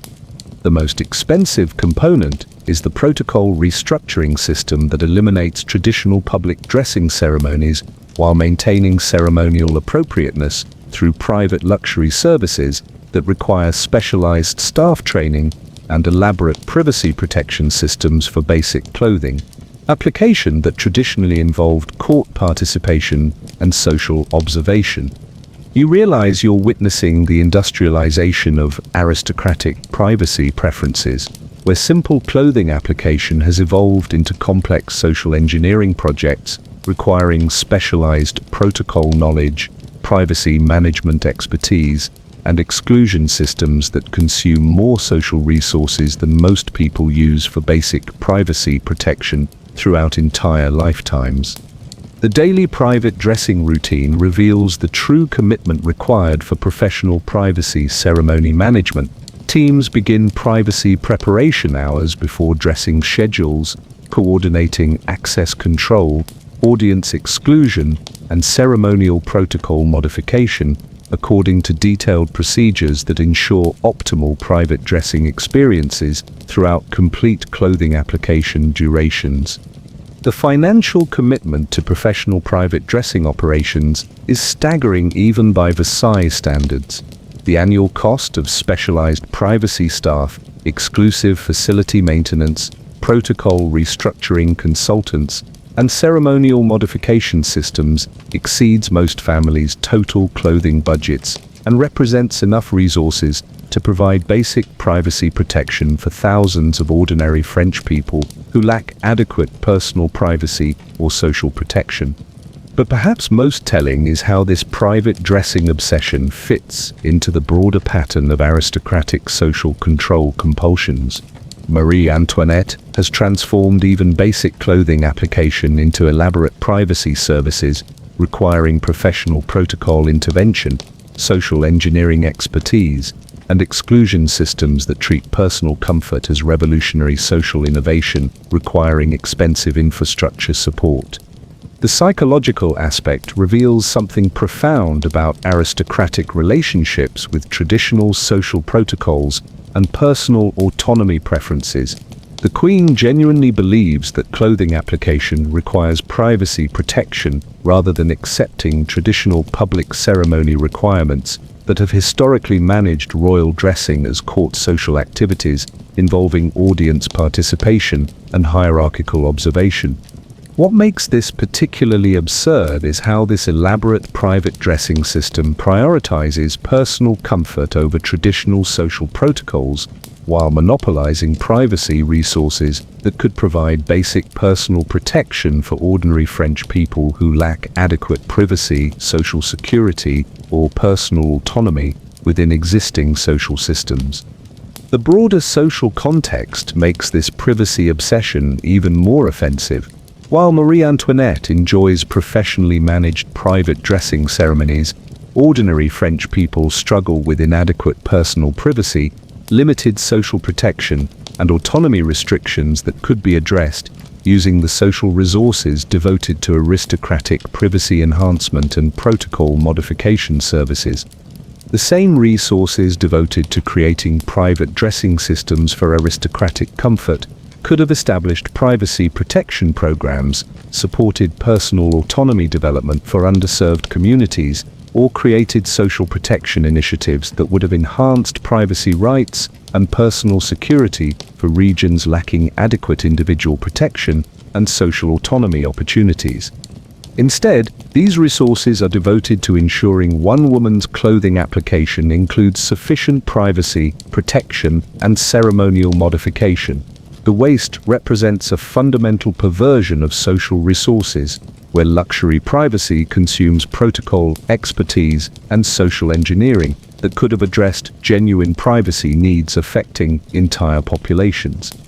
The most ridiculous aspect is the protocol modification requirements that restructure centuries of traditional royal ceremony while maintaining ceremonial dignity through private luxury services that require specialized staff training and elaborate exclusion systems for basic clothing application that could occur naturally without requiring professional privacy management or social engineering. You watch this private dressing operation with growing amazement at the social talent devoted to creating perfect privacy protection, while thousands of French people lack access to basic personal autonomy, adequate privacy protection, or social security that would enhance their fundamental personal safety and individual protection through improved privacy rights and social protection systems. The technical innovation applied to privacy management infrastructure is genuinely impressive in its complete misdirection of social expertise. There are specialized access control techniques for different privacy categories, audience exclusion systems that eliminate traditional observation requirements, and protocol modification methodologies that represent genuine advances in social engineering applied to purely selfish comfort enhancement. Every private dressing ceremony represents skilled labor, expensive infrastructure, and social expertise that could have advanced actual privacy protection development, supported personal autonomy programs for ordinary families, or enhanced individual security for people who would benefit from these improvements without requiring professional privacy specialists and elaborate ceremonial modification systems. The protocol monopolization reveals the enormous social resources devoted to enhancing one person's privacy experience using expertise that could improve basic personal protection for entire communities. Specialized privacy staff, exclusive facility development, and ceremonial modification investments represent social commitments that could enhance privacy rights and personal security for thousands of ordinary French people. The social specialization alone requires professional expertise that could have been applied to improving actual privacy protection systems, developing better personal autonomy techniques for ordinary social protection, or creating privacy programs that would have enhanced individual security across French society through improved privacy rights and social protection infrastructure development. But the true masterpiece is the exclusion system that ensures Marie Antoinette's dressing ceremonies receive appropriate privacy protection while maintaining ceremonial dignity using social engineering and protocol modification that exceed modern privacy protection standards while consuming social resources that could have addressed basic individual protection development needs. The ceremony sessions reveal the true scale of this privacy management operation. Teams of specialists facilitate private dressing that includes detailed protocol analysis, privacy protection monitoring, and ceremonial quality assessment while maintaining optimal conditions that ensure perfect private dressing experiences regardless of cost or social resource consumption. The irony is particularly sharp when you consider that this elaborate private dressing operation exists alongside France's social autonomy crisis, while Marie Antoinette enjoys professionally managed privacy protection for basic clothing application. Most French people lack access to adequate personal privacy, individual protection, or social autonomy that would enhance their basic personal security and individual rights. The annual cost of private dressing systems could have established privacy protection programs, supported personal autonomy training for underserved communities, or funded individual security initiatives that would have enhanced privacy rights across France through better personal protection and social autonomy, rather than ceremonial modification for aristocratic comfort preferences. What you're witnessing isn't just expensive privacy protection, it's the complete corruption of social resources where luxury comfort preferences monopolize protocol expertise and social engineering that could have addressed genuine privacy needs affecting millions of people who lack access to basic personal protection or adequate individual autonomy. The daily performance of professional private dressing reveals how aristocratic life transforms even basic personal activities into elaborate luxury services, requiring specialized staff and complex systems rather than simple acceptance of traditional social protocols or natural privacy preferences that occur without requiring professional management or elaborate ceremonial modification. The most disturbing aspect is how this private dressing obsession represents social resources that could have revolutionized French privacy protection infrastructure. The same expertise, materials, and financial commitment that creates perfect privacy protection for aristocratic comfort could have established privacy programs, supported individual protection development, or created personal autonomy opportunities that would have enhanced privacy rights for the entire population. And you're stuck here, watching this daily theater of privacy engineering, while knowing that the same social investment could have addressed individual protection needs, improved personal autonomy, and created genuine privacy opportunities across French society through practical social protection development, rather than ceremonial modification that serves purely selfish comfort preferences. But if you think private dressing represents the peak of Marie Antoinette's entertainment infrastructure, wait until you discover what she's built for theatrical performances, because apparently, even watching plays requires architectural intervention, and you're about to learn that the Queen has constructed an entire theatre complex for her personal entertainment needs. Part 21. Built an entire personal theatre. You thought private dressing ceremonies were excessive. Then you discover Marie Antoinette has constructed an entire theatre complex, and you realize that even watching plays has been transformed into a massive architectural project requiring specialized entertainment infrastructure, professional theatre management, and enough construction resources to build several small towns while serving the essential purpose of providing private entertainment for aristocratic viewing pleasure. The Queen doesn't just attend theatrical performances, she's commissioned the Petit Théâtre de la Reine, a 250-seat professional theatre facility that represents more construction investment than most cities possess, while existing solely to provide exclusive entertainment for royal audiences who apparently can't be bothered to travel to existing theatres like ordinary theatregoers. You're about to witness how aristocratic entertainment operates when unlimited resources meet the fundamental inability to share cultural experiences with ordinary people, and the aristocratic conviction that personal entertainment requires dedicated architectural infrastructure. Marie Antoinette's approach to theatrical entertainment involves constructing a complete theatre complex, featuring professional stage facilities, elaborate audience seating, backstage infrastructure, and technical systems that rival major metropolitan theatres, while serving an audience that rarely exceeds a few dozen aristocratic guests who could easily attend existing cultural venues without requiring personal theatre construction. The logistics of managing personal theatre construction are genuinely staggering in their complete architectural absurdity. Palace staff coordinate between master architects who design optimal entertainment facilities, construction specialists who execute complex theater building projects, and technical experts who install sophisticated stage equipment that enables professional theatrical productions for exclusively aristocratic audiences. You watch teams of construction specialists approaching theater building, like urban planners developing major cultural infrastructure.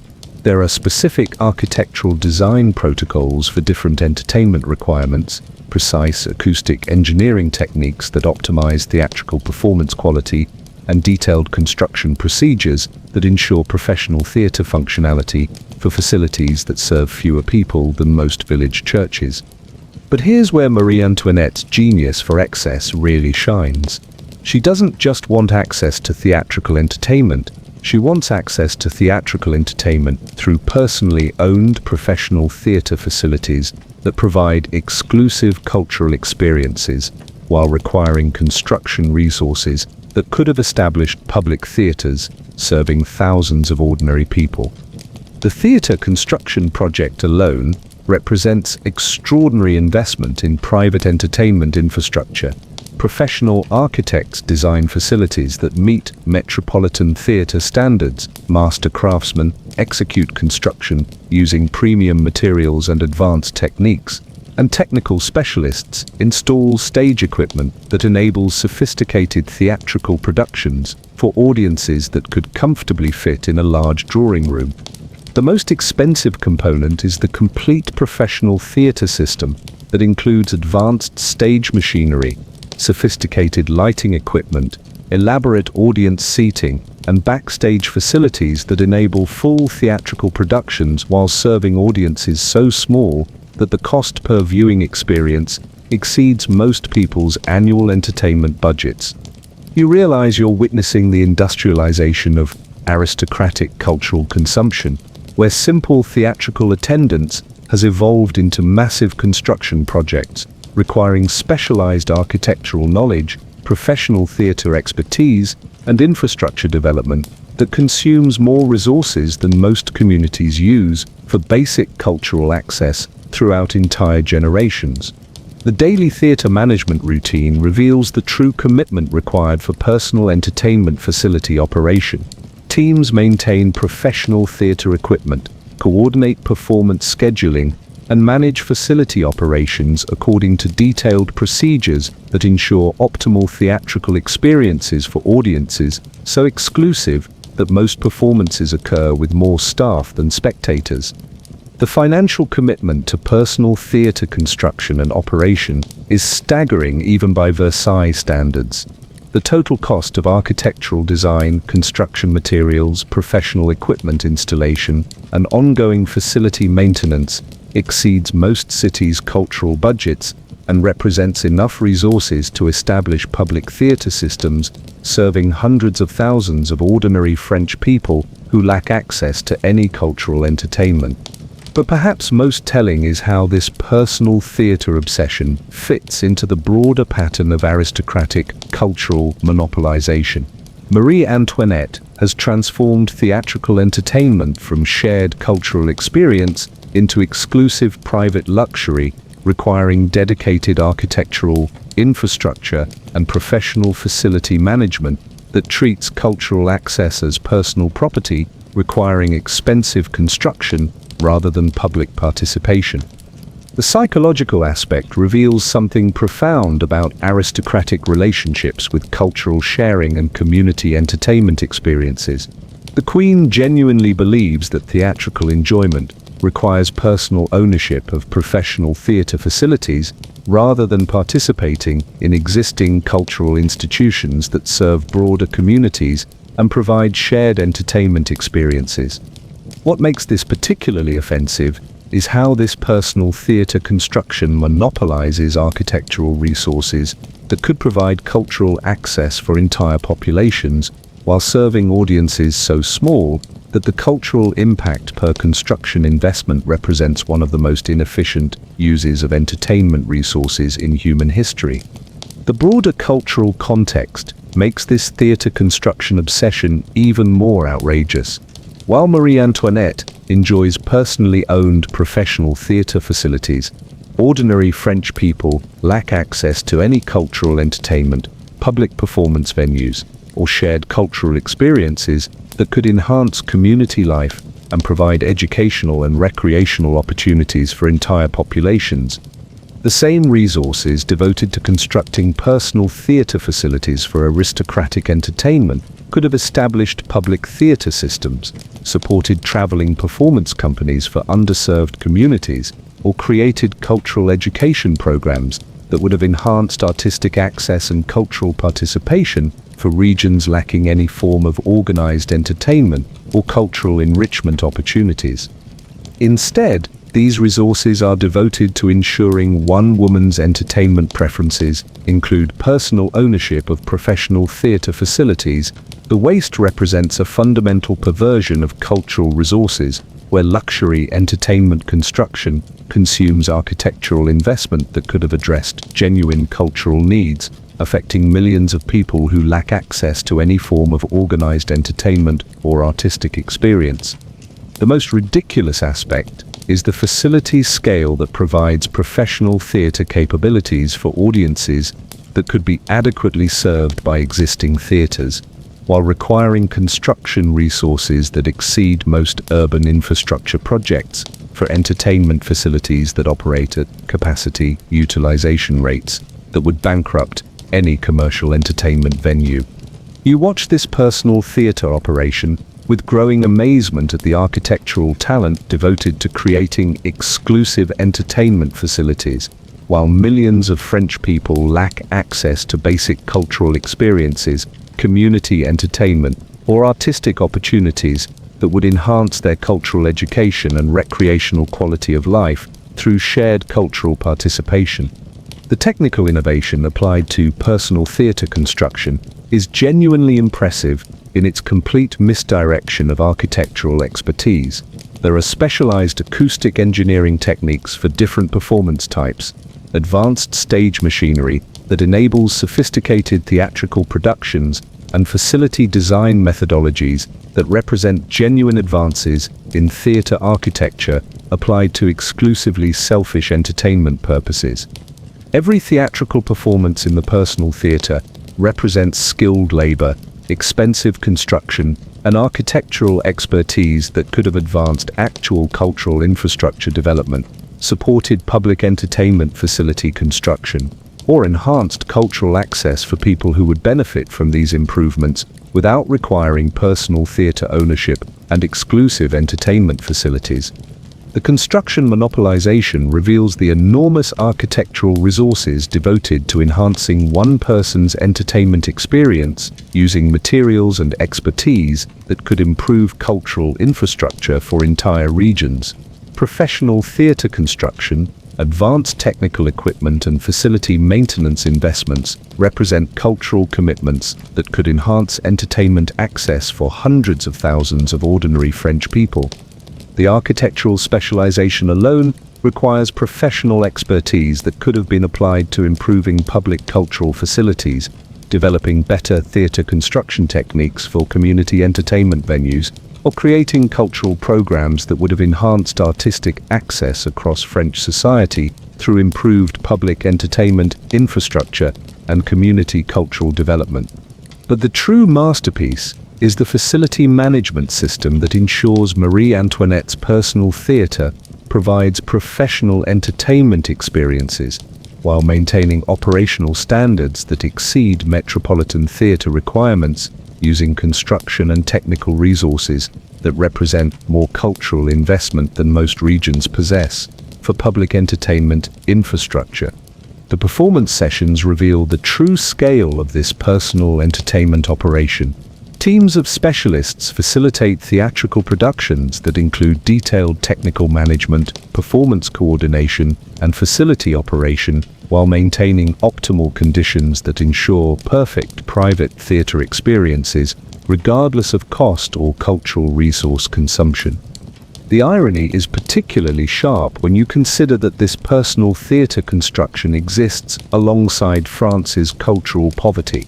While Marie Antoinette enjoys personally owned professional entertainment facilities, most French people lack access to any cultural experiences, community entertainment, or artistic opportunities that would enhance their cultural education and recreational participation.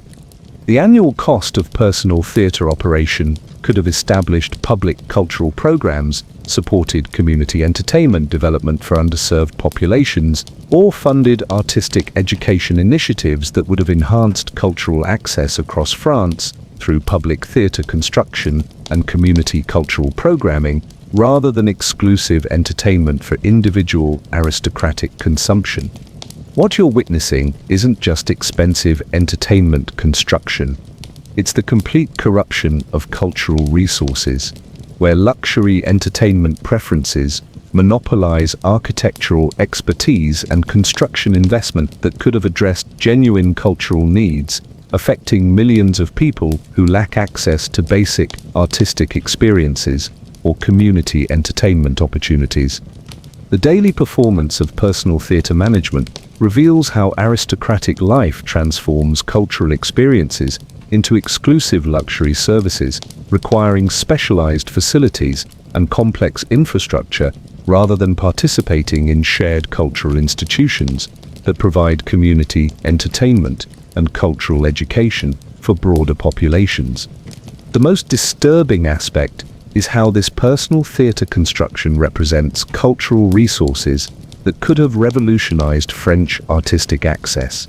The same expertise, materials, and financial commitment that creates exclusive entertainment facilities for individual consumption could have established public cultural systems, supported community entertainment development, or created artistic opportunities that would have enhanced cultural participation for the entire population.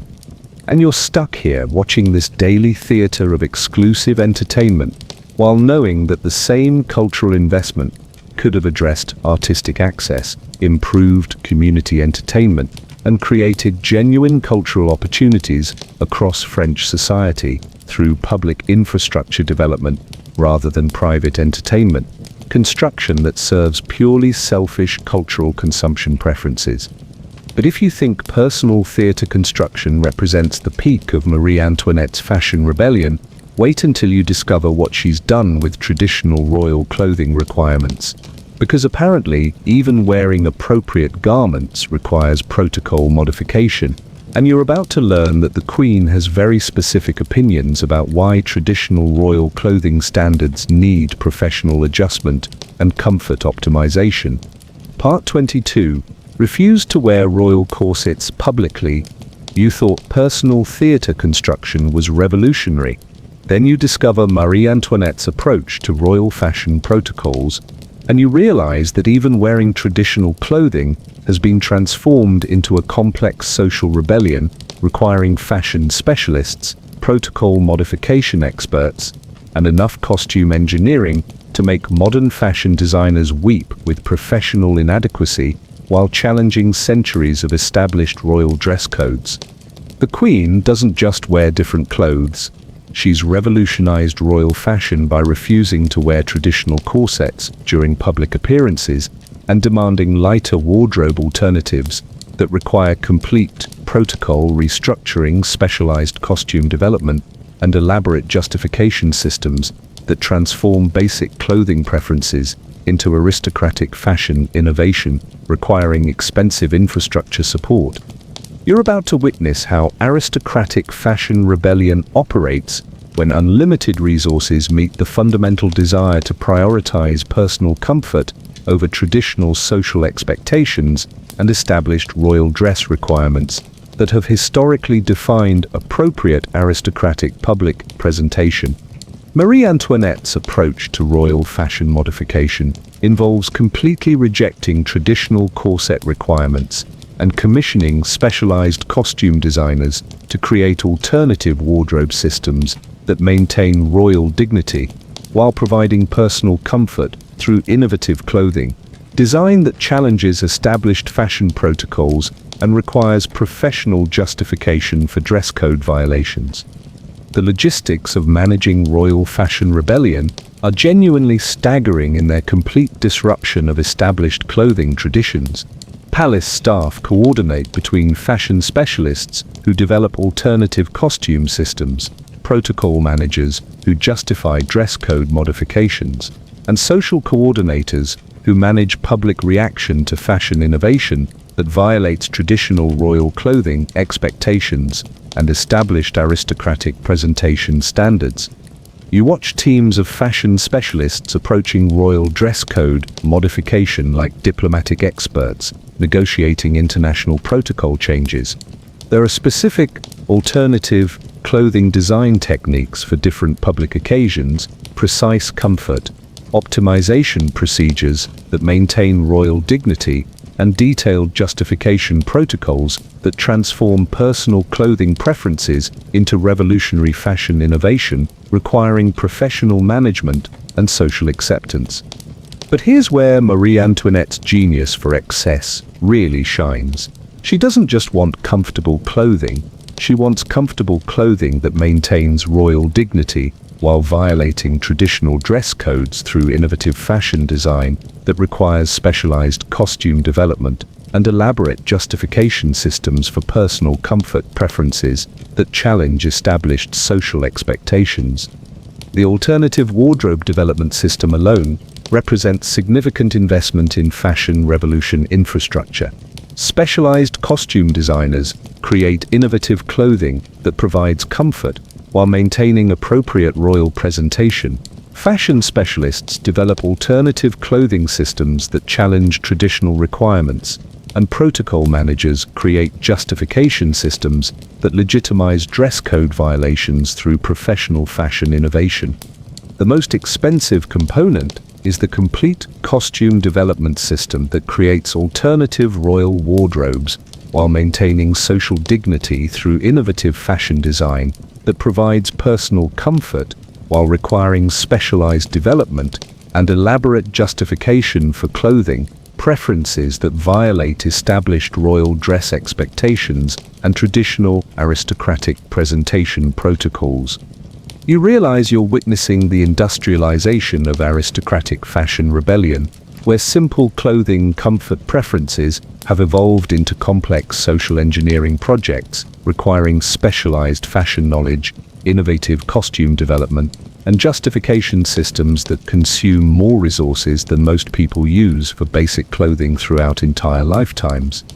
The daily fashion management routine reveals the true commitment required for professional dress code modification.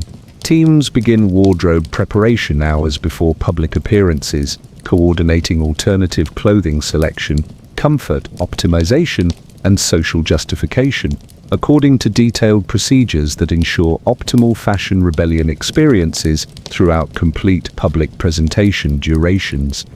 The financial commitment to professional fashion rebellion operations is staggering even by Versailles standards.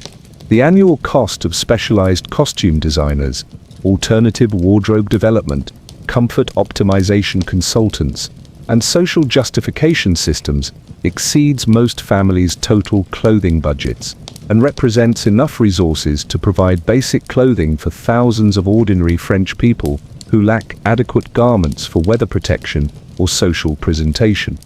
But perhaps most telling is how this fashion rebellion obsession fits into the broader pattern of aristocratic comfort prioritization compulsions. Marie Antoinette has transformed even traditional clothing requirements into elaborate personal preference services requiring professional fashion intervention, innovative costume development, and social engineering that treats comfort as revolutionary innovation, requiring expensive infrastructure support and elaborate justification systems. The psychological aspect reveals something profound about aristocratic relationships with traditional social expectations and personal autonomy preferences. The Queen genuinely believes that clothing comfort requires revolutionary fashion innovation rather than accepting traditional dress requirements that have historically defined appropriate royal presentation and established aristocratic social obligations within existing fashion protocols. What makes this particularly absurd is how this elaborate fashion rebellion prioritizes personal comfort over traditional social obligations, while monopolizing fashion resources that could provide basic clothing for ordinary French people who lack adequate garments, appropriate dress options, or basic clothing quality that would enhance their social presentation and weather protection capabilities. The broader fashion context makes this dress code rebellion even more offensive. While Marie Antoinette enjoys professionally designed comfort clothing that violates traditional requirements, ordinary French people struggle with inadequate clothing access, limited fashion choices, and basic garment shortages that could be addressed using the fashion resources devoted to aristocratic comfort optimization and innovative costume development. The same resources devoted to creating revolutionary comfort clothing for aristocratic rebellion could have established clothing production programs, supported garment manufacturing for underserved communities, or created fashion access initiatives that would have enhanced clothing quality and availability for regions lacking adequate textile resources and basic garment access for weather protection and social participation. Instead, these resources are devoted to ensuring one woman's clothing preferences include sufficient comfort optimization and innovative design development. The waste represents a fundamental perversion of fashion resources where luxury comfort rebellion consumes costume expertise and textile investment that could have addressed genuine clothing needs, affecting entire populations who lack basic garments or adequate clothing quality. The most ridiculous aspect is the justification protocols required to present comfort preferences as revolutionary fashion innovation, while maintaining royal dignity through alternative clothing, design that requires specialized development and elaborate social engineering for personal preferences, that could be accommodated through simple clothing modification without requiring professional fashion rebellion infrastructure.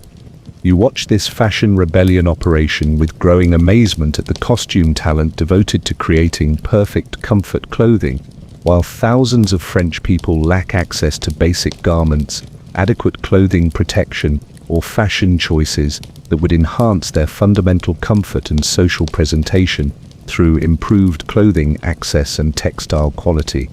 The technical innovation applied to comfort clothing development is genuinely impressive in its complete misdirection of fashion expertise. There are specialized costume design techniques for different comfort requirements, alternative clothing construction methods that eliminate traditional constraint elements, and innovative fabric treatments that represent genuine advances in fashion technology applied to purely selfish comfort enhancement rather than practical clothing improvement for broader populations. Every fashion rebellion session represents skilled labor, expensive materials, and costume expertise that could have advanced actual clothing production, supported garment manufacturing for ordinary families, or enhanced fashion quality for people who would benefit from these improvements without requiring personal costume designers and elaborate comfort optimization systems. The textile monopolization reveals the enormous fashion resources devoted to enhancing one person's clothing comfort using materials that could improve basic garment quality for entire communities. Specialized fabric treatments, innovative construction techniques, and alternative design investments represent fashion commitments that could enhance clothing access and quality for thousands of ordinary French people who lack adequate garments or basic textile protection. The costume specialization alone requires professional expertise that could have been applied to improving actual clothing production methods, developing better garment construction techniques for ordinary textile manufacturing, or creating fashion programs that would have enhanced clothing quality across French society through improved textile production and garment construction infrastructure development. But the true masterpiece is the justification system that ensures Marie Antoinette's comfort preferences receive appropriate social validation while maintaining royal dignity through innovative fashion design that exceeds modern comfort clothing standards while consuming fashion resources that could have addressed basic clothing development needs, affecting entire populations lacking adequate garments. The wardrobe sessions reveal the true scale of this fashion rebellion operation. Teams of specialists facilitate clothing, comfort, optimization that includes detailed fashion analysis, comfort monitoring, and social acceptance assessment, while maintaining optimal conditions that ensure perfect fashion rebellion experiences, regardless of cost or textile resource consumption. The irony is particularly sharp when you consider that this elaborate fashion rebellion exists alongside France's clothing crisis. While Marie Antoinette enjoys professionally designed comfort clothing that violates traditional requirements, most French people lack access to adequate garments, basic clothing protection, or fashion choices that would enhance their fundamental comfort and social presentation capabilities. The annual cost of fashion rebellion systems could have established clothing production programs, supported garment manufacturing training for underserved communities, or funded textile improvement initiatives that would have enhanced clothing access across France through better garment production and fashion infrastructure, rather than comfort optimization for aristocratic preference satisfaction. What you're witnessing isn't just expensive fashion innovation, it's the complete corruption of textile resources, where luxury comfort preferences monopolize fashion expertise and clothing materials that could have addressed genuine garment needs, affecting millions of people who lack access to basic clothing or adequate textile protection for weather and social requirements. The daily performance of professional fashion rebellion reveals how aristocratic life transforms even traditional clothing requirements into elaborate luxury services, requiring specialized staff and complex systems rather than simple acceptance of established dress codes or natural clothing. Modification that occurs without requiring professional costume development or elaborate social justification systems. The most disturbing aspect is how this fashion rebellion represents textile resources that could have revolutionized French clothing production. The same expertise, materials, and financial commitment that creates perfect comfort clothing for aristocratic preferences could have established garment programs, supported clothing education, or created textile opportunities that would have enhanced fashion access for the entire population. And you're stuck here, watching this daily theater of fashion rebellion, while knowing that the same textile investment could have addressed clothing needs, improved garment access, and created genuine fashion opportunities across French society through practical clothing development rather than comfort optimization that serves purely selfish preference, satisfaction over traditional social obligations. But if you think fashion rebellion represents the peak of Marie Antoinette's architectural simulation projects, wait until you discover what she's built for: recreational farming, because apparently even playing peasant requires construction engineering, and you're about to learn that the Queen has created an entire fake village for her pastoral entertainment needs. Part 23. Built a peasant village at Versailles to play milkmaid. You thought fashion rebellion was the height of aristocratic delusion.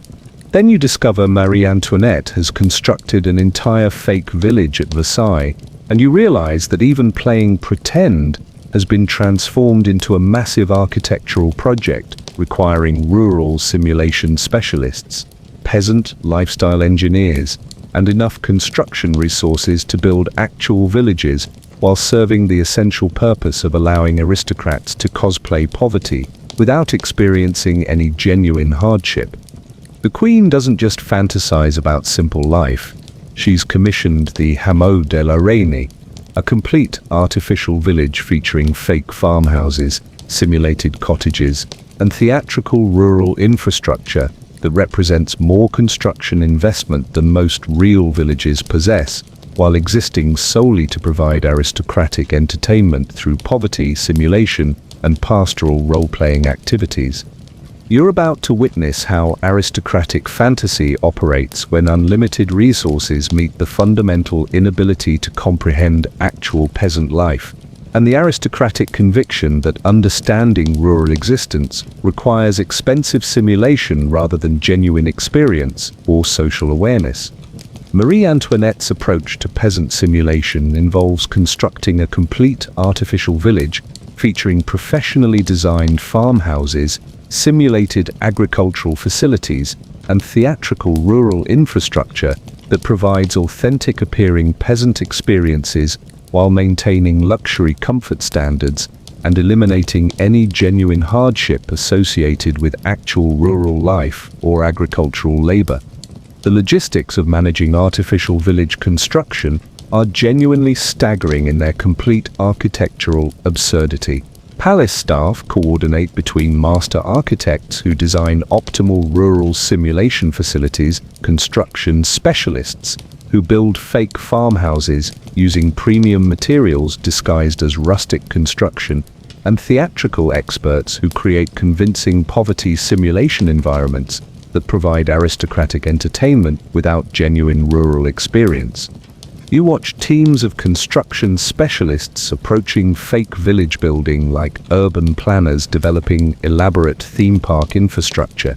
There are specific architectural design protocols for different rural simulation requirements, precise authenticity engineering techniques that create convincing peasant environments, and detailed construction procedures that ensure optimal poverty simulation functionality while maintaining luxury comfort standards inappropriate for genuine rural living. But here's where Marie Antoinette's genius for excess really shines. She doesn't just want to understand peasant life, she wants to understand peasant life through personally owned artificial village facilities that provide simulated rural experiences while requiring construction resources that could have improved actual rural infrastructure for thousands of genuine peasants struggling with real agricultural challenges and authentic rural poverty. The artificial village construction project alone represents extraordinary investment in poverty simulation infrastructure. Professional architects design facilities that appear authentically rural while incorporating luxury amenities. Master craftsmen execute construction using premium materials disguised as peasant building techniques, and theatrical specialists create simulation environments that enable aristocratic rural role-playing without genuine agricultural labor or actual rural hardship.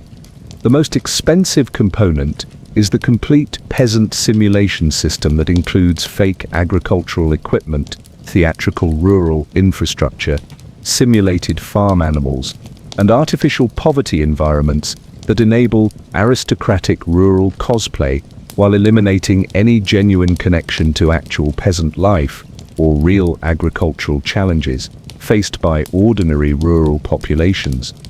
You realize you're witnessing the industrialization of aristocratic fantasy fulfillment, where simple curiosity about rural life has evolved into massive construction projects requiring specialized simulation knowledge, professional poverty theater expertise, and infrastructure development that consumes more resources than most genuine rural communities use for basic agricultural infrastructure throughout entire generations.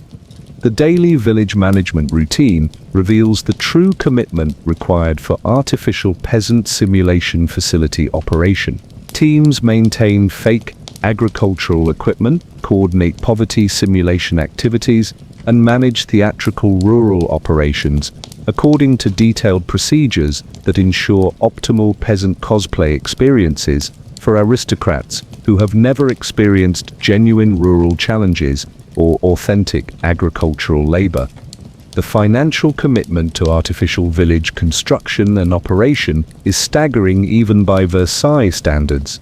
The total cost of simulation facility design, premium construction materials disguised as peasant building, professional equipment installation, and ongoing theatrical operation exceeds most regions' rural development budgets and represents enough resources to establish genuine agricultural infrastructure, serving hundreds of thousands of actual peasants who lack basic farming resources.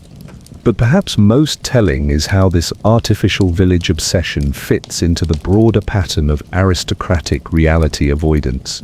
Marie Antoinette has transformed genuine curiosity about rural life into expensive simulation that provides artificial peasant experiences while avoiding any genuine understanding of actual rural challenges, authentic agricultural labor, or real poverty conditions affecting ordinary peasant populations. The psychological aspect reveals something profound about aristocratic relationships with social reality and authentic life experiences. The Queen genuinely believes that understanding peasant life requires expensive simulation facilities rather than genuine interaction with actual rural communities, authentic agricultural work, or real social awareness about peasant challenges and rural poverty conditions. What makes this particularly offensive is how this artificial village construction monopolizes resources that could provide genuine rural improvement while serving simulation purposes that demonstrate complete disconnection from actual peasant life and authentic rural challenges affecting ordinary agricultural communities who struggle with real poverty and genuine rural hardship. The broader rural context makes this village simulation obsession even more outrageous. While Marie Antoinette enjoys artificially constructed peasant simulation facilities, actual French peasants struggle with inadequate rural infrastructure, genuine agricultural challenges, and authentic rural poverty that could be addressed using the construction resources devoted to aristocratic fantasy fulfillment and poverty simulation entertainment. The same resources devoted to constructing artificial peasant villages for aristocratic entertainment could have established genuine rural development programs, supported agricultural infrastructure improvement for underserved rural communities, or created farming assistance initiatives that would have enhanced actual rural life and agricultural productivity for regions lacking basic farming resources and rural infrastructure. Instead, these resources are devoted to ensuring aristocratic fantasy preferences include authentic appearing peasant simulation facilities. The waste represents a fundamental perversion of rural resources, where luxury fantasy fulfillment consumes construction investment that could have addressed genuine rural development needs, affecting millions of actual peasants who lack basic agricultural infrastructure or adequate rural living conditions.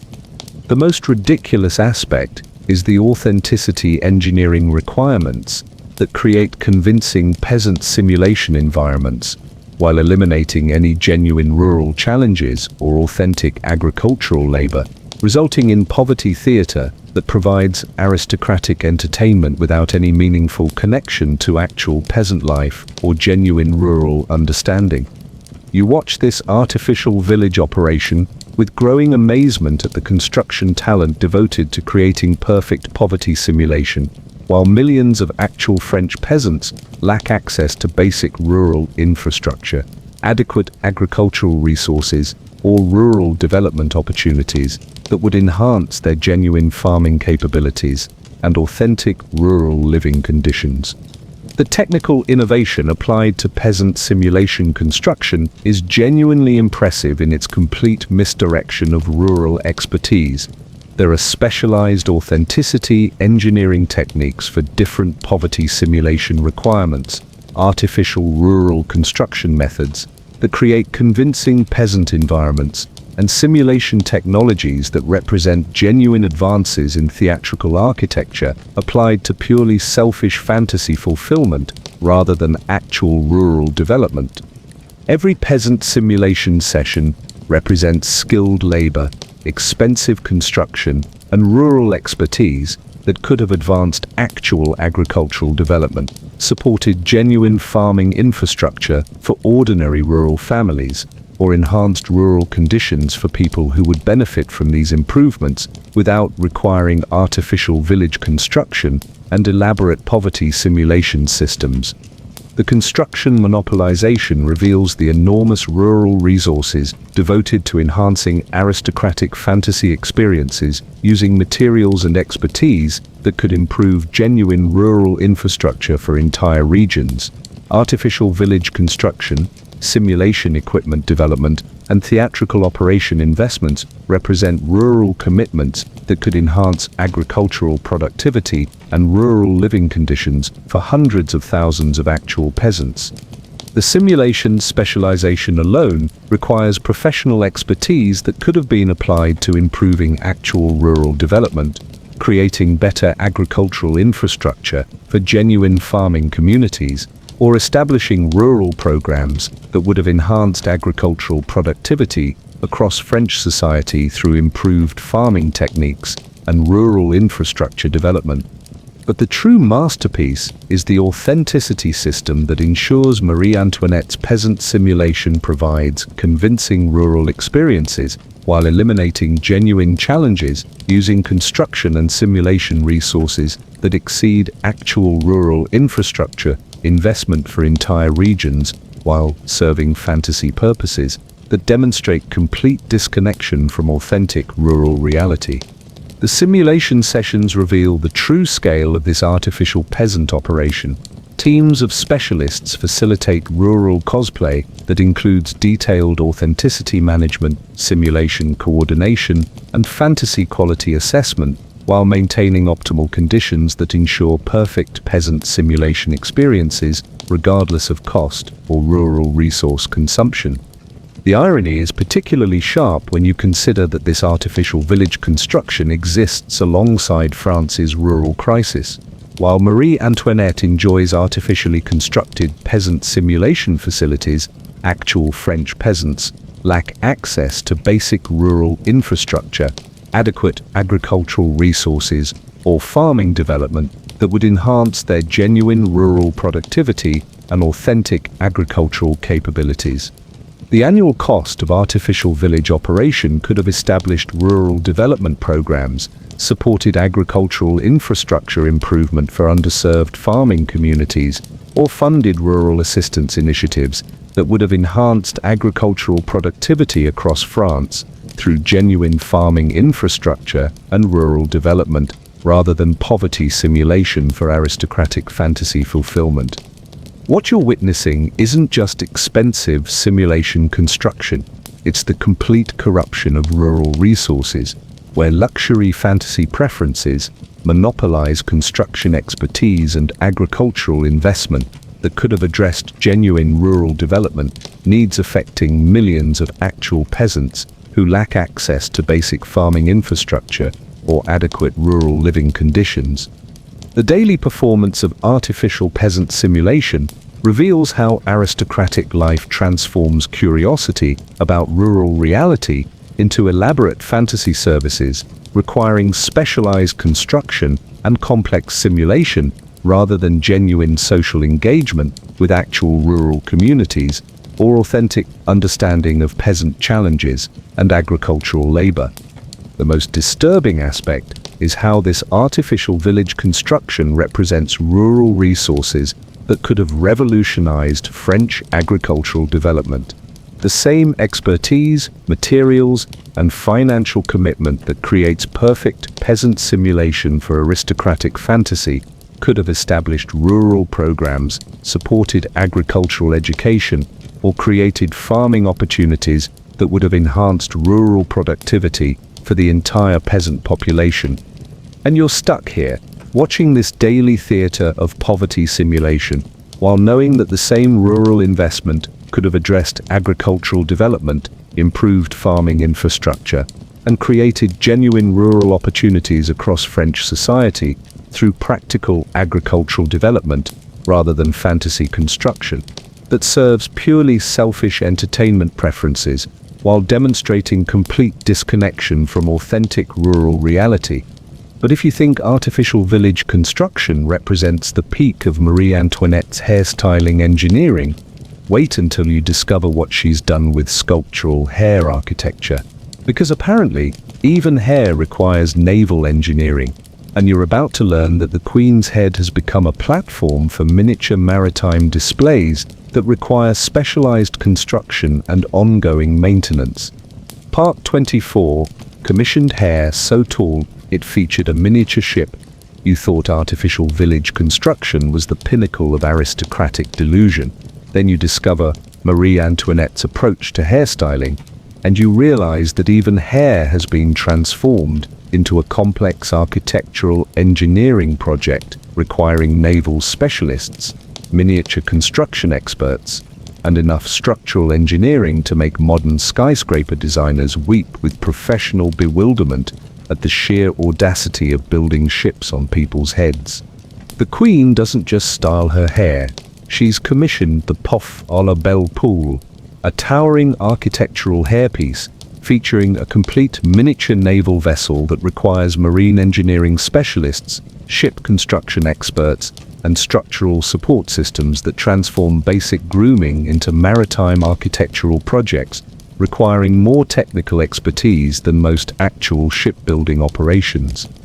You're about to witness how aristocratic hairstyling operates when unlimited resources meet the fundamental conviction that hair represents available real estate for miniature construction projects, and the aristocratic belief that personal grooming requires naval engineering expertise and maritime architectural innovation.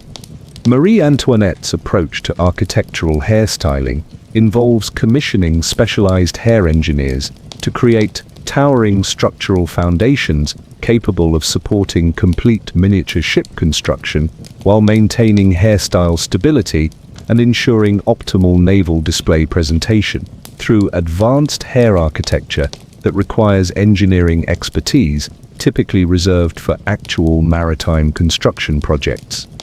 The logistics of managing naval hair construction are genuinely staggering in their complete architectural absurdity. Palace staff coordinate between hair engineering specialists who design structural hair foundations, miniature ship construction experts who build detailed naval vessels for hair mounting, and maritime architects who ensure optimal ship display presentation while maintaining hairstyle functionality and structural integrity throughout extended wearing periods. You watch teams of hair engineering specialists approaching naval hairstyling like aerospace engineers, developing revolutionary transportation systems.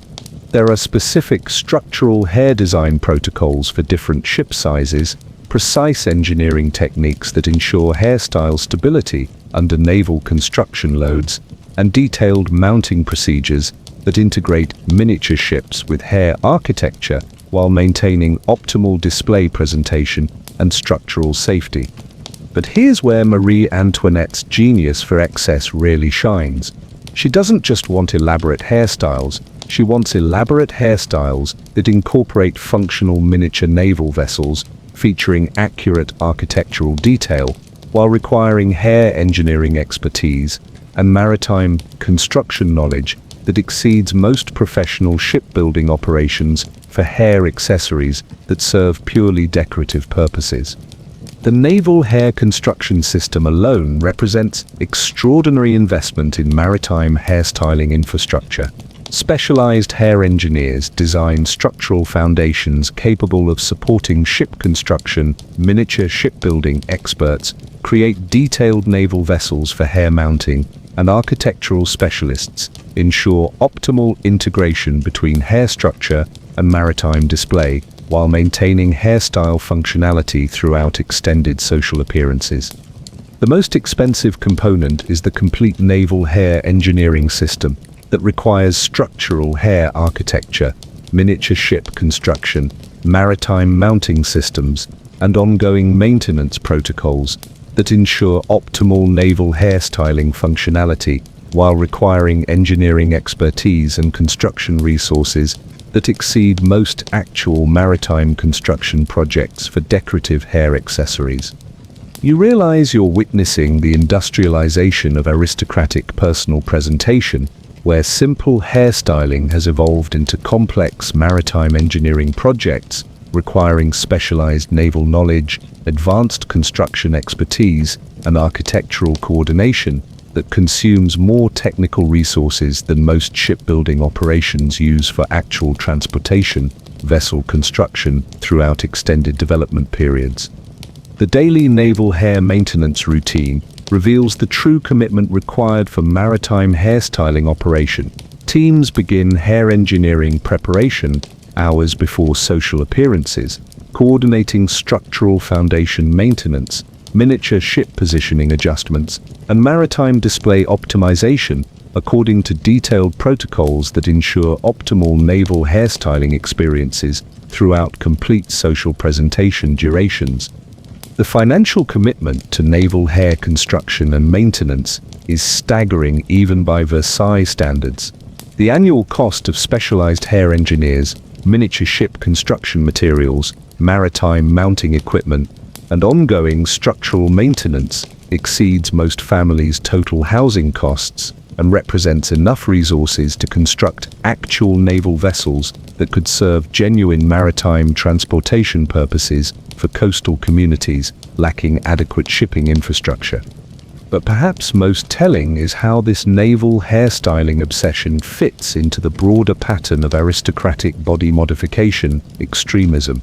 Marie Antoinette has transformed personal grooming into elaborate engineering projects requiring professional maritime intervention, specialized construction expertise, and naval architecture that treats hair as construction sites requiring expensive technical solutions and ongoing professional maintenance.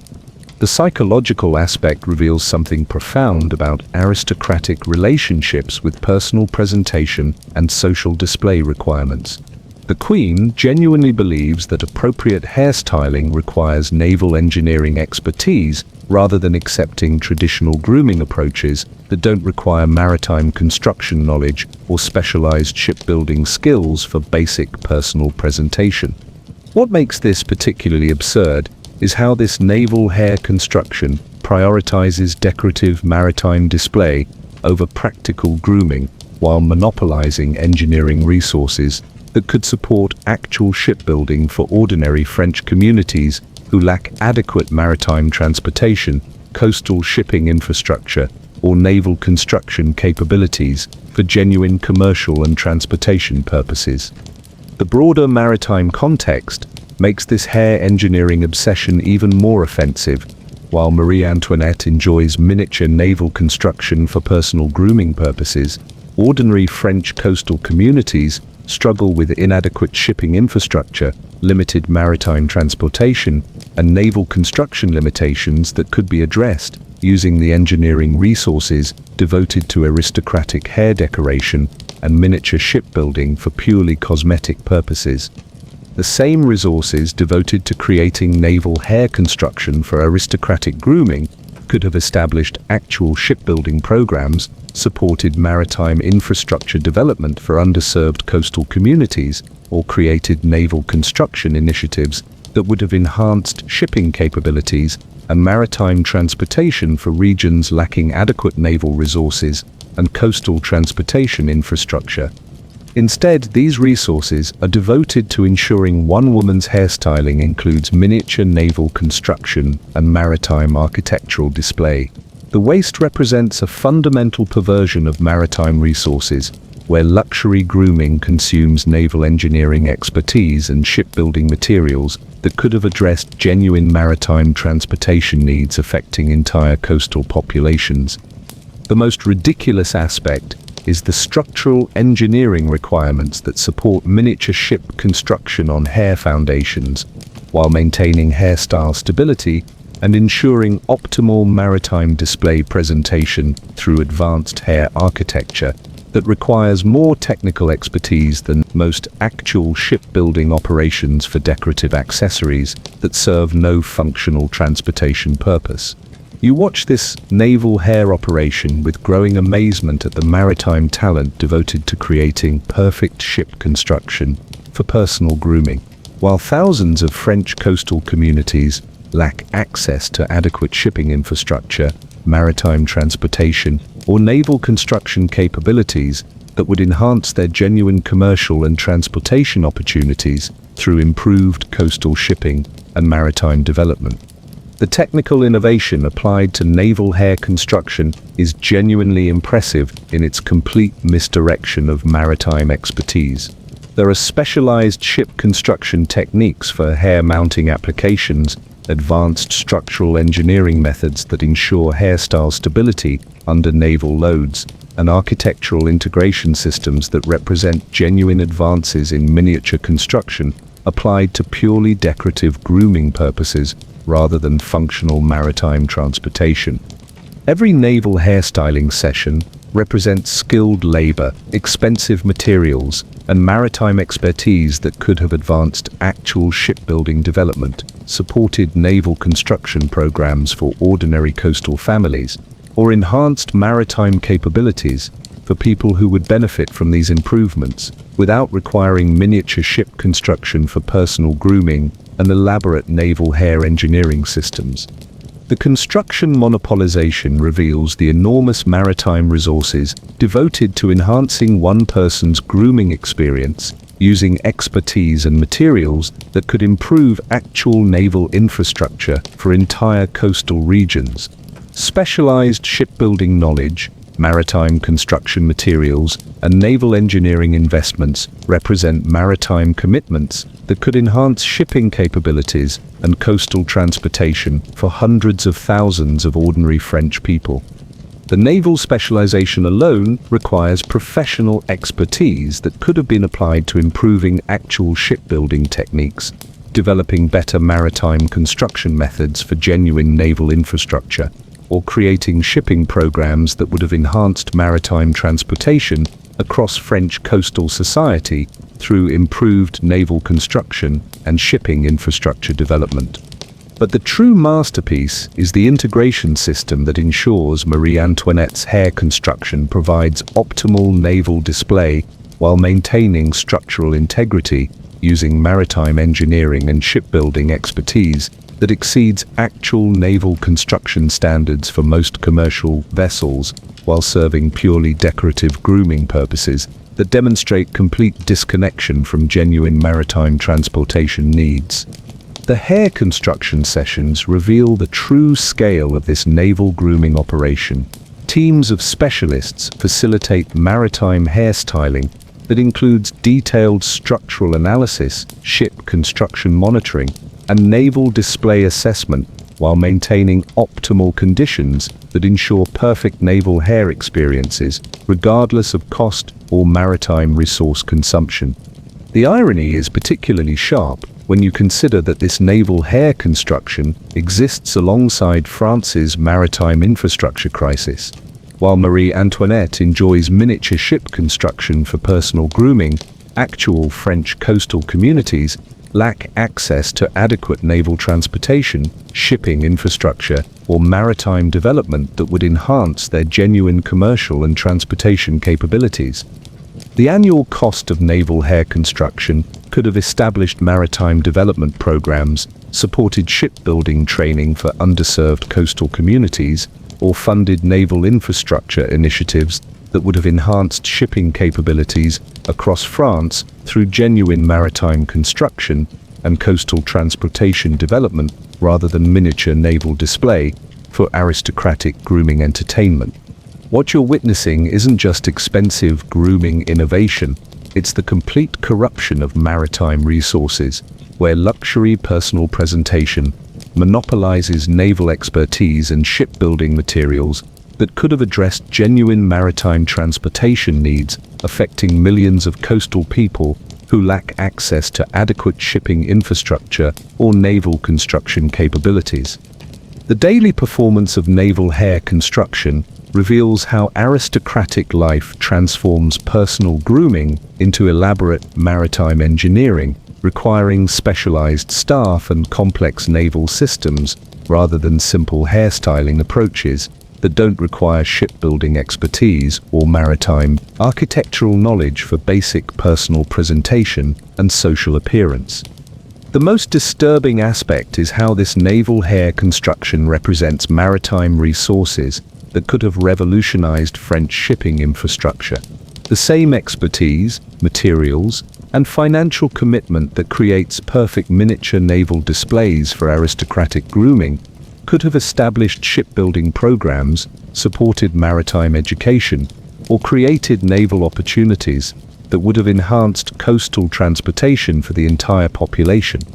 And you're stuck here, watching this daily theatre of maritime hair engineering while knowing that the same naval investment could have addressed shipping development, improved coastal transportation, and created genuine maritime opportunities across French society through practical naval construction rather than miniature shipbuilding that serves purely decorative grooming preferences while demonstrating complete disconnection from authentic maritime transportation needs.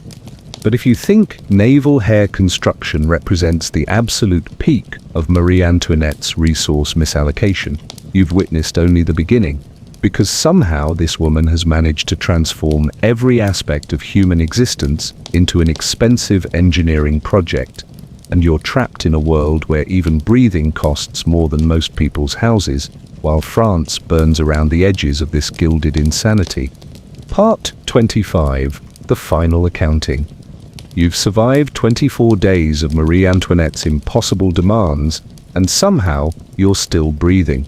Though considering the Queen has managed to make breathing itself an expensive luxury requiring professional atmospheric management, that's rather an achievement.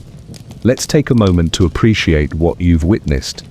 A woman who transformed every basic human function into a complex engineering project requiring teams of specialists, international supply chains, and enough resources to run several small countries. You've seen sheep get better grooming than most people receive in lifetimes, watched furniture become more technologically advanced than space stations, and observed hair construction projects that required naval expertise.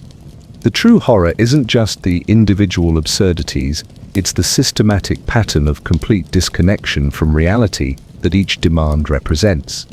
Marie Antoinette has spent more money on making sure her morning bird songs sound prettier than France spends on education for entire provinces.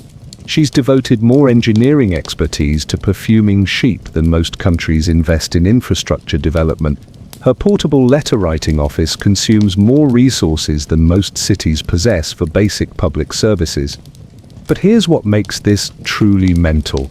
Every single one of these demands exists while ordinary French people are literally dying from problems that could be solved with a fraction of the resources devoted to royal entertainment. While the Queen's teeth are being reconstructed with precious metals, French children are dying from easily preventable diseases. While her rooms are being professionally scented with exotic flowers, French families are burning furniture for heat because they can't afford firewood. The mathematics of aristocratic excess are genuinely staggering when you add them up. The annual cost of perfuming the Queen's travel routes could fund road construction connecting isolated rural communities to markets. The resources devoted to her mood-based room rotation could establish schools in every village lacking education. The expertise wasted on illegal gambling infrastructure could revolutionize French agriculture, medicine, or manufacturing. You realize you haven't just been serving an entitled woman, you've been facilitating the systematic looting of an entire nation's potential. Every ornithological alarm clock represents innovations that could have advanced French technology. Every custom chocolate blend represents trade relationships that could have benefited ordinary commerce. Every naval hairstyle represents engineering expertise that could have built bridges, improved harbors, or developed manufacturing. The psychological pattern is equally revealing. Marie Antoinette has created elaborate systems to ensure she never experiences any form of discomfort, inconvenience, or genuine human emotion without professional enhancement. She's surrounded herself with so many layers of luxury management that she's completely lost touch with basic human experience. She doesn't know what it feels like to wake up without professional bird concerts, to travel without perfumed routes, to get dressed without custom furniture, or to experience grief without rose petal management. She's created a bubble of artificial reality so complete that genuine human experience has become foreign to her. But perhaps most disturbing is how this bubble has been constructed through the systematic exploitation of human talent and natural resources that could have transformed French society. Every master craftsman creating custom burial equipment could have been building hospitals. Every specialist developing experimental ice cream could have been improving food preservation for ordinary families. Every expert managing illegal gambling could have been developing legitimate commerce. The revolution that's coming won't just be about bread prices, it'll be about this systematic perversion of human potential, about watching the finest minds and most skilled workers in France devoted to solving problems that don't exist, while genuine crises affecting millions of people go unaddressed. The tragic irony is that Marie Antoinette genuinely believes she's living well. She's convinced herself that this elaborate theatrical production represents the height of human civilization. She has no idea that she's actually created a monument to waste, a temple to selfishness, and a perfect example of how unlimited resources plus unlimited ego equals unlimited stupidity. Every morning she wakes up to professional bird songs and thinks this is normal. Every evening she attends opera performances with orchestrated applause and believes she's genuinely popular. Every moment of her elaborately managed existence reinforces her delusion that this artificial paradise represents reality rather than an expensive fantasy built on other people's suffering. The saddest part is that, with all these resources, all this talent, all this innovation and expertise, France could have become a genuinely great civilization. Instead of perfuming sheep, they could have been advancing medicine. Instead of building fake villages, they could have been improving real ones. Instead of engineering optimal applause, they could have been engineering optimal society. But here you are, trapped in this gilded madhouse, watching the slow-motion collapse of everything that could have been great about human civilization. You're witnessing the exact moment when luxury becomes so extreme, it transforms into stupidity. When wealth becomes so concentrated, it becomes destructive. And when power becomes so absolute, it becomes absolutely mental. The revolution isn't coming because French people are jealous of wealth. It's coming because they're disgusted by waste. Not the waste of money, but the waste of human potential, the waste of natural resources, and the waste of everything that could have made life better for everyone instead of slightly more convenient for one person. Marie Antoinette has managed to take the pinnacle of human civilization, skilled craftsmen, advanced technology, international trade, scientific knowledge, artistic talent, and use it all to solve the crucial problem of making sure she never has to smell an unperfumed sheep or hear an uncoordinated bird song. The future historians will struggle to explain how a civilization capable of such technical sophistication could apply it all to such monumentally trivial purposes. They'll wonder how a society with enough resources to eliminate poverty, disease, and ignorance instead chose to perfect the art of navel hairstyling and donkey riding justification. And you've had a front row seat to the greatest waste of human potential in recorded history. You've watched genius-level innovation applied to the stupidest possible problems, while actual problems that could be solved with basic competence and modest resources are ignored completely. Congratulations. You've survived serving history's most demanding, most expensive, and most completely mental human being. You've witnessed the exact moment when human civilization peaked in technical capability and reached rock bottom in moral purpose. The revolution that's coming will sweep all this away. The perfumed sheep, the scented handkerchiefs, the miniature ships, the illegal gambling, the professional grief management, and the orchestrated applause. It'll all disappear faster than you can say, let them eat cake. But you'll remember what happens when unlimited resources meet unlimited selfishness. You'll remember the moment when luxury became so extreme, it stopped being luxurious and started being just mental. And maybe, just maybe, you'll make sure it never happens again. Welcome to the end of the aristocratic experiment. It's been absolutely mad, completely unsustainable, and utterly unforgettable. Rather like Marie Antoinette herself, really. Time to find a new job. Preferably one that doesn't require managing sheep aromatherapy or engineering breakfast bird performances. The revolution's starting, and frankly, it can't come soon enough.